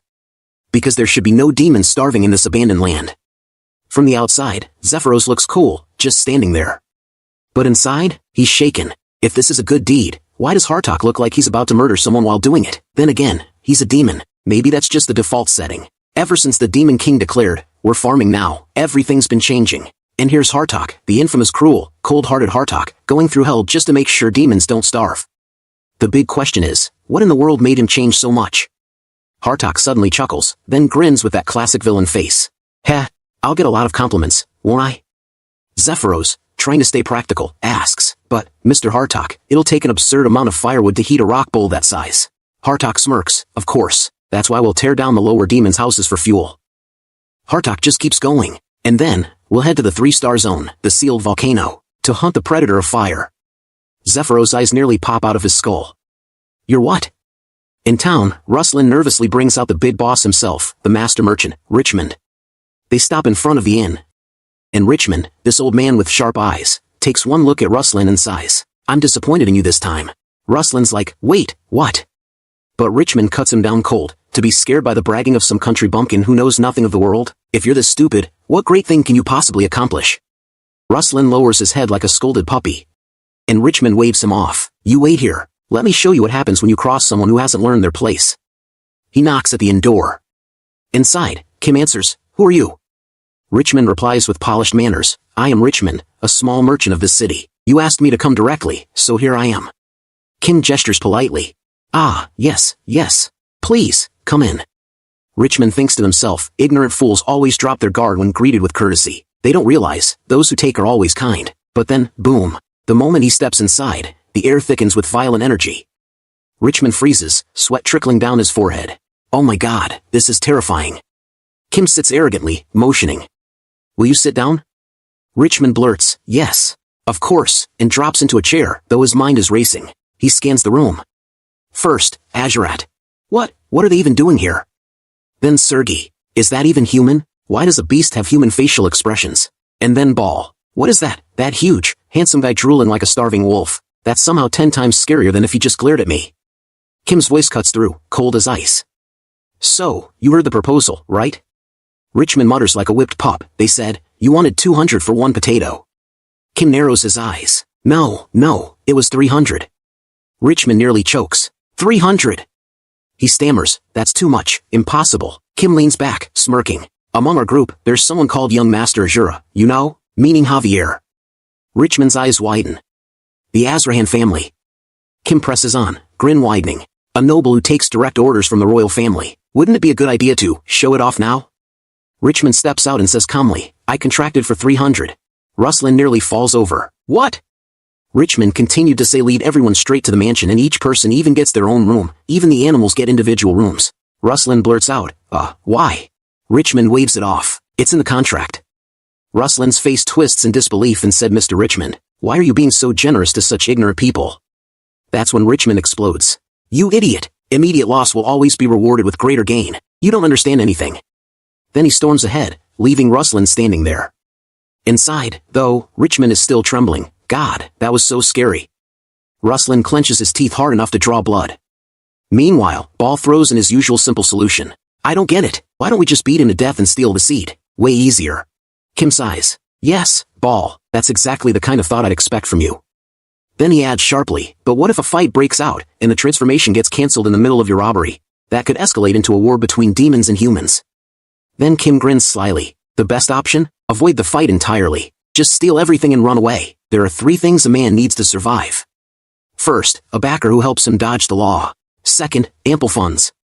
And third, a warehouse big enough to hold mountains of food.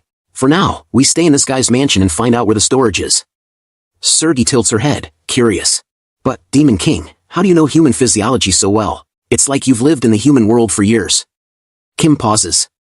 Then grins that trademark grin. Since I'm the Demon King, I know everything. Call it, the cheat code. Ball, Sergei, and ARA'S all think the same thing at the same time, as expected of the Demon King. Kim looks at them, amused, and thinks, these fools, so quick to accept anything I say. But outside the door, someone else is listening. The aged Kim, his eyes narrow as he mutters to himself, is this truly the hand of mission that plundered humanity? No, this is Demon King Kratos. Like, comment, share. At Richmond's mansion. Lloyd flopped onto the bed like a sack of potatoes, fitting, really, and sighed, Mr. Kim Jang-Cheol, thank you for finding such a nice room. Javier, still baffled, asked, seriously though, what on earth did you do? Kim casually waved his hand, as if it was nothing. When I said I'd sell Chunyo, our royal potato, it just turned out like this. Then he added politely, thank you for handling everything. Javier blinked. I thought it was just a big potato, but apparently it's worth this much? Lloyd bolted upright. Not just big, it's freaking huge. We should present that thing to the king. Javier smirked and jabbed, honestly, I think you like it so much because you resemble those potatoes. You've got some kinship with them. Lloyd's jaw dropped. What? Are you saying I look like a potato? Your facial features, Javier said innocently. Lloyd turned desperately to Kim. You didn't sell them all, did you? Right. Kim deadpanned. I sold it all. Lloyd screamed like someone had stolen his soul. But then Kim added with a sly smile, but, don't worry, it'll be ours again. We're going to steal it back. Lloyd's eyes lit up. Let's cooperate. Before he could get too excited, Javier shoved his face away in panic. What do you mean steal? Kim leaned back, grinning. I mean exactly that. I'm going to steal everything they've got. Javier nearly burst. I am a public servant. I cannot tolerate such behavior. Kim calm as ever said, oh, I know. You can't tolerate it. But tell me, Javier, if you go out and start hoarding and monopolizing the city's food supplies, and those actions completely collapse the economy, would you tolerate that? Javier froze, halfway between rage and confusion. What kind of logic is that? We shift scenes to Ruslan and his men, huffing and puffing as they carried crates of cargo. Just then, they heard a cheerful voice. "Oh my, you've worked hard," and of course, it was Kim, waving at them like a nosy neighbor who just won't go away, grinning and say, "Are you taking our Chinyo to the warehouse now?" Ruslan, suspicious as ever, muttered, "Yes, that's right." In his head, though, he was screaming, "Annoying guy." But Kim wasn't done. "Shall we go take a look at the warehouse? I just want to see if our Chinyo is being preserved properly." Ruslan immediately shut it down. "That's not possible." "Oh, why not?" Kim pressed. "Because," Ruslan said firmly, "our warehouse is confidential. It's our trade secret for keeping products fresh." Kim, instead, laughed loudly. "Ah, come on, show me some guts now." Ruslan's forehead vein popped. "You're the one showing too much guts." Then Kim, like a spoiled kid in a candy store, dropped to the ground and started throwing a tantrum. "Ah, show me the warehouse." Ruslan snapped. "You better use force to a certain extent, but that doesn't mean we'll show you any secrets." Then he barked at the coachman. "What are you waiting for? Let's go." "Yes, sir," the coachman said, flicking the reins. But before the carriage could move, Kim dove right in front of it, sprawled dramatically across the ground. "I can't avoid it. Just step on me or go take me to the warehouse." The guards scrambled to drag him away. "Get up right now! Out of the way!" Kim shot back. "This is my bedroom. Where do you want me to go?" Then he began chanting like some deranged street performer. "Warehouse, warehouse, warehouse." At this point, Surdy Bal Azurat was watching, while Kim's chant echoed, "Chonsan warehouse, where is it?" Bal muttered, "What are you doing now, Demon King?" "Kim, up the drama. Take me, take me." Surdy groaned. "I don't want our Demon King doing this. It's embarrassing." Kim sang louder, "All my precious things are leaving, rotting away in your warehouse. Ah." Javier nearly died from secondhand embarrassment. "Oh God, why am I even with this man?" And then Lloyd walked in, cool as ever. "He's a man, huh?" Javier blinked. Lloyd wiped his mouth like he'd just finished a meal and declared, "That attitude, abandoning human dignity for the sake of a goal. I must learn it well and use it in the next life." Javier almost choked. "Why in the next life? You'll only get pointed at." Meanwhile, Kim kept singing, "When Chinyo breaks through the darkness and enters the warehouse, the cockroaches inside will eat my Chinyo." And yet, behind that foolish song, Javier remembered Kim's words, "We could uncover their crimes and punish them." But how long would it take? How much time would the citizens have to starve? The thought made Javier tremble, and tears welled in his eyes. Kim, seeing it, spoke gently. "I believe that young Master Azura would sympathize with me. Let's combine our strength and take it back. What the wicked ones stole, what should have belonged to the citizens." He raised his voice again in chant, "Warehouse, warehouse." Javier clenched his fists. "I fully understand his resolve now, and I will help, with all my strength." Kim then declared, "I will find the location of the warehouse. Azrahan, prepare what I asked you to do." The guards had enough. They picked Kim up, swung him like a sack of rice, and tossed him far away. Ruslan roared, "This persistent bastard is crazy. Depart! Hurry and depart!" Kim, rolling on the ground, finally stood up, face streaked with tears and laughter. Bloody eyes. Complete. Then a system message appeared, "Ruslan is going to be irritated for the next 7 hours." Another one followed. "He plans to move north to a secret warehouse, underground in a coal mine on the outskirts." Kim's face lit up in triumph. Watching from afar, the aged Kim narrowed his eyes. If he truly sets his mind to it, taking it by force wouldn't be a problem. But is this really justice, or plunder? He looked at the man and wondered, are you a demon, or a hero? The more I watch, the less I understand. So now the scene shifts to Hartok, one of the 4 heavenly kings. He steps forward, calm and steady, while Zephyros trails behind. "Lord Hartok," Zephyros says, "the fire predator is strong, maybe we should bring the legions." But Hartok replied, "Didn't you just say it's strong? If we drag a bunch of weaklings here, all we'll get are wounded soldiers. And then who takes care of them? Me. Who takes the risks? Me. No, this is the job of the 4 heavenly kings." And hearing those words, Zephyros actually shivers, like he's witnessing a scene out of a heroic epic. Even T-Bone, standing off to the side, gets emotional and cries out at Hartok's bravery. Hartok glances back and asks dryly, "Aren't you writing this down?" Zephyros scrambles with his notepad. "Oh, yes, of course." Hartok, rubbing his nose, thinks to himself, "That was pretty good. Imagine it now, the Demon King praises me, Hartok, the one with both genius and character. He. Then he gets serious. He thinks about the fire predator. Low intelligence, extreme aggression. Tried to execute it once for cannibalism, but I sealed it away instead, thought it was too much of a waste. He looks down at the bubbling lava beneath him and mutters, "Come out. Ikrit, predator of fire, I leave this work to you." The lava boils. The ground shakes. Bubbles burst into sparks of flame. And then, something huge emerges. A dragon. No, a massive dragon, rising out of the molten lava with glowing eyes and a mouth dripping with liquid fire. Its first word, in a voice that sounds like rocks grinding together, is, "Food." Hartok stands stone-faced, like the perfect commander. But inside, his brain is screaming, damn it, was he always this big? Like, Outside the volcano, T-Bone is on the ground, rolling around laughing so hard his booming voice echoes everywhere. And why? Because Zephyros is rubbing his belly. T-Bone looks ridiculously happy, grinning ear to ear. And Zephyros is actually enjoying it. He's smiling, rubbing harder, thinking, wow, this is wholesome. And then, bang! Hartok's furious roar cuts the moment like a sword. Run away! Zephyros freezes mid-rub, blinks, and then turns around. Behind them, the sealed lava bursts open, and the predator of fire, the massive dragon, erupts out, spraying fire like it's been saving it up for centuries. Lord Hartok! Zephyros yells while sprinting. You went in so confidently, what happened? Hartok, teeth clenched, snaps back, shut up, that guy's been eating fire for so long he's too strong. Zephyros, ever the scribe, is scribbling even while running. Lord Hartok, who was supposed to be brave enough to take risks, ran away with his tail between his legs. Don't write it down in detail, you crazy bastard. Hartok howls, veins popping on his forehead. Still, Hartok's mind is spinning. He remembers the starving demons waiting on him. He suddenly skids to a stop, clenches his fists, and thinks, there's no time. Energy starts swirling in his hands, his aura exploding outward. The dragon rears back, fire glowing in its throat.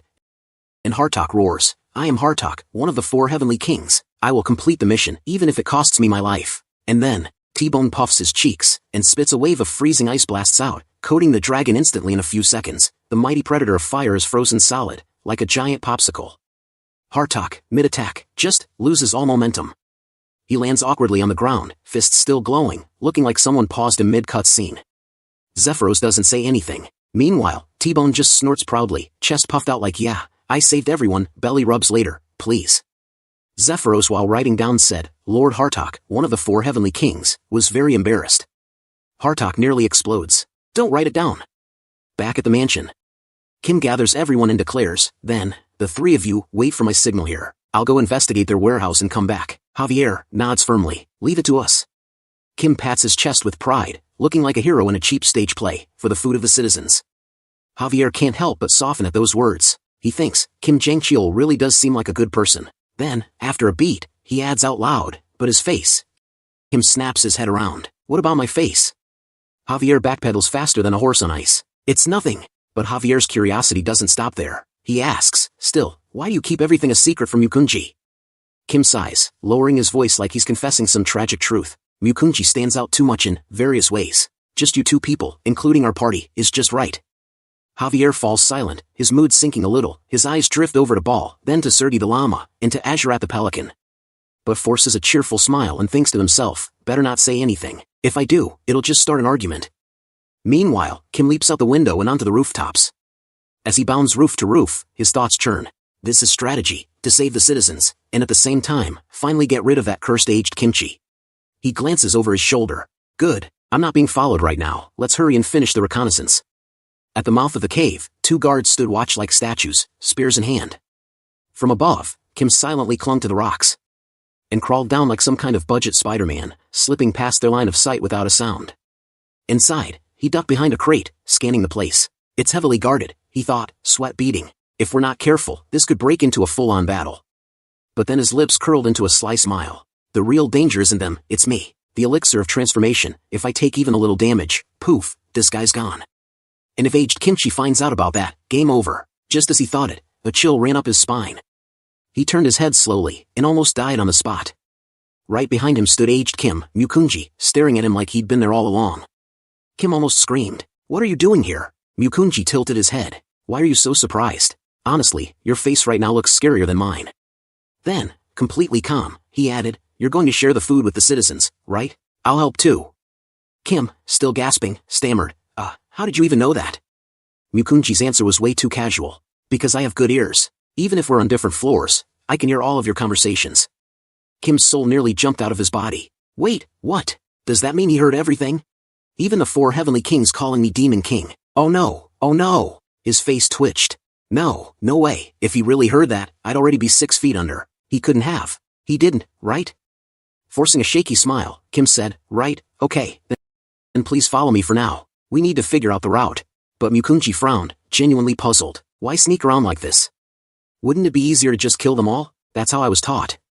Kim froze. His brain replayed his gaming memories, every time Mukunji solved problems with violence like it was the tutorial button. He grabbed his forehead with one hand and waved desperately with the other. No, no, life is precious. It's best to finish things peacefully, without fighting if possible. Mukunchi stared at him for a long moment. Then, quietly, he lowered his head. I understand, if that is your will. Kim exhaled like a man who just dodged an execution. Then a tunnel stretched wide and dark, almost too quiet.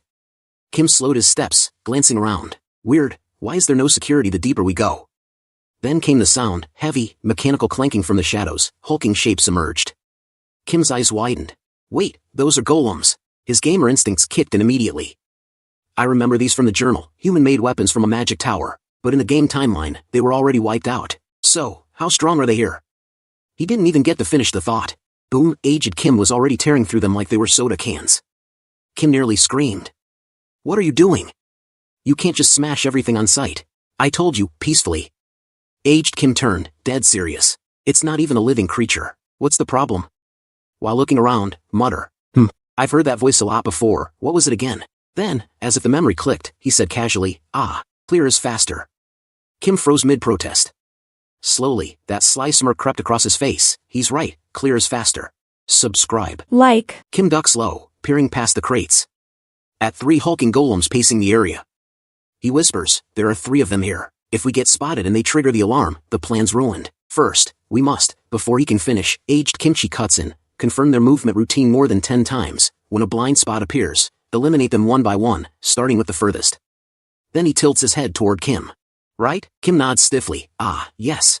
But inside, his brain's short-circuiting. Wait, hold up, didn't you just say you learned this? He sneaks another look at him and gets a chill. No, this feels too familiar, like when I was the one controlling him in the game. Aged Kimchi narrows his eyes at the golems. There's hardly any opening Kim's size. Then, we've got no choice but to attack them at the same time. Those 2 over there, what if we wait until they're apart and strike them separately? But doubt creeps in immediately, murmuring, ugh, no, that's risky. Can I even drop a golem in one clean hit? I can't gauge their power, and I can't even gauge my own strength in this transformed state. Aged Kimchi rummages through his cloak. He pulls out a weapon and says, almost casually, take it. You'll feel stronger just by holding it. Kim freezes as the realization sinks in. Wait, I know this. This is one of the hidden strongest weapons. Everyone thought it was just a gag item, a joke weapon, but later in the game, it's revealed to be an absolutely broken cheat tool. Right on cue, a system message flashes before his eyes. Bragia's pretty hard hammer. An unidentified weapon that gives off a dangerous vibe, seemingly designed to deceive someone with its innocent appearance. Kim tightens his grip on the ridiculous yet deadly pretty hard hammer, feeling his body surge with power. Just holding this boosts my stats by 30%. With this, I might actually stand a chance. His confidence spikes, until he notices aged Kimchi digging through his cloak again. Out comes a gigantic sword. I'll do it with this, he says calmly. What the heck? Do you seriously have everything you put in your game inventory? This isn't fair. You're not a warrior, you're Doryman. Before Kim can complain further, aged Kimchi locks eyes with the golems and says, then let's go. Kim panics, raising a hand. Wait, just a little, let's time this out. But aged Kimchi doesn't wait. He charges ahead, sword raised, and shouts, now. Kim has no choice but to dash in after him. What do you mean now? You sprinted off before I even finished breathing. If we don't strike together this is... Oh wait, he stopped. Aged Kimchi is standing still, waiting. Kim's chest tightens. He was waiting for me? That tiny bit of trust sparks something. With a roar, Kim swings his pretty hard hammer, and, crunch, one golem is obliterated in a single strike. At the same time, aged Kimchi cleaves through another like it was made of clay.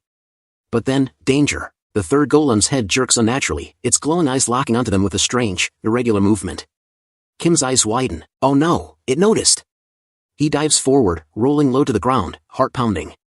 The golem's gaze sweeps right over him, missing by inches. Kim bursts out of the roll and swings with all his strength. Bam! The hammer smashes it to pieces. Almost instantly, aged Kimchi's blade follows through, shattering the last fragments. Breathing hard, Kim glances over. And that's when it hits him. Wait a second, this guy, it's not just that he's fast. He's moving in sync with me, step for step, strike for strike, like we're one body fighting together.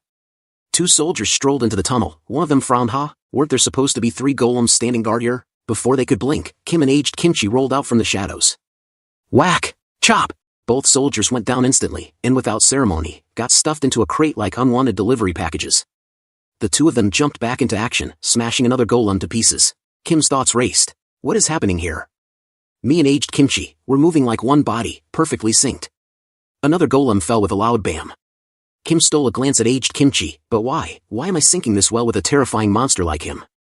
Then, against his better judgment, a chuckle slipped out. And why does he look so happy while we're doing this? Aged Kimchi smiled. And inside his mind, a storm brewed. He taught me how to kill, but then told me not to. He said humanity was the enemy, yet now they want peace. It's a contradiction that keeps pulling me in opposite directions.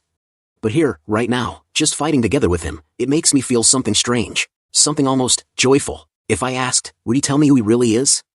Kim snapped him back. Mr. Mukunji, you're pushing too hard. He'll die if you keep that up. Aged Kimchi tilted his head, confused. Huh? Kim pressed on, his tone firm but heavy. Not everyone in this world is evil. A lot of these people, they're just working here to make a living. They don't deserve to die. The words lingered in the air. Kim's voice dropped lower, almost a whisper now. Perhaps there's already a wound in your heart. I don't want to hurt you more than you already have been. Aged Kimchi said nothing, just stood there quietly, expression unreadable. They crept deeper into the cave. Aged Kimchi whispered, we've gone far, no guards or golems in sight. Kim smirked, guess they never imagined we could sneak this far in. Ahead loomed a massive door, with golems so big you wouldn't want to bump into them in an elevator. Kim's grin widened. Feels like we found the warehouse. Now, grab the things we prepared. Aged Kimchi waved the hand and tensed. Wait, someone's coming. Footsteps echoed through the cavern. And suddenly Richmond appeared. The golem's eyes glowed red, booming mechanically. Who is it? No one enters here. Leave in 3 counts, or I attack. Richmond raised a hand. The golem's eyes flickered blue. Richmond's blood confirmed. Welcome. It stepped aside.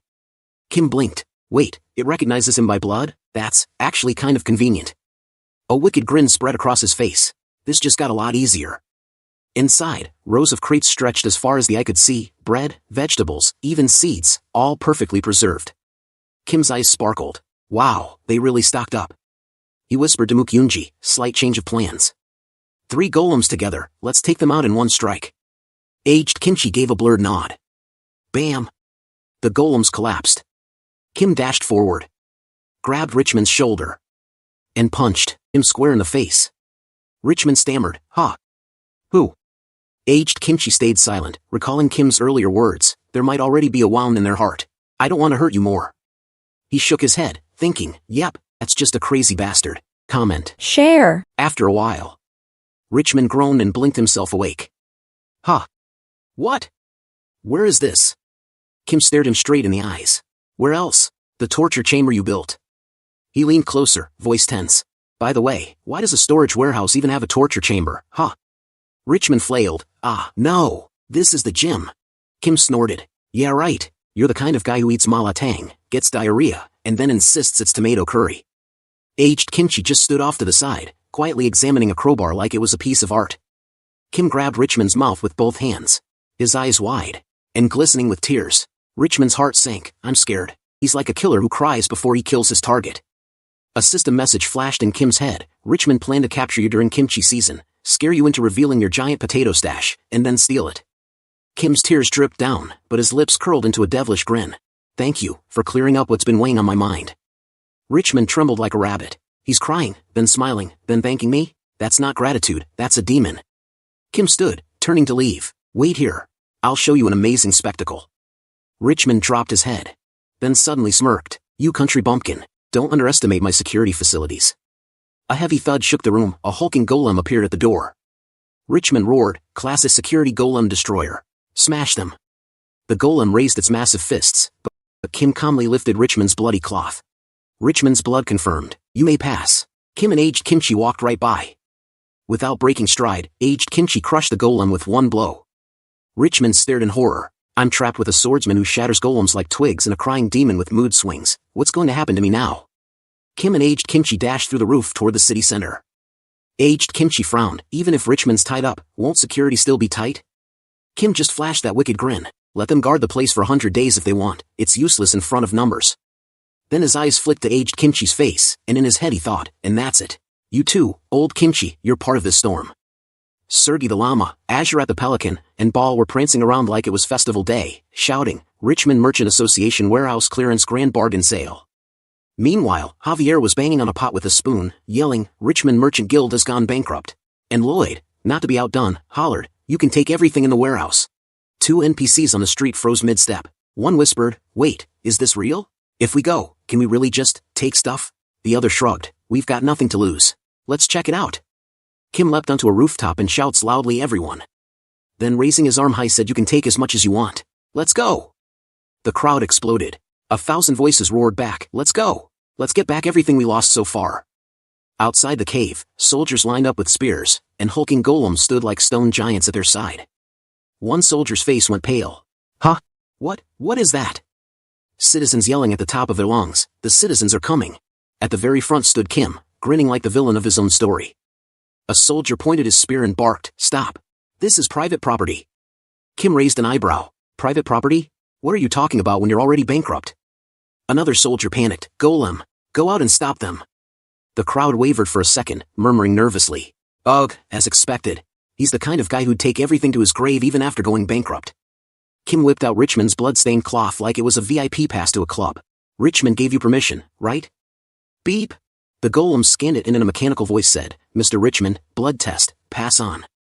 Then, like bouncers stepping aside for the boss, the golems let them through. The citizens surged forward, sweeping aside soldiers like a tide. Kim turned to Aged Kimchi. "Mr. Mukunji, please go to the front and shut up all the annoying guys." Aged Kimchi simply nodded. "Understood." Then flew forward like a human battering ram. Kim's grin grew sharper. "You listen well, innocent bastard," he muttered under his breath. Then he spun to face the 4 heavenly kings and shouted, upon arrival at the warehouse, "Put all the seeds in first. After that, move in an orderly fashion according to the plan." The orderly plan looked more like a festival of chaos. The warehouse was a mess, people everywhere ripping open crates like it was the end of the world's biggest Black Friday sale. Ball, Azurat, and Kim himself were shoving bags of seeds onto a wooden cart, while Serdi was on top of a crate, waving his arms and yelling, "Hurry up." Ruslan stormed in and shouts, "Richmond." Richmond's eyes widen. "Ruslan, release me quickly."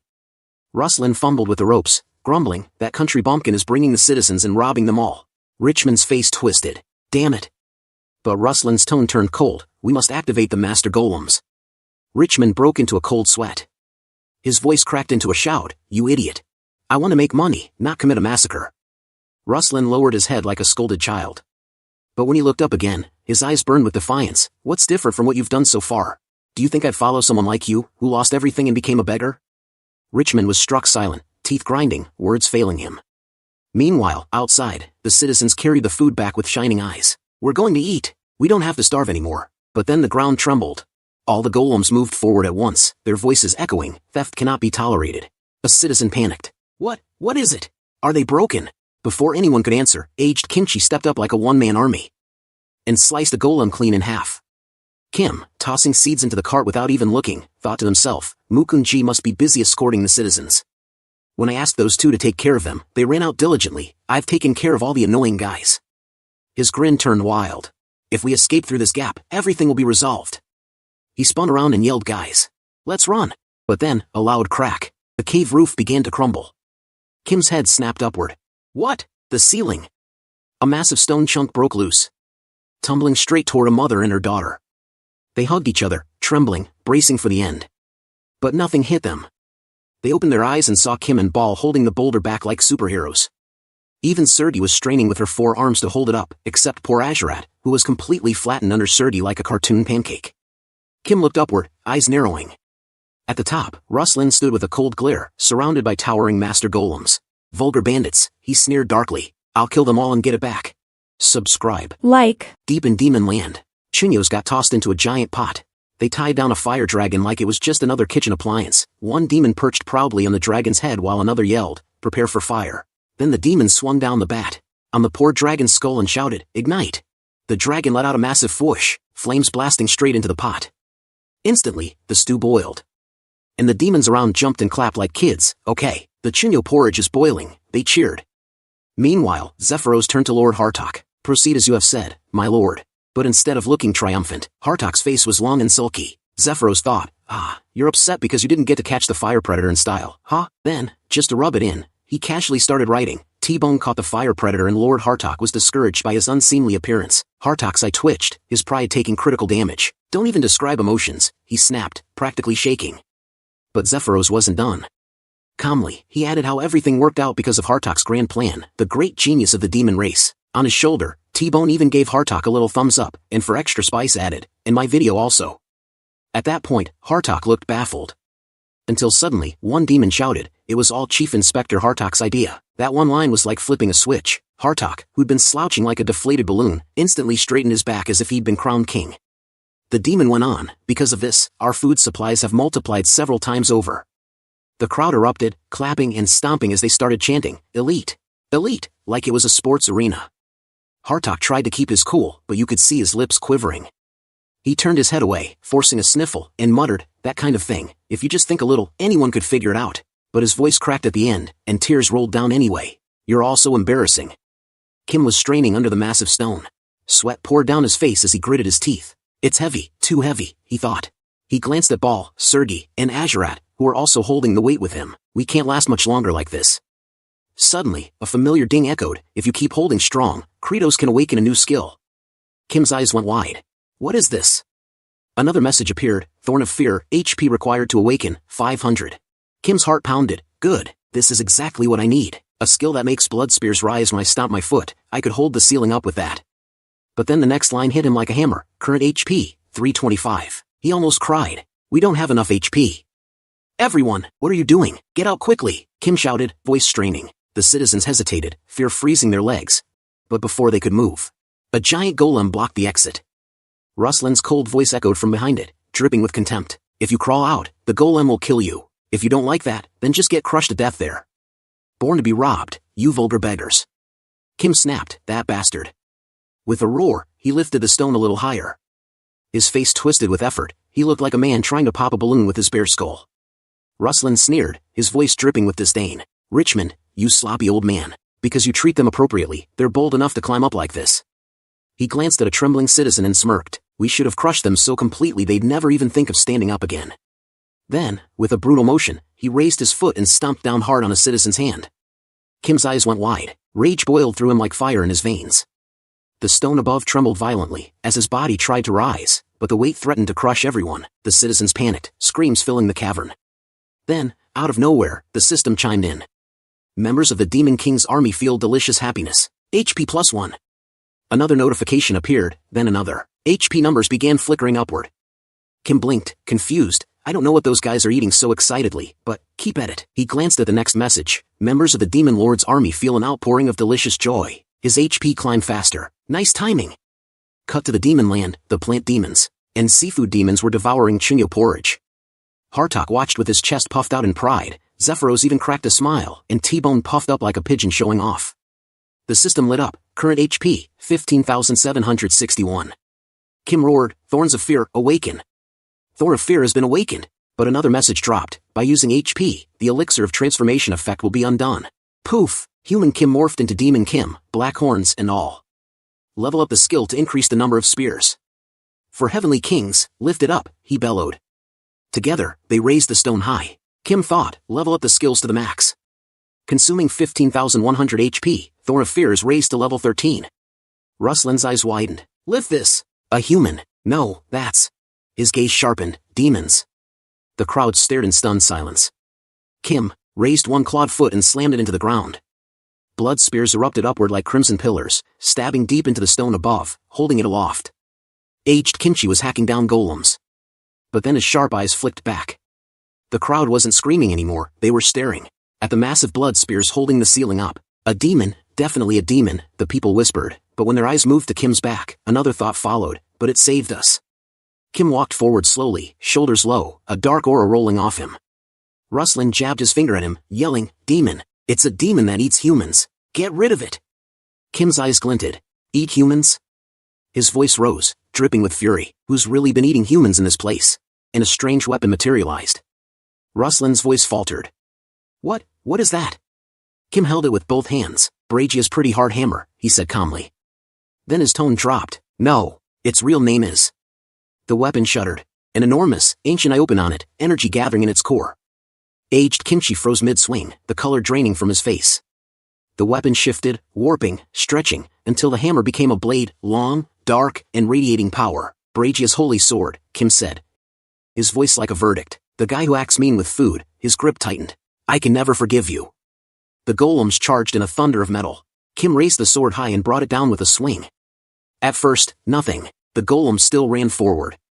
Then, with a sound like the world itself tearing, A surge of pure, terrifying energy blasted out from the blade. The golems in front of Kim weren't just destroyed, they were erased, their bodies breaking apart before they even hit the ground.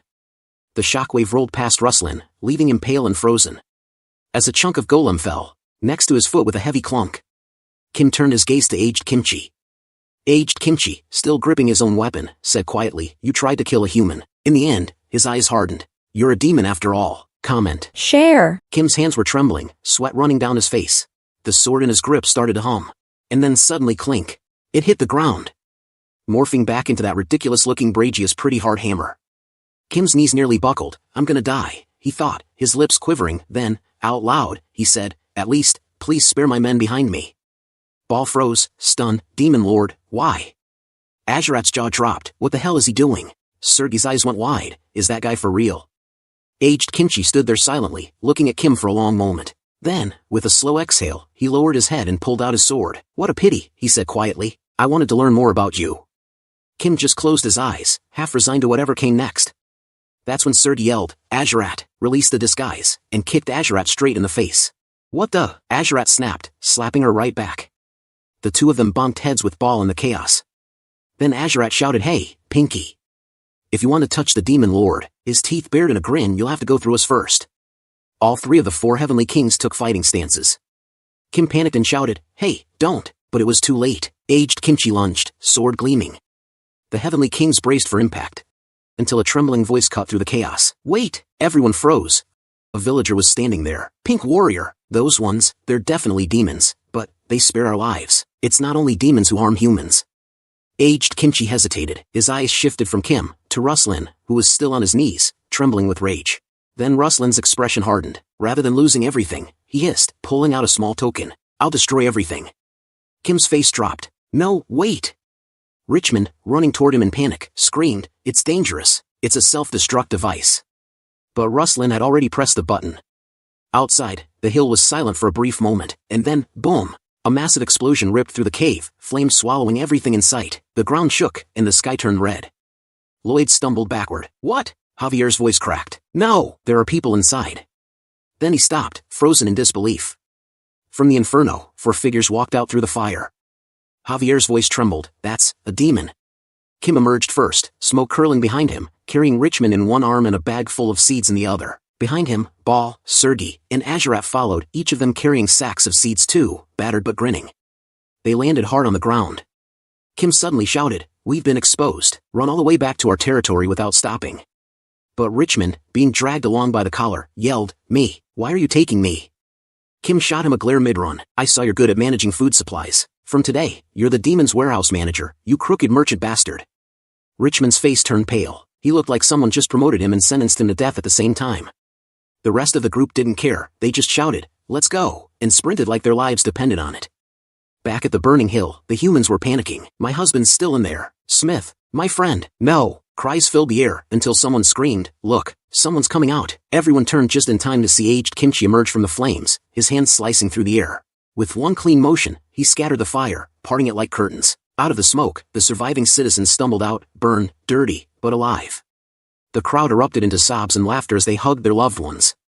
Then Javier came running up, panting, "Lord Aged Kimchi, what exactly happened here?" "Just now, demon-looking ones ran out of here." He paused, lowering his voice with suspicion. "Those demons, did they cause the explosion?" Aged Kimchi shook his head slowly. "No." He looked toward the horizon, where Kim and the others had vanished into the distance, and muttered, "Those ones, they're not really like demons." Aged Kimchi's mind flashed back to Ruslan's last, twisted words. Rather than losing everything, "I'll destroy it all." The moment he pressed that button, chaos broke loose. A massive boulder was about to crush the fleeing citizens. When Kim shouted at the top of his lungs, "For heavenly kings, protect the people from the explosion," and they moved, Ball threw himself forward, spreading his wings and shielding the crowd with his body like a wall of steel. Sergei's twin swords slashed through falling rocks and flaming debris, sparks flying everywhere. Azarat stood like a wall, blocking everything that came their way with his blade, every swing echoing like thunder. Meanwhile, Ruslan had completely lost it. He was laughing like a maniac, right until a giant stone came crashing down and silenced him for good. Then aged Kimchi's voice cut through the chaos, firm but calm. "Kim Jang-Cheol." Kim turned back, eyes wide. Aged Kimchi continued, "I'll save the people. You, take the seeds and return quickly." Then he smiled, softly, almost warmly, and said, "To the land of demons, plant peace." Kim froze for just a heartbeat, his eyes widened as the weight of those words sank in. Then he gritted his teeth and ran. Everyone ran. As the flames roared behind them, Kim thought, that aged kimchi, he knew everything from the start. He clenched his fist, but that doesn't matter now. What's important right now is, Kim shouted at the top of his lungs, seed acquisition successful. Once we return, we'll immediately start new farming. A great harvest. The others raised their arms and yelled in unison, prayers. Like, share. A while later, Lloyd was digging through the wreckage like a man possessed.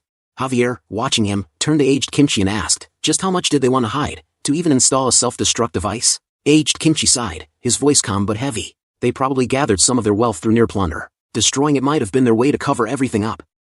Javier, still unsettled, asked about Sir Kim Jang-Cheol. Why did he leave so suddenly? He distributed food to the people. He could have been rewarded if he went to the capital.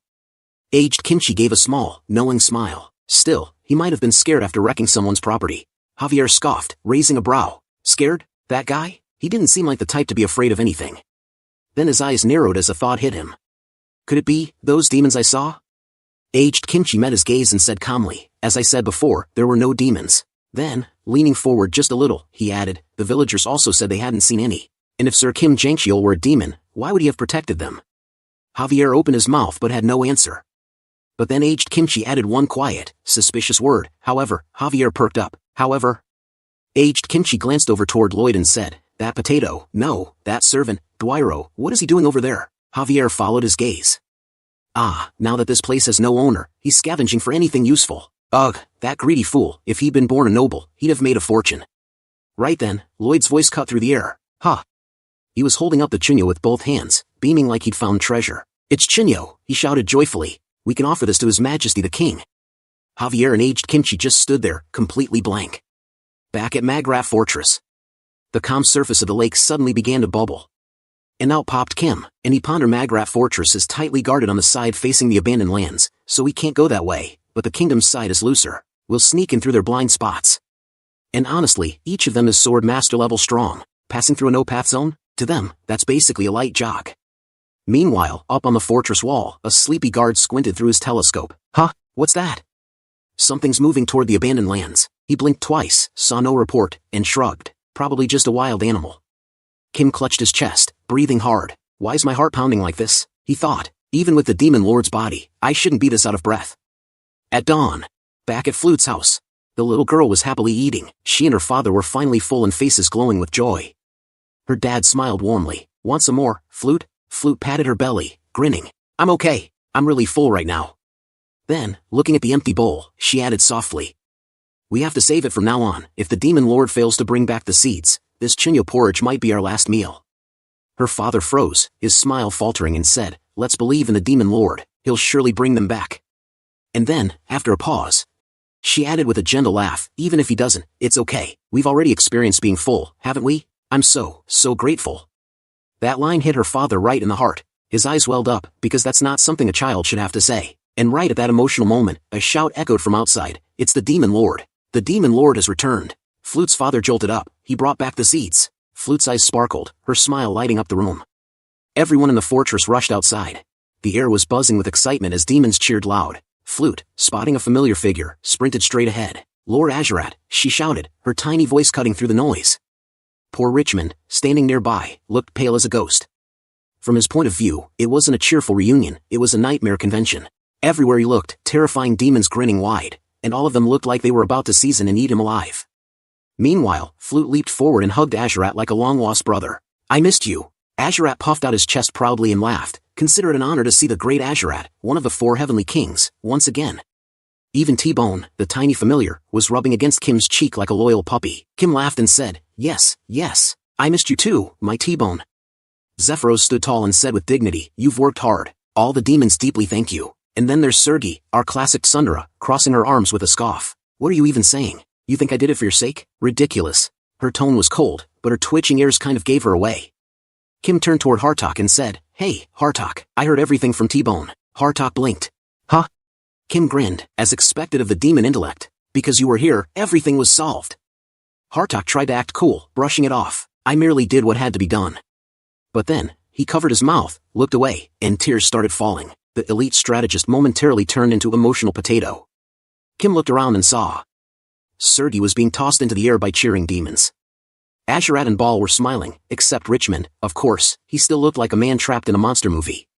Kim lowered his head, smiling softly. Ah, that pounding I felt earlier, he thought. Now I get it. It wasn't battle adrenaline, it was that warm, satisfying feeling, like a dad coming home after work with fried chicken for his family. That gentle, quiet kind of happiness.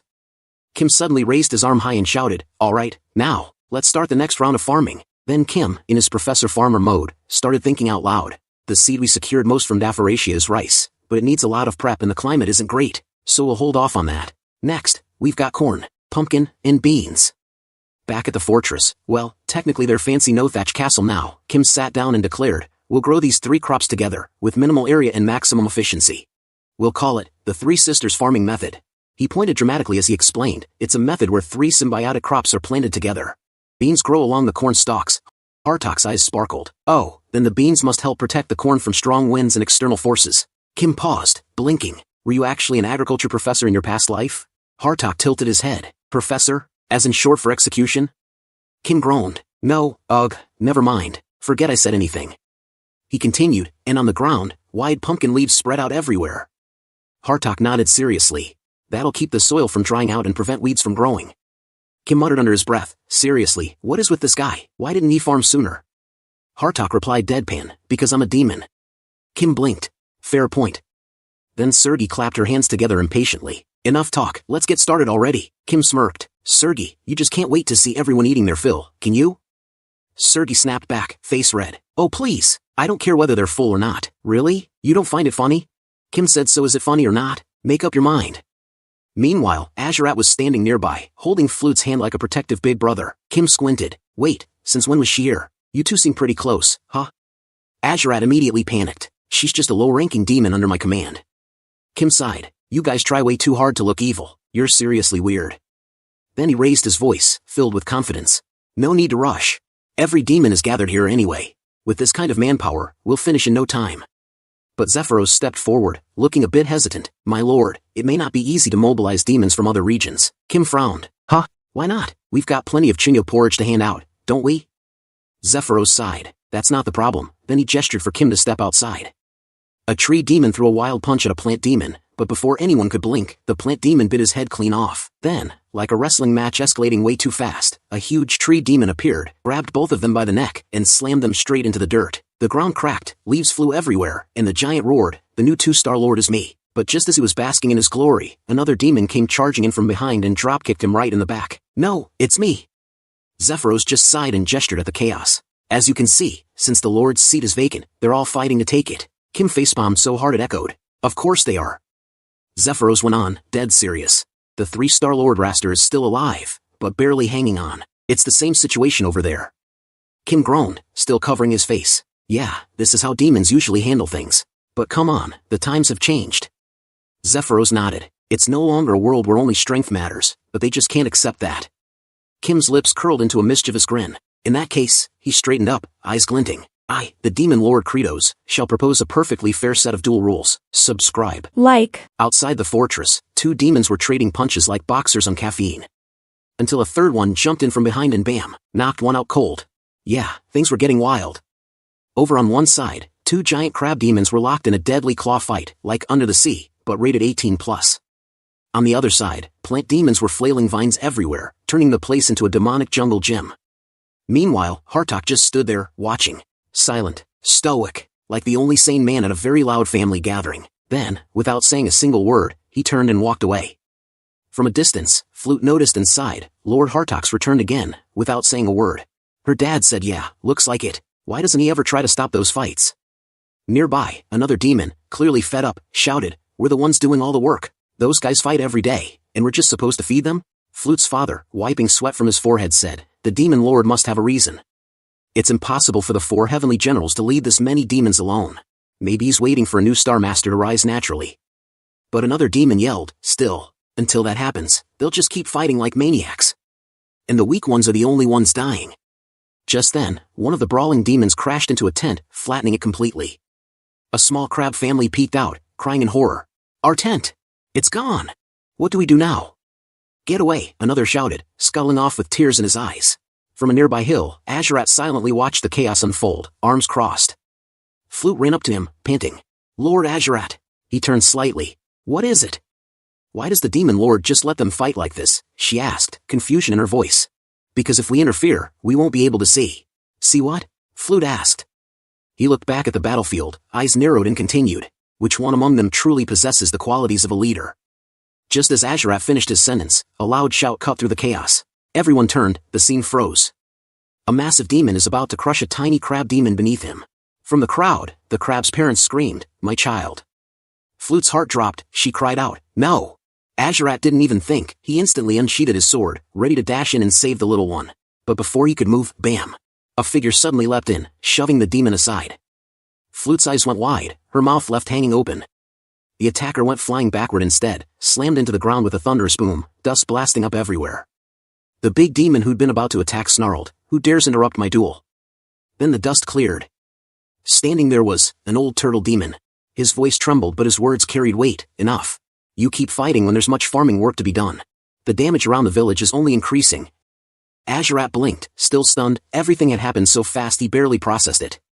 The demon who'd been scolded froze, eyes twitching. Then started trembling with rage. Do you think you have the right to order me around? A lowly lesser demon interfering in a duel should be ready to pay the price.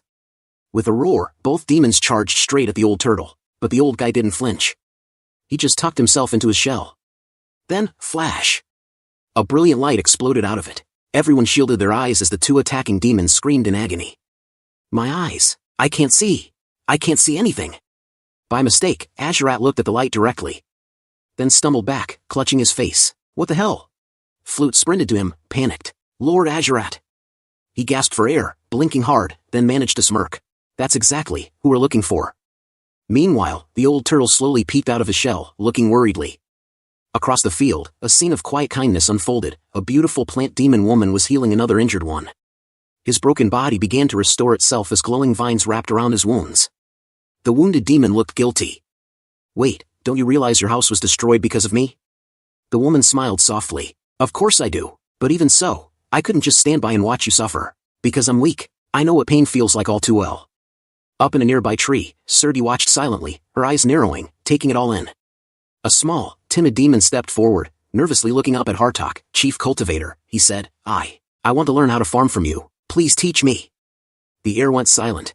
Even Zephyros turned his head. T-Bone tilted his head, curious about this tiny little guy making such a bold request. Hartok eyed him up and down. "You're small. Your arms are short. And you have no legs. What can you possibly do?" The little demon clenched his tiny fists. "The field. I can plow the field. The farmer corps worked so hard to till it, right? I can help. If we can bring a good harvest sooner, everyone will stop fighting and start living peacefully again." For a moment, Hartok said nothing. His face was unreadable. Then said coldly, "You don't seem like you'd be of much help. Leave." The little demon froze. His shoulders drooped, his eyes sank. Hartok walked off, his back straight and unfeeling. But as the small demon stood there, trying not to cry, he suddenly took a deep breath and shouted to himself, "I can still do this." And then, he started spinning, like a drill on steroids, blasting forward across the dirt. T-Bone was surprised. Flute watched in awe. "Whoa, that little lizard's amazing." Hartok paused mid-step, glancing back with the faintest smirk tugging at his lips. Just for a moment. Meanwhile, Kim watched everything, thinking deeply. In the wild, the strongest one becomes the leader, a world ruled by strength. But here, in the demon lands now, we need something new. A society built on unity. And the kind of leader we need, he smiled faintly, is someone who can bring others together through empathy, compassion, and acceptance. Then, with renewed resolve, he raised his voice for all to hear. "Well done, for heavenly demon generals. Now, gather all the demons in one place, we're holding a battle tournament." Hartok frowned. "My lord, all the chosen candidates for the Star Master position are weak. It's unlikely they'll win any duels." Kim's grin widened. "Do you even know the meaning?" His demon aura flared, dark and crackling voice dripping with mischief, of the term match-fixing.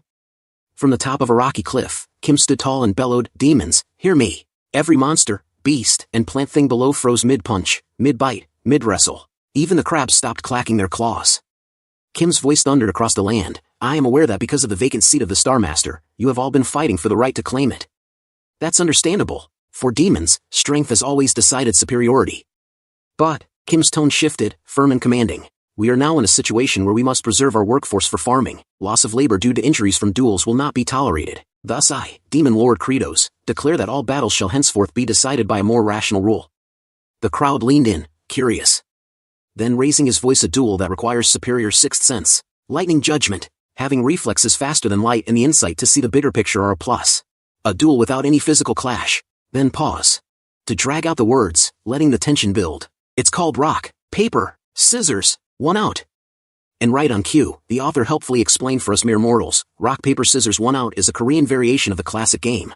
Both players start with 2 hands. After shouting rock, paper, scissors, each hand takes a form. Then one player says take 1 out, and both withdraw 1 hand, leaving the other to decide the outcome. Basically, it's like regular rock paper scissors, but more chaotic, more strategic, and way more dramatic. Comment. Share. Kim crossed his arms and voice booming through the crowd, he declared, from this moment forth, the sacred duel begins. The demons went silent. ARA'S and Serdi stood in front of him. Kim continued, I shall now explain the rules of rock paper scissors -1. Each warrior may equip a different weapon in each hand. He held up 3 fingers, full of authority, and bellowed, there are 3 types. ARA'S clenched his fist, power crackling. The closed fist, rock, is a hammer that shakes the very earth. Serdi raised 2 fingers, energy slicing through the air. The 2-finger scissors, a guillotine that cuts the heavens. Then Kim opened his hand wide, shouting proudly, and the open hand paper is, he froze. His energy vanished. Well, just a piece of cloth. Silence. A lizard demon tilted his head. Why does only that one sound lame? Before Kim could snap, the system popped up with its usual sass. Ugh, these science types and their poor vocabulary. Kim's eye twitched. What the? You picking a fight now? The system replied, not picking a fight, just stating facts. Kim growled, anyway, both are for smashing things, right? You wanna die? Then he turned back to the crowd, pretending nothing happened. Ahem, these 3 weapons have interlocking strengths and weaknesses. He began pacing dramatically. The hammer crushes the guillotine. The guillotine cuts the cloth. And the cloth neutralizes the hammer. He paused and raised his hand high. I explained that pretty well, didn't I? Any demons who still don't get it, hands up. Half of them raised their hands. Me? I still don't get it. Kim's face went red. All of you who raised your hands, disqualified. If you're stupid, you don't get to fight. The crowd collectively gasped. Somewhere, a crab demon whispered, that's discrimination, my lord. Kim ignored it and continued. At the shout rock, paper, scissors, go. Both warriors equipped their weapons in both hands. At take 1 out, they thrust only 1 weapon forward. The one who reacts faster, and moves precisely, wins. He gestured to ARA'S and Serdi for the demo.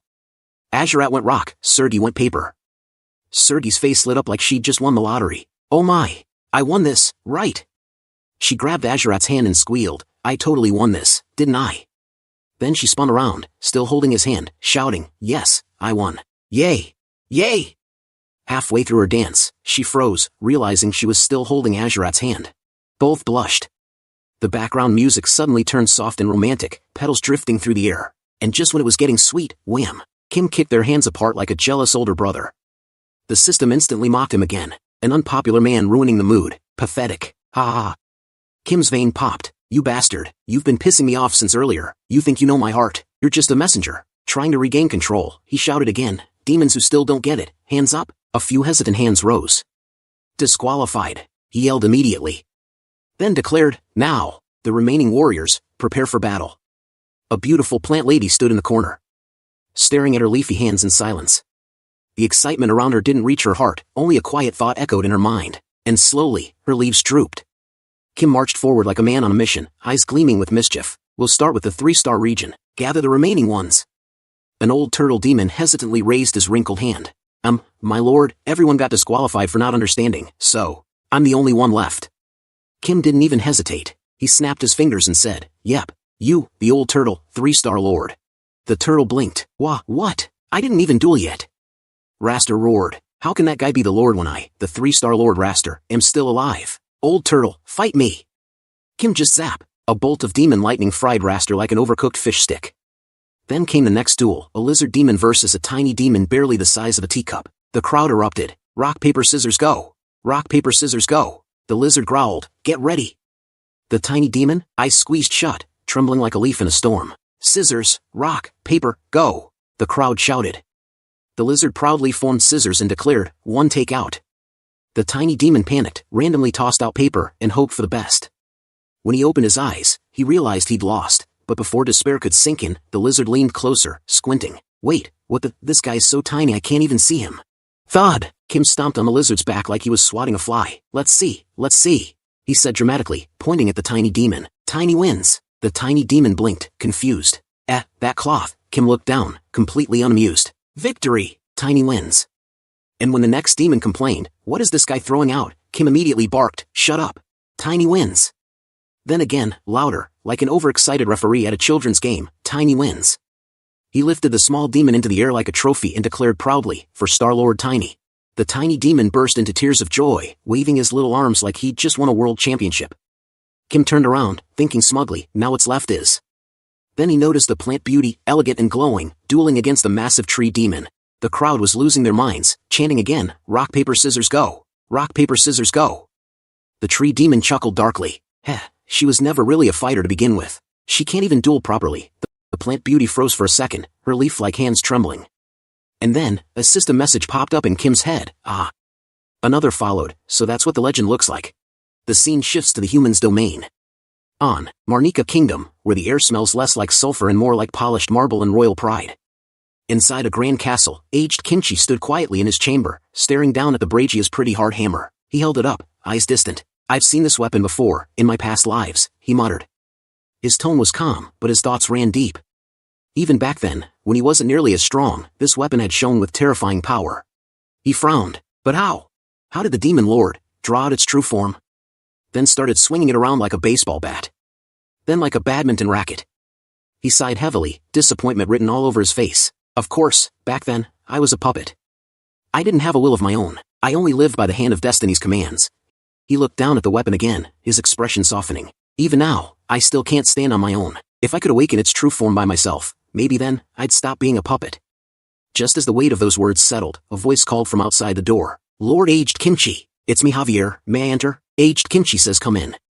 Javier entered, smiling brightly. His Majesty the King was very pleased with the Chunyo's arrival. Kimchi gave a small nod. That's a relief. Javier bowed politely. It's all thanks to you joining our journey. But Aged Kimchi shook his head. No, Sir Kim Jang-cheol's contribution is greater than mine. His eyes wandered back to the hammer, as if it held all his unanswered questions. After a pause, he said quietly, I know it's bold, but may I ask one favor? Then, we cut to the royal palace, where the king of Marnika was absolutely beaming like a man who just found out his taxes came back as a refund. This mission by Envoy Elbia has proven it, he declared, slamming his hand on the armrest. The demon lands are full of mysterious things unknown to us. He stood up, his voice echoing through the hall. Thus, I decree. You, Branda Magentano, shall lead the grand expedition. Search the demon lands from top to bottom. Leave not a stone unturned. Subscribe. Like. Back in the demon lands, the whole place had turned into a chaotic festival of nonsense. Everywhere you looked, demons of all shapes and sizes were cheering, rock, paper, scissors, go. The air was vibrating with excitement as two figures faced off in the center of the arena, the mighty tree demon Molches, and the graceful plant beauty whose nerves looked like they were about to uproot her. Among the crowd, one particularly flamboyant demon, you know, the type who narrates other people's lives like he's hosting a drama show, leaned in with a smug grin. It's basically decided that our new 2-star demon lord will be Molches. Next to him, a poor radish-looking demon blinked, confused. Who's this weirdo giving commentary? But the self-proclaimed announcer didn't care. He went on dramatically, Molches has great power and incredible speed. To him, the world must look like it's moving in slow motion. The radish demon twitched. I know! Stop explaining it. But nope. The demon just kept going, voice rising like he was on stage. The moment his opponent thrusts a weapon forward, Molches can read it with his eyes. At that point, the radish demon snapped. I said shut up. Smack. Meanwhile, Kim stood at the edge of the arena, arms crossed, clearly regretting his life choices. His inner thoughts were just one long sigh. Earlier, those crab demons with scissors for hands, at least they knew when to quit. Half of them forfeited before even playing. Then the plant beauty timidly raised her leafy hands. Demon Lord, I'd like to forfeit as well. Kim's eyes flared. No more forfeits. She waved her leafy hands nervously. But, my hands. I'll boil and eat those without guts. Kim roared. She froze on the spot. Even the leaves stopped rustling. Kim sighed and glanced at the 4 heavenly kings, giving them a silent look. They nodded back, a perfectly synchronized yeah, we got you, boss. Then Kim leapt forward and shouted, now, get ready. The crowd screamed, rock, paper, scissors. The tree demon grinned, ready to crush his opponent. The plant beauty shut her eyes, praying to whoever handled plant afterlives. And then Kim shouted go. Behind her, the 4 heavenly kings unleashed their killing intent like a storm. The tree demon froze mid-motion. His eyes widened. Wah, what is that? He squealed, voice cracking like a teenager in choir. The entire battlefield went silent. Even the wind seemed to hold its breath. When the dust settled, Both contestants looked at each other. The crowd blinked. Wait, what happened? They both picked rock? The chatty demon muttered, "Why did Molches?" Before he could finish, Kim appeared right behind him, tears streaming dramatically down his face. That is the legend," he said, voice trembling with awe. "The one who wins, even before the take one out." He dramatically pointed at the plant beauty. "No more matches needed. The 2-star lord is weakling." The plant beauty blinked, utterly confused. "What?" Kim and all 4 heavenly kings immediately dropped to their knees, bowing deeply. "Show reverence to the legend who wins before even the take one out." The entire crowd gasped. "The demon lord and the 4 heavenly kings have knelt. He really must be amazing." Another demon whispered, "Wait, haven't we heard this legend before?" A third one elbowed him, "You idiot. Of course we have. We just have terrible memory." And somewhere in the middle of it all, the plant beauty, now apparently the legendary weakling, just stood there, too stunned to even photosynthesize. A demon shoots his hand up, breathless with pride. I beat that guy who had scissors in both hands earlier." Kim cuts him off, sharp and dismissive. "That guy just got lucky and advanced without really playing." The tree demon stomps forward and demands a rematch. "We must redo the match. The 4 heavenly kings were backing me before. This isn't fair." The 4 heavenly kings exchange looks, half confused, half annoyed, like toddlers caught fighting over the last cookie. Hartok mutters, "Why? What's going on?" Azurat just blinks. "What's his problem?" The tree demon backtracks, flustered. No, I mean, you were behind me, right?" Sergi snorts. "What the hell? That's absurd. He must be crazy." The tree demon stammers an apology. Kim folds his arms, voice booming so everyone shuts up. "Lords of each region are decided by a fair and sacred duel. All demons will obey their lord's commands. From now on, any fight for dominance must be resolved by a single take one out match, under the gaze of the demon lord and the 4 heavenly kings. Those who disobey will be executed in the demon lord's name. That's all." As Kim's booming declaration fades, the air grows still, and then, right on cue, the system pops up its usual passive-aggressive commentary. "System, this is nothing but a dictator, really." Kim sighs like a man who's been called out one too many times. "I know. Not very democratic, is it?" The system hums smugly. "There'll surely be demons who complain or curse about it." Kim shrugs, completely unbothered. Let them curse all they want. Then, for a moment, his tone softens and ponders. The demon culture right now, it's a complete mess. He wants to rebuild it from the ground up, shape it into something new. Even if today's demons can't see the change, maybe their descendants will. And that's when the system, oddly enough, drops the sass for once. "System, it will happen. You have my support." Kim pauses and squints. "What's with the cheesy talk? Just pick a fight instead." The system immediately snaps back into its usual snark mode. "System, that's part of my main job. I can do that all day." Kim groans. "Ugh, you sound so snarky I can already see the sour look on your face." "System, what do you even know about my face?" Kim throws his hands up, exasperated. "Geez, what's with the sudden outburst?" Then raising his fist high like a general leading an army. Except his army was a bunch of rowdy demons with farming tools instead of weapons. "All right, from this moment on, we're restarting the 3 sisters farming method." The crowd erupted like volcanoes. The tiny demon leapt up and yelled, "Let's go, demons of the 4-star region." And suddenly, the whole region was shaking with excitement like it was a festival, not farm duty. Kim then switched into full-on teacher mode, pacing dramatically as he explained, "First task, expand the fields." With the 4-star lord, Cheetah, and their grown-up forms, the work moved fast. Kim pointed toward them proudly. "We start with corn. And since most plant-type demons have, like, 6 hands, planting's no problem." Then he gestured toward the plant beauty, Nox. "Next up, weakling Nox. Her healing powers will turbocharge the corn's growth. Now, once the corn reaches finger length," Kim continued, "we plant beans around it. The beans feed nitrogen back into the soil and act like armor for the corn. They even restore the nutrients corn drains out. Vital teamwork, people, demons." And then he pointed at the edges of the fields. "Finally, pumpkins. They'll spread out and protect the soil from drying up." Nearby, the 3-star lord Dumba and his crew worked like sun mirrors, literally reflecting sunlight to wherever it was needed most. Soon, the barren demon land began to glow with life, golden corn, green beans, orange pumpkins, and demons actually working together instead of punching each other. Kim looked over the field, a small, proud smile forming on his face. This, he thought, watching the scene, is the miracle of unity and cooperation. And for once, in the chaotic, blood-soaked land of demons, everyone was just farming peacefully. Kim was staring up at the sky. He frowned. It's been getting humid lately, and now there are clouds too, he thought. Even in the demon realm, the weather's gotta act up, By nighttime, Kim was tossing and turning in his bed, drenched in sweat like a popsicle left out in the sun. He flipped the blanket off and sat up with a groan. "Ugh, it's so damn humid and hot. This place is such a dump." Then, something clicked. His eyes widened. "Wait, humid and hot. He shot up, realization hitting him like lightning. The next second, he was sprinting through the dark, barefoot, hair sticking to his face, muttering curses the whole way. Damn it, please, don't let it be that. When he reached the farmland, he stopped, panting hard, eyes darting across the fields. The moonlight barely touched the crops, but something felt wrong. Very wrong. And then, ding! A system message popped up right in front of him, warning, the corn in this area is currently being destroyed by a deadly fungus. At this rate, the spores will spread rapidly and wipe out all the corn. Kim's jaw clenched. His hands trembled as he stared at the infected crops. I let my guard down. His voice dropped to a growl. It's corn gray leaf spot disease. Subscribe. Like. Deep inside the misty, overgrown forest known as the deeply sleeping forest. A group of humans moved cautiously through the shadows. At the front of the group was Branda Magentano, the expedition's captain, a sturdy, no-nonsense type who clearly preferred swords over maps. He squinted at the dim path ahead, frowned, and muttered grimly, "Oh no, we've lost our way." One of the soldiers, trying his best not to sound panicked, asked, "Captain Branda, shouldn't we make camp?" But Branda immediately shut that down.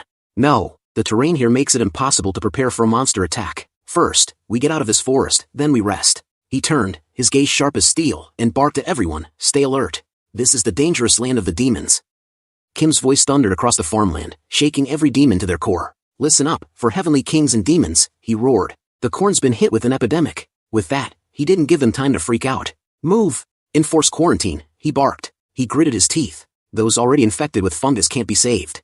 His eyes flashed toward one of the kings. "Sergei, cut every corn with spots, now!" Without hesitation, Sergei's 6 arms went to work like a whirlwind, slicing through the infected corn. Meanwhile, Hartok rallied the troops. "Gather the cut corn, quickly, and burn it all." Ball, perched on Ifrit's head, slammed his hammer down. The impact exploded into fire, and in moments, the tainted fields were engulfed in flames. Kim watched grimly as the burning smoke rose. If the spores spread, the whole field's done for. He turned to another. "Second Lord Knox. Status report." Knox, glowing faintly, answered, "Many are already sick. We can slow it with healing, but not for long." Kim's mind raced.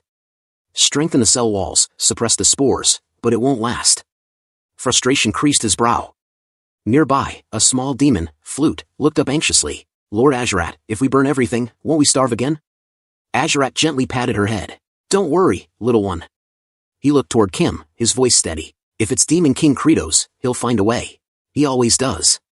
And right on cue, Kim's eyes widened. "Wait, a disinfectant. I need something to kill the fungus, but what?" Then it hit him like a quest notification, fungal infection, Paladin of Blood. His mind snapped back to a game memory, flame moss. A harmless red plant that demons ignored, but one that terrified fungi. "That's it," he muttered. "Flame moss, the cure." He spun around. "Azurat, take the 2-star demons and head to the Swamp of Decline. Bring me as much red glowing moss as you can." Azurat gave a sharp nod. "Understood." He glanced at Flute, smirking. "Told you so." Then shouted to the others, "Follow me. To the Swamp of Decay." As they left, Flute turned to Sergei, smiling softly. "Aren't you worried about him?" Sergei blinked. "Huh? Why would I be worried? He's one of the 4 heavenly kings." Flute tilted her head. "But, you two are kinda like a couple, right?" Sergei went bright red instantly. What? Are you crazy? Who said that?" she stammered, waving her hands wildly. Kim, utterly deadpan, said, "Ah, so it's true." "It's not!" Sergei shrieked, her face burning. Kim sighed. All right, Hartok, rotate the healers with Nox so they don't burn out. I'm heading to the Demon King's castle ruins." "Yes, Demon King," Hartok replied firmly. As Kim walked off, Sergei was still yelling behind him, "I said no." Kim exhaled quietly. "Things I never thought I'd see are happening one after another. I have to stay ready, for anything. Whether it's farming, or the world's game rules themselves. For example." Deep in the forest, Branda suddenly froze. "Huh," he muttered, eyes narrowing at something ahead. Pushing through the overgrowth, he spotted an ancient stone structure, half buried, half forgotten. "What is this?" he whispered. One of his men stepped forward, awe in his voice. "Do the demon tribes actually build things like this? It looks advanced." He pointed at something on the wall. "There's some kind of keyhole here." Branda's instincts kicked in immediately. "Wait, don't touch it carelessly." But of course, it was already too late. The man's finger brushed against the keyhole, and suddenly, boom, a burst of blinding light exploded from the stone, engulfing everyone. Branda threw up an arm to shield his eyes, but before he could recover, one of his soldiers screamed, a horrible, raw sound, and then his soul literally tore itself out of his body. Branda's blood ran cold. "Retreat! Retreat!" he roared, but it was chaos. The air shimmered, and one by one, his men dropped to their knees, clutching their chests, screaming as their life force drained away. Branda felt it next, a crushing pressure squeezing the strength out of him. He dropped to one knee, gasping, his vision blurring. As glowing orbs of life energy rose into the air, swirling toward the temple. Then, whoosh, all that gathered energy converged into a single point, and with a deafening blast, a pillar of light shot straight into the heavens. Miles away, Kim stopped dead in his tracks. Staring at the beam piercing the sky. What the? I've never seen an effect like that in the game before. Then he remembers that's the deep sleeping forest, then his eyes widened. No way. Back at the site, every soldier lay unconscious on the ground. Except Branda, barely clinging to life. He lifted his head, trembling. What in the world? Then he saw her. From within the temple, a shadow moved. A wave of dark energy rolled out, and a figure stepped into the light.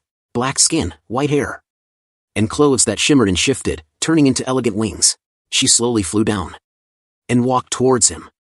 The demon woman extended a hand, and glowing letters formed in the air before him, words written with pure energy. Thank you, human. The life energy of 10 people has released my seal.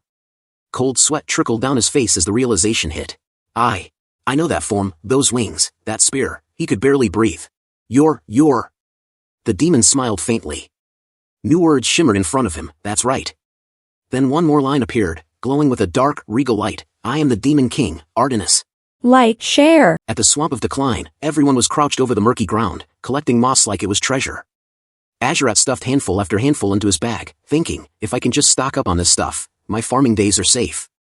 A nearby tree demon straightened up and said, Hey, there's no moss left. Azurat nodded. Good. We're pulling out. Just as they were about to leave, soft rustling came from behind. Azurat glanced back, confused, and saw a lone figure walking toward them. Artanis. He squinted. What's this about? Then he raised his voice. Hey! Which region are you from? Words shimmered into the air in front of her. Why are the 3-star and 4-star regions empty? Azurat's eye twitched. You're talking casually to me? One of the 4 heavenly kings? Are you insane? Out loud he answered bluntly, they're all at the cornfield. Now what are you doing here? Before he could finish, Artanis' clothing rippled, twisted, and transformed into a long, white whip. Azurat instantly went serious, ready to counter, ready to dodge. But he wasn't ready for that. The whip lashed out with brutal speed. It smacked straight into him. And when the others tried to help, nope, they were swept up and beaten just as mercilessly. Kim was digging like his life depended on it, slamming the shovel into the dirt over and over. Sweat dripped, his arms burned, and he kept muttering through clenched teeth, that light, it came from the sealed tomb.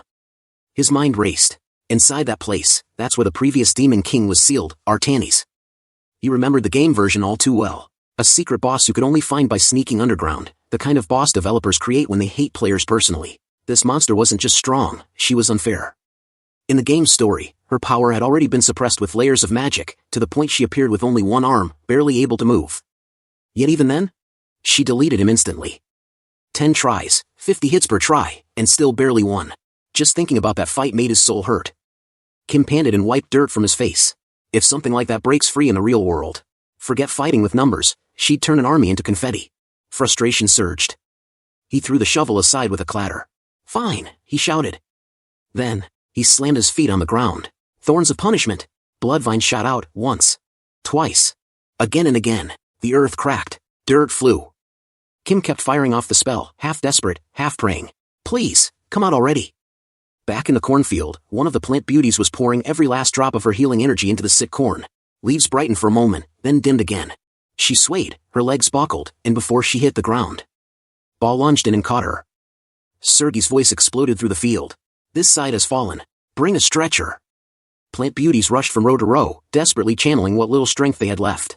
Demons sprinted around with stretchers, scooping up the exhausted healers and rushing them toward Hartok. Hartok was pouring out healing energy into each unconscious plant beauty, his face was drenched in sweat. Nox staggered up, wobbly but determined. I'm going now, she insisted. Hartok snapped, No, Nox. You're not fully recovered yet. Then Flute's father spotted it, the corn right next to him turning gray. His eyes widened. Oh my gosh. He shouted to the whole field. It's spreading to this side too. Flute immediately clasped his hands, praying like this was his final exam. Zephyros and T-Bone both froze, looking around like someone had told them the sky was falling. Sergei, seeing everything collapsing at once, started panicking so hard he might have vibrated through the ground. And right then, Ball came sprinting toward Hartok, holding another unconscious plant beauty in his arms, shouting for help as if the cornfield itself was on fire. Artani shot through the sky like a silver-black arrow and landed right beside Zephyros. Dust exploded everywhere when it settled. She stepped forward, calm, silent, and then her clothes twisted into a long, gleaming whip. Everyone froze. Hartok's expression darkened. Do you want to be executed? How dare you? You destroyed my precious field. Then something clicked. His face drained. Wait, that form, that power, no, impossible. Artanis raised a hand. Words shimmered into the air. Why did the demon castle disappear? Where is Moderato? Hartok broke into a cold sweat. There was no mistake now. Artanis. The Witch of Melody. He swallowed and explained carefully. Moderato, the demon king who sealed you, he's dead. A new demon king, Kratos, is ruling now. Artanis stood still, letting the words sink in. Then she lifted her hand again. Why are they doing something so trivial as farming? Hartok, suddenly sweating twice as much, answered, well, Demon King Kratos wanted to change our fate. To escape a life where demons must fight to survive. Artanis didn't respond. Serdi started inching forward, eyes narrowing.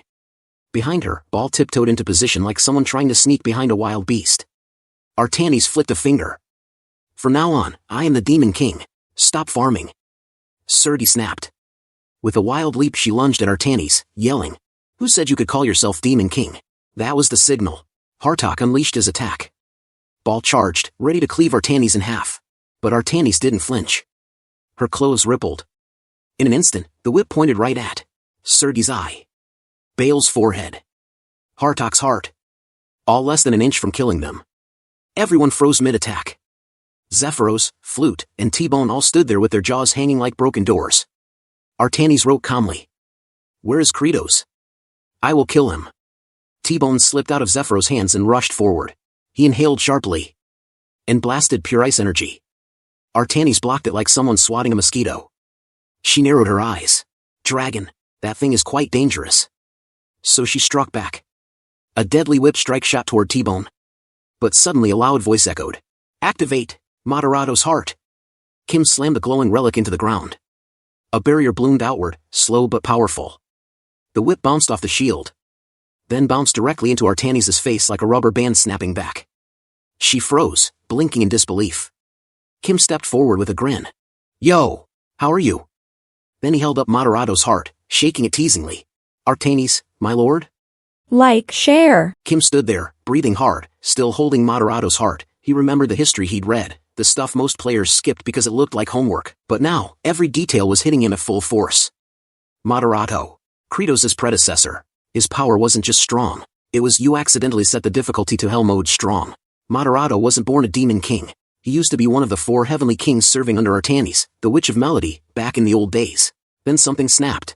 Moderato absorbed the powers of the other heavenly kings. Yes, all 3. Fueled up, he challenged Artanis herself. And Artanis, well, she didn't even move. She crushed all that power with her voice. One note, boom, end of concert. Moderato survived, but barely. And the guy was so scared afterward he literally couldn't sleep. So he poured all the mana he had left into sealing Artanis' body. Every last drop.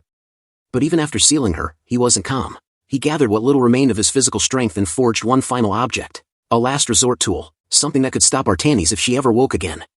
And Kratos. Well, he saw his chance. While Moderato was dying after pulling the biggest DIY seal kit ever, Kratos took over as king. But Moderato's final device remained. The activation key for the Artanis' only barrier. And that key. Kim looked at the glowing relic in his hand. Was Moderato's heart. Artanis flicked her hand, and glowing letters formed in the air like a threat written by a furious calligraphy teacher. I don't really know what kind of barrier this is, but the 2 behind you will have to die. Sergi and Ball froze. Kim immediately barked, Ball, Sergi, run here. Artanis' clothes unraveled into a whip-like storm, an attack that could slice a mountain in half, and she lashed it at them. Ball and Sergi bolted like their lives depended on it. Kim shoved his arm through the shimmering barrier, grabbed Sergi's hand, clamped Bale's shoulder, and yanked them inside like he was pulling kids into the house because dinner was ready. They all hit the ground in a messy pile. Outside, the attack that was meant to kill them bounced off the barrier and slapped Artanis right in the face. Her expression sank so low it looked like gravity had doubled just for her.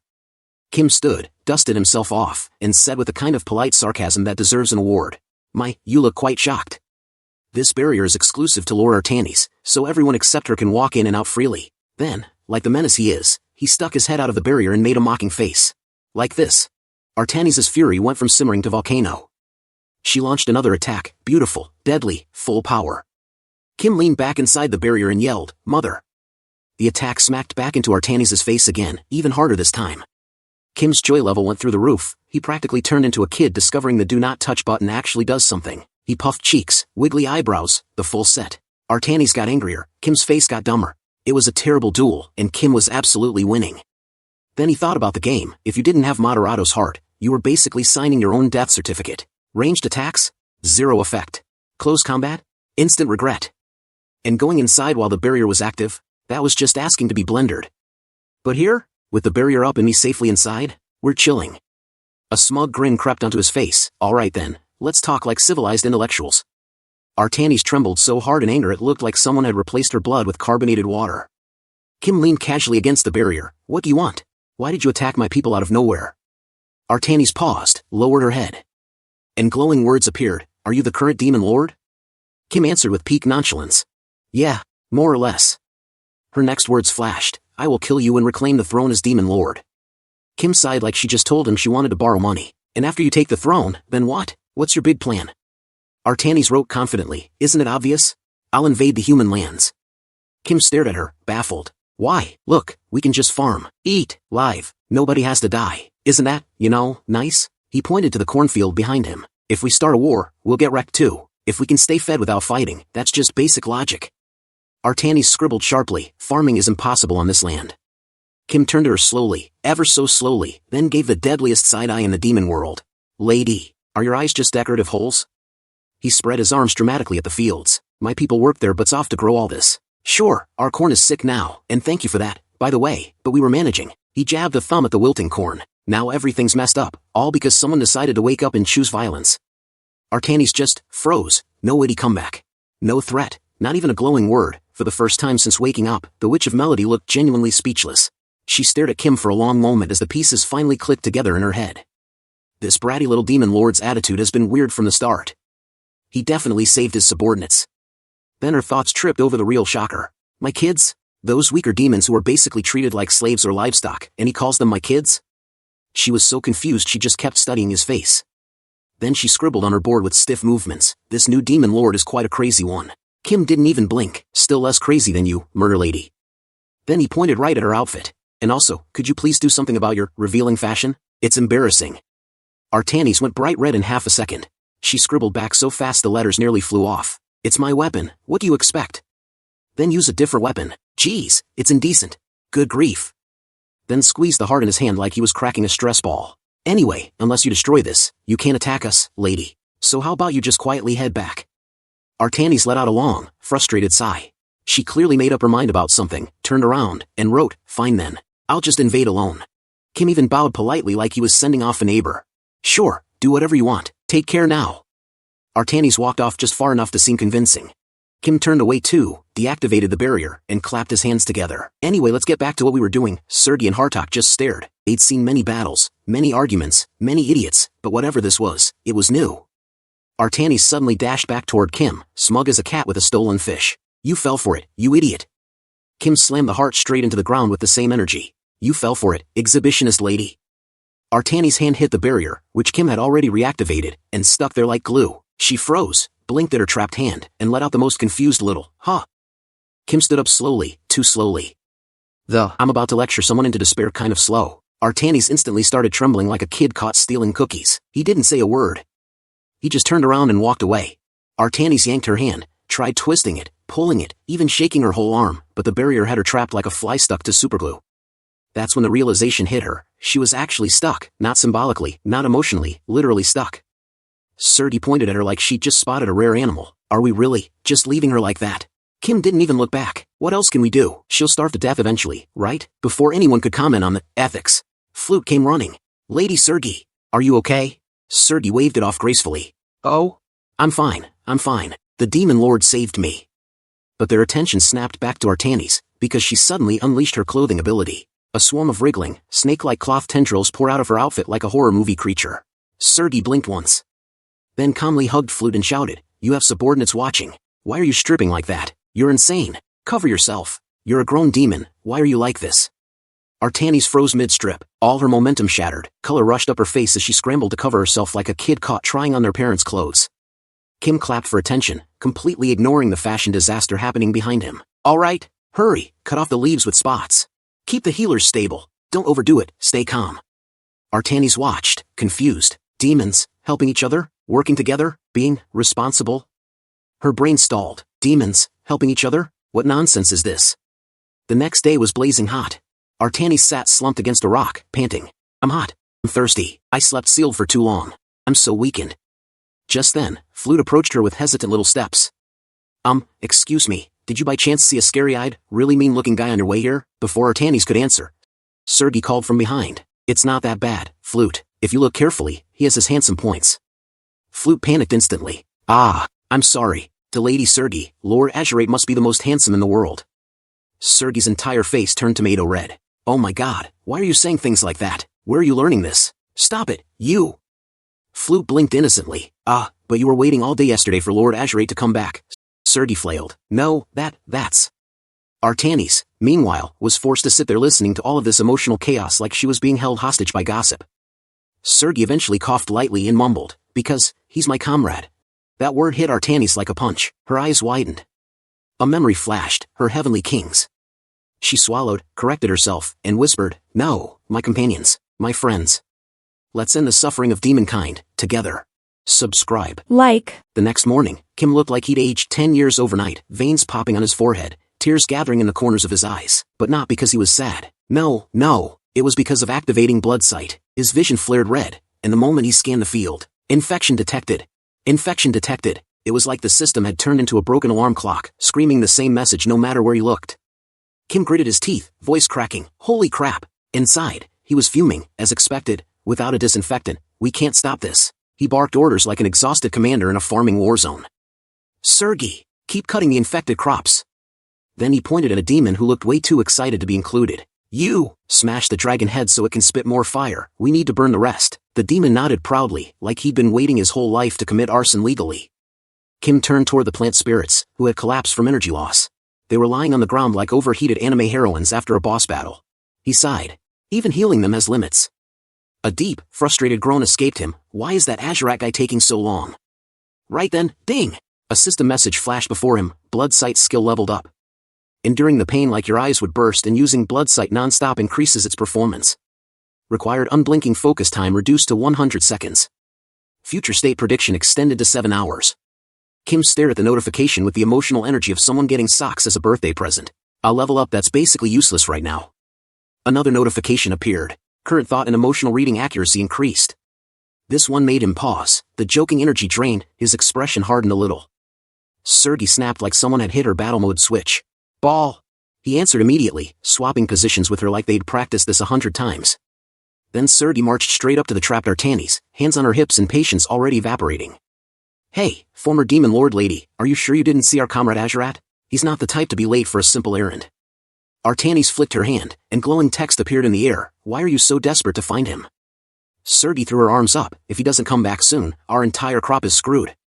Another line of text shimmered. If the crops fail, just eat the demon next to you. Sergei froze, then she exploded. You think eating your own kind is some kind of joke? She leaned in, voice shaking. Did you see Azurate or not? Before she could go full rage demon. Kim cut in, completely calm. Stop it, Sergei. If your attack touches her body, the barrier disappears. Sergei clenched her jaw. My lord. Kim stepped past her, right up to Artanis and asked, Lady Artanis, I'd like to ask one thing. He paused, letting the seriousness settle. Why didn't you kill Azurate? Sergei's face changed instantly, shock, fear, anger, all at once. Artanis didn't hesitate. Words floated up, because he will eventually become part of my forces, so I spared him. Kim wiped a tear from his cheek, not emotional, just painful blood sight side effects, and said flatly, don't lie. Ding! Blood sight activated. Observing Lady Artanis's recalled memories. And suddenly he was watching a battlefield from long, long ago. An entire demon army stood on a hill, looking down at a human castle like kids eyeing a candy shop. One demon squinted, so that's where the human king lives. Moderato, back when he still had eyebrows and a functioning moral compass, smirked. This wasn't even a war. Humans were way weaker than expected. We crushed them instantly. Another demon muttered, more like Lady Artanis was too strong. Moderato puffed up proudly. True. She is the melody witch. Just hearing her sing made everyone kneel. If she'd just used that instant death song and wiped them all out, now that would have been beautiful. A demon elbowed him. Hey, save that for later. If you kill them too early, they rot, and we can't eat them. Artanis stayed silent. Her army laughed and bragged, and she quietly thought. Must we always survive by fighting and eating others? If only we could live like humans. Then she raised her voice. Hear me, Demon Lord's army. From this moment, we retreat. We stop invading human lands and return home. The entire army froze like she'd just announced she was converting to veganism. Moderato choked. What are you saying, my lord? What about the demons starving? What about our people? Artanis stepped forward. Did you forget our childhood promise, Moderato? To make demons who do not starve, who do not eat each other. We retreat because of that. She pointed behind them. You all saw it, humans farm. Let's try it too. Moderato's face twisted, shock, confusion, and something darker. But the flashback jumped back to demon lands. Artanis watched crops shrivel and crumble to dust. Not a single plant survived. Her expression didn't even twitch, she was too exhausted for reactions. A messenger ran up and said, my lord. She blinked back to reality. Lord Moderato is searching for you in the deep slumbering forest. She frowned. Moderato? She walked between giant ancient trees, calling, Moderato? Where is he? She stopped mid-step, her eyes widened. On a massive structure, 3 of the 4 heavenly kings hung nailed to crosses, their hearts ripped out. Largo! Andante! Veloce! Her voice cracked. And then a hand clamped over her mouth. A mask slammed against her face. Energy surged. Her voice sealed instantly. She spun around in shock. Moderato stood behind her, breathing hard. And smiling like someone who'd finally lost the last screw in his skull. It worked, the seal on your voice. Artanis whimpered, but no sound came out. She thought desperately, Moderato, what are you doing? This is a joke, right? Moderato leaned in, mocking her. I can't hear you, you stupid, weak witch. Her chest tightened. Why, Moderato, why? Moderato spread his arms like some dramatic theater villain. Originally, after you conquered the humans, I planned to dispose of you then. He laughed wildly. But you want to farm? Farm? Fine, I'll kill you now and become Demon Lord myself. Artanis bolted, fueled by instinct alone. Moderato roared, stop right there, Artanis. She launched herself skyward, her clothes whirling into wings. But the forest struck back, branches tearing at her like claws. Moderato's voice echoed, I didn't choose this place for nothing. A blade sliced through the air. It pierced her back. She fell, crashing to the ground. His sword returned to his hand like a loyal dog. He walked toward her, ranting. We demons possess the strongest power. We can rule and destroy everything we want. And you talk about farming? Don't make me laugh. Artanis, trembling, lifted a hand. Glowing letters formed weakly. Moderato, you said you'd help me save our people. You said you would stand with me. Moderato sneered. I always knew you were strange since we were young. The strongest demon, yet naive and empty-headed. He raised his sword, laughing madness. This is the true nature of demons. Her eyes filled with tears. And in that split second, desperation flared. Her clothes whipped forward, sharper than steel, and pierced Moderato straight through. Comment. Share. Artanis was gasping for air, tears slipping down her face as she stared at Moderato. He kept his gaze fixed on her, intentionally calm, even while her own ability was carving into his body. Cold sweat ran down his neck, but he still stood there like he had accepted everything already. She lifted a finger, and glowing words appeared in the air. You didn't have to kill Moderato. We were all friends. Moderato glanced at the remaining 3 heavenly kings and let out a crooked, distant laugh. Friends. Blood spilled from his mouth as he forced out the words. Those guys were always waiting for a chance to kill you. What demon would ever follow someone like you? Strong, sure, but too gentle, too soft. Everything they showed you was just an act. That hit her straight in the heart. A tear slid down. As old memories flashed, 5 kids, laughing, playing, dreaming. Back when betrayal wasn't even a word they understood. But then energy burst out of Moderato's mouth like he suddenly turned into a leaky mana geyser. Artanis froze. My mana. It's leaking out. Moderato's power shot upward, bending toward the temple. He laughed, loud and unrestrained. Farewell, Artanis. A massive chain made entirely of energy erupted from the temple, whipped across the air, and wrapped around Artanis. Before she could break free, it yanked her off the ground and dragged her straight toward the temple. Kim watched the entire memory without saying a word. When it ended, Artanis rode in the air. How did you know I didn't kill your? Before she even finished the sentence, Kim answered quietly, because I'm the Demon Lord. Artanis shot him the slowest, most dramatic side-eye imaginable. Then she scribbled, mind reading, then you must know now. As she studied the demons around her, a dark thought crossed her mind. Demons don't cooperate. They don't trust. Even your own subordinates wait for the perfect moment to stab you in the back. Kim tilted his head. Did you ask? She blinked. What? He stepped closer. Did you ask your dead heavenly king if he really planned to betray you? That stopped her cold, her expression tightened. At that moment, Azarat limped into view. Kim and Serdi turned to him immediately. Serdi even yelled his name like she spotted a celebrity at the airport. Azarat froze. First he looked at Kim, then at Artanis. She stared back, eyes darkening, and activated her cloth ability. Her clothes whipped forward like living blades. Only to stop.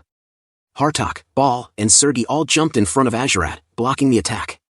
Artanis' eyes widened. They're protecting him. A demon protecting another demon. Kim shouted, "Don't worry! Over here!" They all stepped to the side and entered the barrier together, still facing her like she was a wild animal that might lunge at any moment. Serdi exhaled the longest, most exhausted sigh of her life.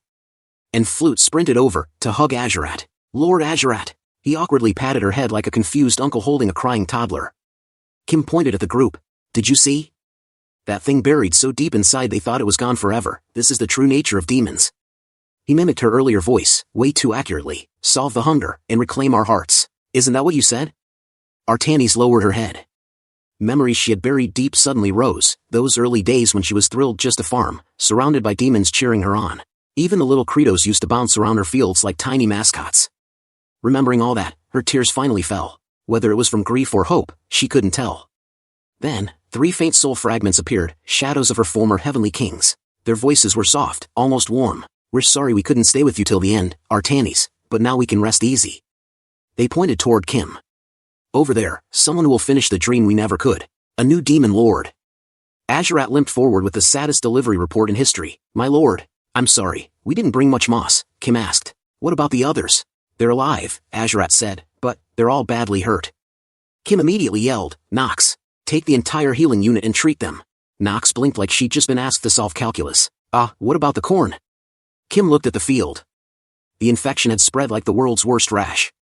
Hartok sighed, "It's too far gone. This season's crop is basically a funeral." Kim tightened his grip and released the barrier, freeing her. Serdi braced, ready to sprint at her, but Azarat raised a hand. "It's okay. The strongest demon lord in history. I'd only heard rumors she was ruthless, but maybe she's someone we can talk to." He remembered the moment she approached him earlier, clutching a small bag like his life depended on it. "Please, don't kill me. We have to bring the moss. Everyone will starve. The children. I can't let them starve." Artanis had stood there for a long, unreadable moment. Then simply walked away. Right after that, Azarat fainted like a wet towel hitting the floor. Back in the present, Kim faced her. "Lady Artanis, let's make a deal. I'll take that mask off you." Artanis froze, stunned. He continued, "You've been sealed for ages. You probably didn't even realize, but with that thing on, you can't eat properly, or even talk. I can remove it." She wrote, "Then what must I do in return?" Kim pointed toward the infected cornfield, "The mold spreading across our crops, destroy all of it." His grin widened, demonic energy crackling dramatically. "With your song of instant death," and in his head he added, practically cackling, "basically, the ultimate eco-friendly pesticide." Artanis looked at him, and for the first time, something new flickered in her eyes. A hint of respect. Subscribe. Like. The scene shifts to the peaceful Marnika kingdom, well, peaceful on the surface. Inside Javier's mansion, the atmosphere is anything but calm. Javier asked, "So, Ryukunji still isn't coming out of the underground training room?" Lloyd shook his head. "Yes, young master. He hasn't eaten, hasn't slept, hasn't even shown his face. Nothing." Javier leaned back, rubbing his chin with the face of a man who'd just realized his prodigy has gone feral. "I knew he was built different, but this is extreme." He even rejected a royal palace night recommendation. What kind of training needs this level of drama? He paused, genuinely confused. Does he seriously think he needs to be even stronger? Meanwhile, in the underground training room, aged Kimchi, sweaty, exhausted, and looking like a man trying to unlock Ultra Instinct, was pouring every drop of mana he had into the artifact in front of him. But the artifact, it slurped up the mana like a bottomless vacuum cleaner, not even a flicker of change. Finally, he collapsed to the floor, wheezing. "No way, no matter how much mana I pour out, nothing changes. Am I really this useless unless someone tells me what to do?" His breath trembled. "I don't know how I've lived until now, and I don't know how I'm supposed to live from now on." His voice echoed off the walls, raw and cracked. "What the hell am I?" The room suddenly went cold. A voice whispered from nowhere, "Do you want to know?" Aged Kimchi froze. The voice echoed again, "What are you?" He looked up, and his blood ran cold. The artifact, which had been quiet all this time, started releasing tendrils of demonic energy. Then, as if waking from a long sleep, a massive, unblinking eye opened right on its surface. It stared straight into him. "Do you want to know?"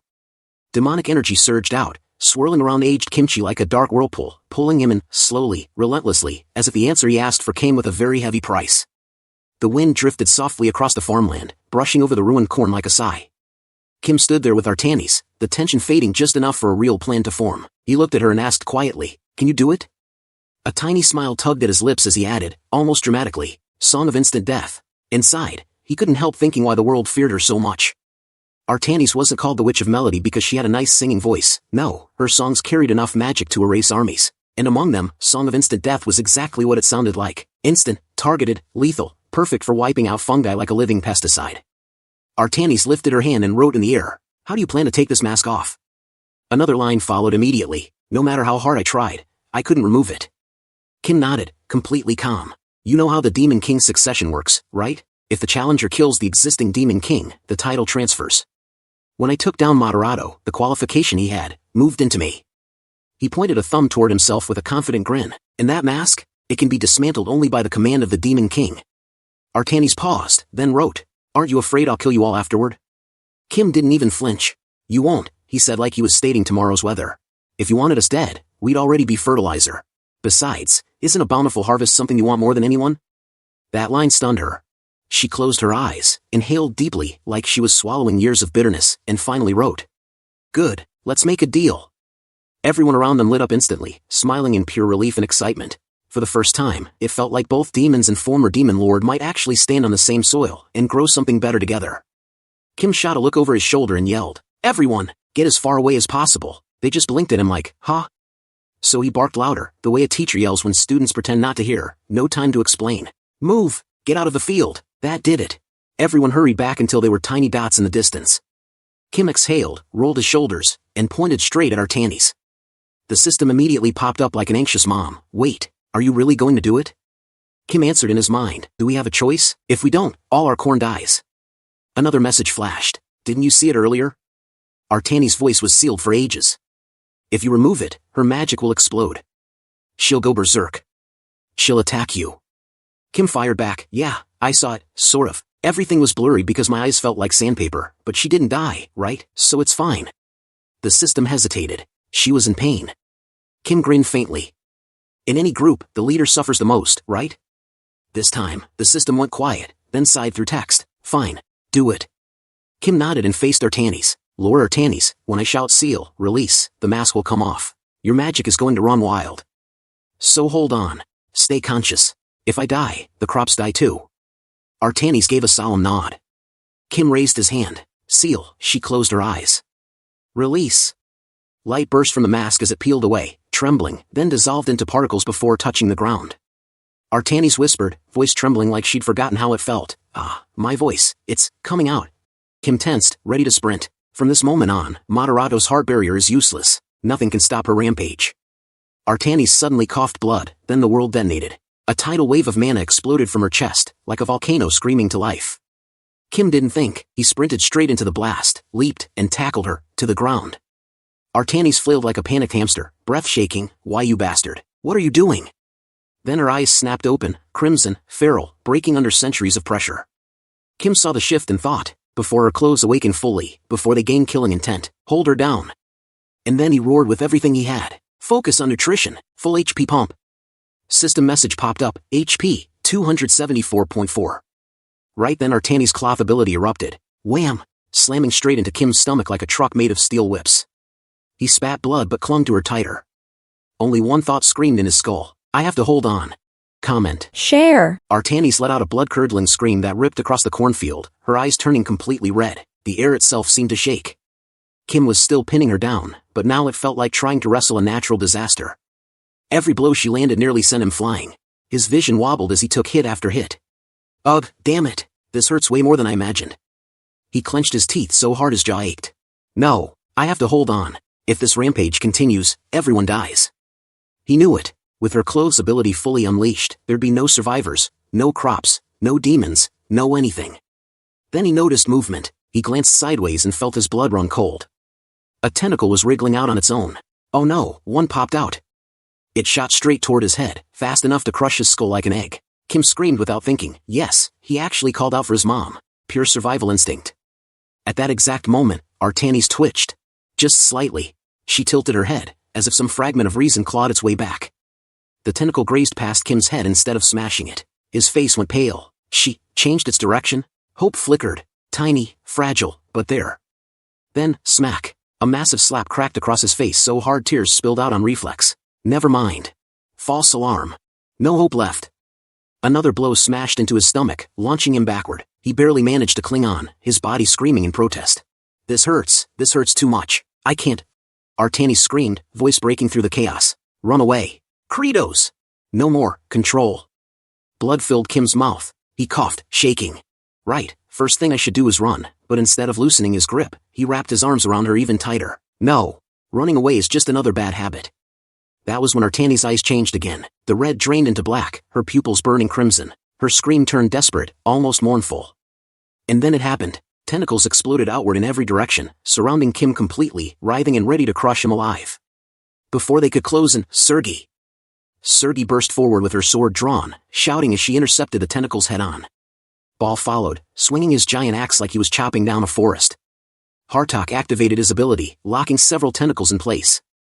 Azurat slashed non-stop, blades flashing. Even T-Bone blasted frost breath, freezing dozens of them mid-air. Kim, drenched in sweat, shouted desperately, "Hey, you idiots! Get out of the way, it's dangerous. Blocking it once or twice won't." He stopped mid-sentence. His eyes widened. T-Bone was about to be crushed. Before Kim could scream, Zephyros leaped in, grabbing the tentacle barehanded and forcing it down, barely saving him. Then another demon jumped in. Then another. They clung on desperately, arms, claws, teeth, anything. Even a crab demon rushed in. Did it help? Honestly, who knows? But it tried. The tentacles swayed wildly, tangled with demons hanging off them like seaweed in a storm, except this storm was in midair. Kim stared, stunned. Then, despite the pain, despite the blood, he felt something warm in his chest. Ah, right, I forgot, I'm not alone. After what felt like a boss fight that lasted 3 lifetimes, everyone just collapsed. Demons, heavenly kings, all of them sprawled across the cornfield like they were on a lazy beach vacation, except instead of sunshine, it was exhaustion and trauma. Even the 4 heavenly kings were wheezing like they'd just run a marathon in full armor. Artanis glanced at Kim, clearly worn out herself. "Hey, are you okay?" Kim, flat on his back and fighting for oxygen, answered between coughs, "Oh dear, yeah, I'm fine, totally. You're worried about me now?" Cough. Instead of snapping back, Artanis just looked at him with quiet pity. She stood up, bowed slightly, and said to everyone, "Demons, I'm sorry. You worked so hard to survive here, and I ruined the land you built your lives on. I truly am sorry." Kim pushed himself up, waved it off, and put on the biggest, most shameless grin imaginable. Whoa, let's save the apologies for later. You promised something, remember?" He pointed at the field. Song of instant death. The fungus. Poof. Artanis nodded seriously. "Of course. The infection is already spreading." She stepped into the field. The wind brushed through the corn, slow and quiet, like the land itself was holding its breath. Artanis closed her eyes. Her vision sharpened, her pupils turning blood red as the world came into focus in terrifying detail. Tiny spores floated everywhere. So those are the spores Credos mentioned, she thought. From behind her, Kim asked nervously, "We're safe, right?" "Yes," she replied calmly. "Only what I target will die." Azurat swallowed hard. The song of instant death. I thought it was just a legend. Sergei nodded grimly. If you hear it while your mind is immersed in her voice, that's the end. An absolutely absurd ability, she added. Artanis took a deep breath. And then she sang. The moment her voice spread across the field, it felt less like music and more like divinity descending. Kim froze, then immediately got a nosebleed. Azurat and Sergei clutched their ears as blood trickled down. Hartok just stared, mouth wide open. Ball stood there like nothing was wrong, except for the blood dripping from his nose and ears. The fungi, on the other hand, had exactly one thought. What the hell did we just, and then they vanished. Mana exploded across the field in a massive storm, shooting up into the sky before slowly dispersing, bizarrely enough, forming a heart shape in the air, like the universe itself was asking for likes and comments. Artanis exhaled deeply. "Thank you for listening. I'm not a very good singer, but the mold is gone." Kim was completely mesmerized, until instinct kicked in. He snapped out of it, pointed at her, and shouted, "Seal." The mask instantly snapped back onto Artanis' face. She froze mid-post-performance glow, and angrily rode in the air. "What are you doing?" Kim, still dizzy, yelled back, "If you couldn't sing, you should have warned me, you old woman. This is the first time my nose has bled from music." The system chimed in, sounding offended. "You sealed someone's mouth just because they can't sing well? Isn't that a bit cruel?" Kim shot back, "Why are you overreacting again?" Another system message appeared. Ah, actually, you didn't seal her just now. Kim blinked. Huh? There is a time limit on Artanis' seal. Kim just stared ahead, blank. Huh. Comment. Share. A new system message pops up, nice and casually. Artanis' seal orb can only be broken for 3 minutes per day. Kim just stares at it like it personally insulted his ancestors. Didn't he just get ragdolled for what felt like an entire season while Artanis was unsealed? The system, very politely and very unhelpfully, explains, time spent while Artanis was in a berserk rampage doesn't count. When her magic goes nuclear, it straight up overwhelms the sealing device. Basically, the seal throws its hands up and says, I didn't sign up for this. Meanwhile, Artanis is rubbing the masks, clearly annoyed. Fix this, now. Kim blinks. Huh? You're talking? Her voice sounds off, flat, dull, like a singer with a cold. Artanis quickly realizes it herself. The seal's weakened just enough for her to speak, but not enough to put magic into her voice. So yes, she can complain, but she can't murder anyone with sound waves. Tragic. Then it hits her. She snaps. That's enough. Let go right now or I'll kill you. Kim, completely unfazed, raises 3 fingers like he's explaining a math problem. Calmly, he tells her it wasn't him who reapplied the seal. It just reactivated on its own after 3 minutes. In short, 3 minutes a day, that's all she gets. And only the Demon King can release it. He sighs, sounding almost disappointed. Without the seal lifted, Artanis can't even eat or drink properly. She narrows her eyes. What are you trying to say? Kim finally gets to the point, face serious for once. He asks her to help with farming. In exchange, he'll release the seal for 3 minutes every day. Artanis fumes. She calls him a despicable scoundrel for exploiting her weakness. Kim flashes a bright, shameless grin. Let's call it a win-win. That line hits harder than any attack. Artanis goes quiet. She realizes that if she goes along with this, she might actually get the future she and her friends once dreamed of, a demon tribe that doesn't starve.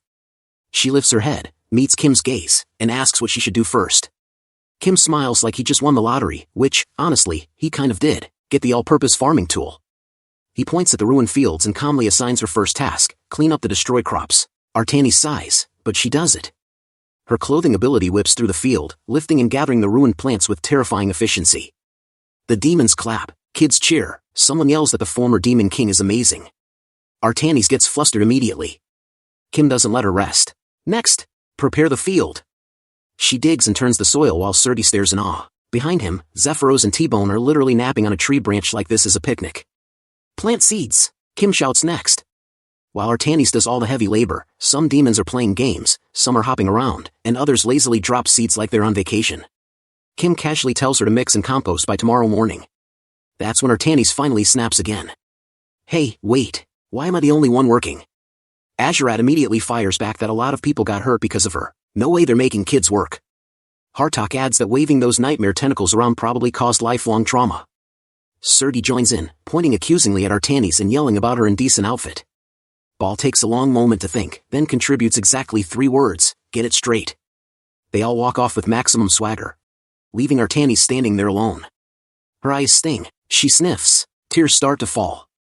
And right on cue, the system goes absolutely wild. It congratulates Kim for enduring Artanis' rampage and embracing her. His stamina and magic power jump by 40%, and he gets a special bonus. A new mana seed trait unlocks. Accept all. Kim has no idea what's happening anymore. The system keeps going, explaining that when he focuses everything into HP, external shocks get absorbed. Then, as if that wasn't enough, it adds that he can now restore mana and stamina. Kim covers his mouth, stunned. This basically means he's way harder to kill now. Even if things go sideways in combat, the risk is massively reduced. He quietly hopes he never has to rely on this kind of power again, because if he does, it means everything has already gone very, very wrong. Alright, so he jumped over to the royal capital of Marnika. Aged Kimchi is already on the move, bag slung over his shoulder, clearly not planning to stay. Javier looks shocked and asks why he's leaving so suddenly. Kimchi answers calmly that he can't stay indebted forever, and besides, there are things that absolutely have to be done. Lloyd presses him, wondering why he'd even refuse a recommendation from the kingdom's sword master. That's a career jackpot. Kimchi doesn't answer. Instead, his mind drifts back to that moment underground, the artifact flooding the room with demonic energy, a massive eye opening in front of him, asking, "Do you want to know what you are?" Back then, Kimchi had asked the obvious question, "Who are you?" The eye had introduced itself as Bargia, the god of abundance, someone who wants bountiful harvests across the world. Kimchi remembers thinking the name sounded familiar, but slightly off. And honestly, the vibe was more final boss than kind farming deity, so he bluntly said it looked more like a devil than a god. The eye laughed, basically saying, "Wow, judging gods by human beauty standards now?" Then it released even more ominous energy and got serious. What Bargia wants, and what Kimchi wants, are the same. Kimchi told Demon King Kratos to plant peace, and peace needs food. Bargia wants a good harvest. Help Kratos, and everything gets easier. The eye left him with one final push. If you stay near Kratos, you'll eventually understand who you are, and who he really is. Then the eye shrank back into the artifact like it was clocking out for lunch. Back in the present, Kimchi thanks Javier for everything. Javier, completely sincere, tells him they're the ones who should be grateful. Kimchi saved him. He tells Kimchi to write any time he needs help. Kimchi smiles, nods, and heads for the gate, sighing to himself. Whether he likes it or not, his path leads straight to demon territory. Cut to the demon land, early morning. Kim wakes up lazily, scratching his stomach like a man with zero regrets in life. He looks over at Artanis and casually reminds her she was supposed to mix the compost and then rest. Then he wrinkles his nose. Wow. It smells. Let's talk from over here, yeah? True Demon King leadership. From a safe distance, he points and says unseal. Artani's mask lifts off, surprising even her. Kim immediately appears with a bowl of food like a well-prepared boss. He hands it to her and says it's special chuniojuk from the abandoned land. She has to eat while working, no excuses. Artanis is genuinely moved. She eats it like someone who hasn't tasted kindness in centuries. Kim watches and says softly that she must have had a hard time, adding that he hopes it suits her taste. Then he smiles, warm, encouraging, and just a little bit terrifying in a corporate way, and says they'll work hard tomorrow and eat delicious chunio porridge together. Artanis lights up and thanks him, clearly happy. Meanwhile, inside Kim's head, wow, demons are incredibly easy to train. Capitalism wins again. Artanis suddenly remembers something and makes a small sound. She asks if there's more chuniojuk. She forgot something important. Together, they head toward the abandoned land, deep into the sleeping forest, and stop at an old, broken-down cabin. Kim steps inside and freezes. Artanis follows behind him. Kim stares at the scene and blurts out the last thing he expected to say there, humans? Standing inside is Branda Magentano, looking right back at them. Subscribe. Like. Kim studies Branda's face. Branda, barely conscious, assumes this is just another demon. And can't even process what they're talking about. Meanwhile, Kim pieces things together out loud. Moderato probably used human life energy as a backup key to break Artanis' seal. The plan was simple and nasty, use her as a last resort weapon, then run. Artanis agrees that it sounds exactly like something Moderato would do. Kim's eyes drift back to Branda's clothes and posture. High-quality armor, refined insignia. His brain immediately lights up. Oh, a high-ranking human. And just like that, the dangerous little grin appears. Big fish spotted. Branda notices that smile and instantly goes on high alert. Whatever this demon is thinking, it's not good. Kim finally breaks the silence, very politely introducing himself as Kratos, the current Demon King, and asking Branda's name. The politeness throws Branda off more than the horns ever could. He weakly introduces himself as Branda Magentano, a knight of the great kingdom of Camilla, then blurts out the real concern. So, are we being eaten? Kim tries to hold it in. He fails spectacularly. He starts shaking, then completely loses it, laughing like a man who just heard the best joke of his life. Everyone around gets nervous. Branda is just tired. When Kim finally stops laughing, he wipes his eyes and says, "Dead serious, that human meat is too gamey no matter how you cook it." Then, with a grin, asks if Branda happens to know any good recipes. Branda's soul nearly leaves his body. Is this a joke? Is this a threat? Why does it feel like both? Kim notices Branda relaxing just a tiny bit and thinks proudly that humor really does save the world. Then he casually asks if Branda can stand. Since he can't, Kim decides they'll just bring him to the village. Branda, exhausted and furious, tells him to just kill them here. Kim laughs again and asks what he'd even gain from that. Branda, internally screaming, decides that no matter how they talk, demons are still demons. Kim sighs and says he has no choice but to bring his men. Branda immediately assumes this means bringing the chefs. Instead, everyone gets loaded onto stretchers, and one unlucky guy gets carried by Ball like a baby. Branda is deeply uncomfortable with how gentle this is. As he's carried off, Branda convinces himself this is all part of a grand, horrifying plan. They'll be shared in the village. Slowly, cruelly.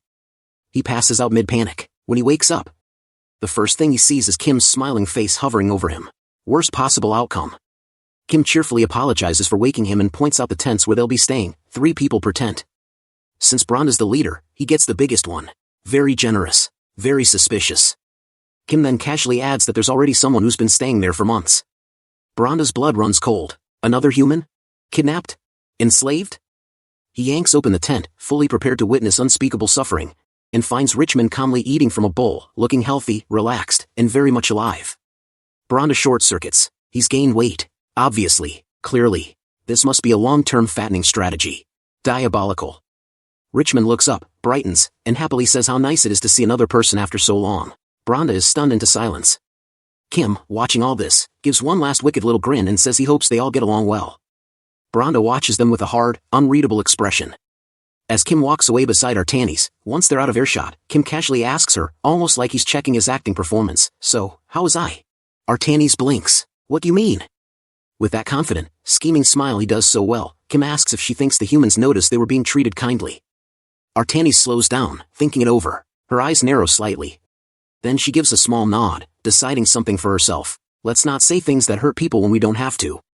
Right on cue, a system message pops up. You are kind. You take good care of humans. Kim snorts internally. Naive system. Kindness isn't charity. It's survival. Outwardly, though, he keeps walking like a man who knows exactly what he's doing. In his head, the plan is already 10 steps ahead. This isn't about today or tomorrow. It's about building a stable world where the demon race can live, eat, and not get wiped out every other Tuesday. For that, you need a strong system. Then he suddenly shouts, loud enough for everyone to hear, "Hey guys! The Three Sisters farming method is back on track." Instant celebration. The demons cheer like they just unlocked a legendary achievement. Kim's thoughts drift to Artanis again. She's basically an all-in-one farming machine, tractor, pesticide, and miracle worker rolled into one. The four heavenly kings? At this point, they're less apocalypse and more senior agricultural managers, complete with work logs and efficiency tracking. Farming is running smoother than anyone expected, which means the real problem is elsewhere. Back at the tent, Branda and the others have finished eating. Richmond, calm and oddly cheerful, explains that the demons haven't harmed them at all. They work, rest at fixed times, eat properly, and live normal lives. He even laughs lightly, saying he understands why Branda doesn't believe him. Then Richmond's tone changes. He admits he wasn't a good person. Greed ruled his life. Growing up poor and hungry twisted him into someone who only knew how to take. When he was first dragged here, he was terrified and desperate to escape. But after living with the demons for a while, he realized something uncomfortable. They're just people. Branda stays silent, his face darkening. In his mind, the verdict is clear, brainwashed. This place is dangerous in a different way. They need to leave, fast. He decides to scout alone. If everyone moves, they'll be noticed. Quietly grabbing his sword, he's shocked they even left him armed. Careless demons, he thinks, sneaking out of the tent. No guards. No patrols. They really underestimate humans. He runs, then stops short. Cornfields, he stares in disbelief. This land is supposed to be barren. Dead. Nothing should grow here. A rustling sound snaps him out of it. He stumbles into the bushes, heart pounding, and peers out. And beside it, a young demon. Branda tightens his grip on the sword. Avoiding that demon's gaze would be hard. This needs to be quick. He lowers himself, steadying his breath. Only one. If it's only one, he can handle it. He prepares to strike, raising his blade toward the unsuspecting Flute, fully committed to the decision. Comment. Share. Branda is just about to swing his sword at Flute, when a sharp voice cuts through the field. Who's there? Flute turns around out of curiosity. And the moment she sees who's approaching, her face lights up like she just spotted her favorite snack. Lord Azurat. Azurat storms over, clearly in a bad mood, and immediately starts pointing at her. What are you doing here, you little punk? Isn't this the time you should be at home? Why do you keep sneaking out to the fields at night and not listening to me? Hearing that voice, Branda flattens himself against the ground, breathing fast, heart pounding like it's trying to escape his chest. Another demon, and a strong one. Flute avoids Azurat's gaze, fidgeting. Ah, that is. Then, in a tiny, shy voice, she admits she was worried the corn might get sick again. Branda freezes and listens carefully.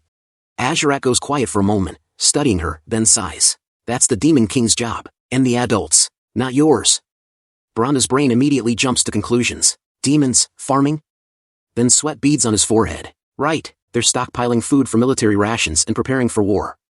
Flute lowers her head. But the adults are working so hard, it feels wrong to just eat what they give me and play. That does it. Azurat snaps. Did you forget what the Demon King said? A kid's job is to eat well and play well. He points at her sternly. You'll farm when you grow up. And take care of the newborns. That's your job later, got it? Flute's eyes droop as he keeps going. And if you don't sleep at this hour, you won't grow tall. You have to grow up strong. Healthy. That's how it works. Branda is completely thrown off. What is this conversation? He thinks. This isn't demon talk, this is a grumpy uncle lecturing a kid next door. Richmond's words echo in his head. After spending some time, I realize they're no different from people. Branda clenches his teeth. No, impossible. They're demons. They eat humans. Azarat keeps scolding, reminding her how she hurt her hands digging before. That's the final straw. Flute starts sniffing. Then breaks down crying. Azarat freezes, panic mode activated. Right then, Kim appears. He calls out Azarat's name. His face is naturally terrifying, the kind that looks scary even when ordering lunch. As expected of one of the 4 heavenly kings, Kim says flatly, "No blood, no tears, and yet you made a child cry. Impressive." Kim walks past Branda, who now realizes with horror that this man is the Demon King himself. Kim asks calmly, "Why are you here at this hour?" Azarat stammers, face turning red. I was worried about the corn, so I came to check." Kim sighs. "Don't overdo it. You haven't been resting properly lately." Branda watches, stunned. What kind of expression is that? That's not how a Demon King should look. Hartok steps in, asking Kim to understand Azarat. "Farming has changed them," he says. "There's no reason to bleed fighting humans anymore. No reason for demons to eat each other." Branda's eyes widened. Sergei adds that he never wants to go back to the old days again, that's why he's in the fields. Bal nods sagely and declares that agriculture is how you escape the primitive age. Kim laughs. So that's the sound of the worldview twisting again. Then he looks around. "You all came out because you were worried about the corn?" Their silence is answer enough. Kim straightens up, authority flooding back into his voice. "I command you, in the name of Demon King Kratos." His expression turns fierce. "Go home right now, sleep well, and tomorrow morning, plant peace, healthily." Then he shouts, loud and clear, "Bountiful Harvest." One by one, the demons head home together. Leaving Branda lying there, sword forgotten, staring at the backs of demons who look nothing like the monsters he believed them to be. After a long stretch of silence, Branda finally realizes, nothing's happening. He slowly stands up, but instead of checking his surroundings like a proper knight, his mind is completely elsewhere. What did I just hear? Kim's face flashes in his head first. That sharp grin. Those eyes. Objectively speaking, the guy looks like a villain straight out of a nightmare. A Demon King's Demon King. But then Branda asks himself something uncomfortable. Was there any actual wickedness in that conversation? He sits back down, deeper in thought now. In his years as a soldier, he's met countless lords and landowners. People with warm smiles, gentle voices, and for the good of the people speeches, who quietly squeezed farmers dry, starved villages, and called it management. Compared to that, those demons were yelling at a kid to go home, eat well, sleep properly, and grow tall. Branda slowly stands again, feeling oddly drained. It's been a long time since demons invaded humans, he thinks. All I know are stories. Stories saying they're cruel monsters. But tonight, he hasn't actually seen one. And then another memory hits him, his king's words. There's no need to bring anything back from the demon realm. Just investigate. If it's valuable, we'll invade and take it. Branda goes quiet. If these demons truly want peace. After a long pause, he makes up his mind and heads back to the tents. A whisper greets him immediately. Captain Branda. Is everyone here? He asks. Another knight answers, tense but eager. The demon's surveillance is gone. We can move now, if we strike the Demon King's neck by surprise. No, Branda snaps, louder than intended. Not until everyone is fully recovered. We stay quietly here. From a distance, Kim hears everything. He turns around slowly. Wearing the most satisfied, punchable grin imaginable. Operation, emotional manipulation, success. Back at the Demon King's hut, castle, Kim claps enthusiastically. Flute. 4 heavenly kings. That was incredible. A flawless performance. He's genuinely impressed. The foolish human Branda is opening his heart to us. Flute beams. It was fun. Azarat groans. It was cringe. I never want to do that again. Flute adds innocently, a kind heavenly king taking care of a little demon. Kim cuts in. No, that's literally how you usually act. Azarat blinks. What? Bal speaks up proudly. Bal forgot his lines. Bal said whatever. Kim pats him verbally. No, Bal. I don't think you're stupid. Really. Hartok sighs. You made the 4 heavenly kings shout farming slogans. We didn't even have time to study farming techniques. Kim grins. But you like farming, right? Anyway, I knew you'd complain, so I prepared something. He snaps his fingers. Zephyros. T-Bone. Zephyros brings paper. T-Bone slams a paw down dramatically. And slaps the paper in front of everyone. Hartok squints. What is this? Kim leans in, eyes bulging with excitement, grin stretched to its limit. It's a compliment sticker. The reaction is immediate, cheering, shouting, pure joy. The demons act exactly just like me when I see a sudden flood of likes and comments. Then Kim drops the mood like a bad algorithm update. Our farming is doomed. Instant silence. Same energy as posting a high-effort video and watching it get 500 views. Kim looks out at the fields. The guy Planus died and became fertilizer, so the potatoes grew huge, but they're sterile. No seeds. Even the three sisters farming method won't fix that. Same result. Zephyros understands immediately. So, we need to find seeds again? Kim nods. Yeah, just thinking about it makes me tired. Then, a smug grin activated. So the human royal knights will be on our side. Someone heard all the conversation from outside, and it was none other than our Tannies. Like, share. Morning comes, sunlight pouring over the demon land like it's just another workday instead of the territory of supposedly terrifying monsters. Branda steps out of his tent, still half stuck in his thoughts. He's clearly not in night mode right now, more like existential crisis mode. Are demons truly evil, or are they really no different from humans? Then he hardens his resolve. No rumors, no royal orders, he'll judge with his own eyes. So he heads toward the fields. And what does he find? Demons working, like, actually working, farming, no battle cries, no human-eating rituals, just labor. He instinctively ducks when he spots our Tannies. Old habits die hard. To him, she's still the legendary witch whose scream once made human armies collapse. Someone you'd expect to be floating ominously, not supervising compost. He sneaks closer and overhears her calling Kim, Credos, over. Kim turns around, completely relaxed, and his first reaction is basically, huh, it's not lunchtime yet. Artanis looks unusually serious and tells Kim she needs to ask something important. She hesitates, fidgets, looks away. And Branda is probably expecting something terrifying, ancient magic, world-ending plans, demon politics. Instead, she awkwardly blurts out that she wants a compliment sticker. Kim just stares at her like his brain short-circuited. A sticker? For what? That alone is already doing emotional damage to Branda's worldview. Artanis, flustered and defensive, starts listing her daily chores like a kid explaining why they deserve candy, mixing fertilizer, plowing fields, barely eating snacks.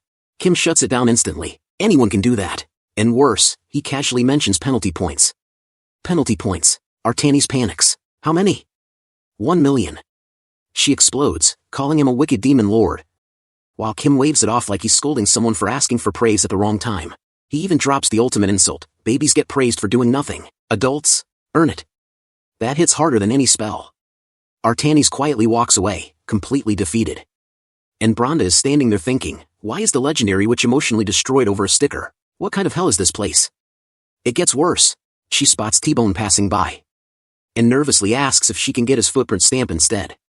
T-Bone reacts like he's seen a ghost. And immediately flees. Then Serdi politely tells her she's in the way. She apologizes, steps aside, and accidentally bumps into Flute, who cries out. Instantly, Azurat snaps, scooping Flute up and unloading on her Tannies like an overprotective uncle. Skewer for adults, kick for kids, he calls her a tyrant. Artanis is completely flustered, trying to explain it was an accident. Hartok shows up next, unimpressed, asking why she's wandering around instead of finishing the fertilizer. She stammers, realizes she's slacking, and obediently turns back. Then Ball, staring blankly as usual, drops the most logical bomb. If she can fly, why is she running? No one answers. Artanis just flies away in panic. Branda watches the whole thing in silence. The feared witch, the nightmare of human legends, getting scolded, ignored, emotionally wrecked, and chased off like an awkward intern. Artanis ends up far from everyone. Practically collapsing beside a hill of fertilizer. She sniffles, wipes her face, and immediately complains about the smell, because of course the most emotional moment of her life has to happen next to compost. Between sobs, she starts blaming herself. If she'd known farming would actually work, if she'd trusted it sooner, maybe she wouldn't have acted so harshly. Who would have thought plants could grow in soil like this anyway? Even she sounds shocked. As she calms down, her thoughts drift to Kim. Specifically, how absurd it is that he knows so much about farming when she, former demon king, ancient powerhouse, failed every time she tried. That's when a memory sneaks in. A much smaller Kim. Holding up a sickle like it's the most sacred artifact in the world, proudly declaring that with the demon king's farming tool, he'd become a demon useful for agriculture. Artanis remembers. Smiling back then, agreeing to research farming together. At the time, it felt like a childish dream. Now she looks up at the sky and realizes, wait, that kid actually did it. Right on cue, Kim's voice breaks her little nostalgia bubble. He calls her name and immediately points out that she looks like a total mess. Artanis shrinks, fully in self-pity mode, listing her flaws like she's reading off a resume of demerits: tyrant, lazy, slow, annoying. Kim, meanwhile, internally wonders how demon emotions can cross entire oceans without warning. Then he drops a bomb. He says there's a way to reduce her demerit points. Artanis snaps her head up so fast it's almost cartoonish. Reduction? How much? Kim explains it plainly. She tried farming first. Tools were scattered everywhere, land got dug up, and because of that, fields existed where nothing used to grow. If he'd had to dig all that by hand, they'd still be on step 1. So that field over there? It exists because she started it. That's it. That's all it takes. Artanis just freezes. Then tears start pouring again, but this time the good kind. Kim smiles and casually announces that he's cutting off a full 1 million demerit points. She's so shocked she doesn't even know how to react. Then Kim calls T-Bone over and politely asks him to give Artanis a compliment sticker too. T-Bone looks annoyed. Artanis looks like she's about to witness a miracle. She even does a little heart gesture, very subtle, very smooth, basically saying, I like this moment, and you should like and comment too. T-Bone, clearly not impressed by this emotional blackmail, hesitates.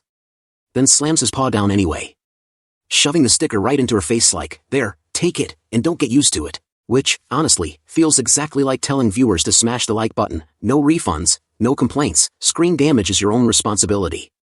Artanis completely loses it, she dances around, laughing loudly, declaring herself the strongest demon, a former demon king worthy of praise. Kim just stands there, speechless, wondering what he unleashed. Then she suddenly leaps off the fertilizer hill and hugs him tightly. Kim turns red instantly, panicking, half thinking this is because of T-Bone's legendary foot pads. Artanis quietly tells him he's grown up well. Her tears fall again, softer this time, as she thanks him for proving that peace can actually be grown, not conquered.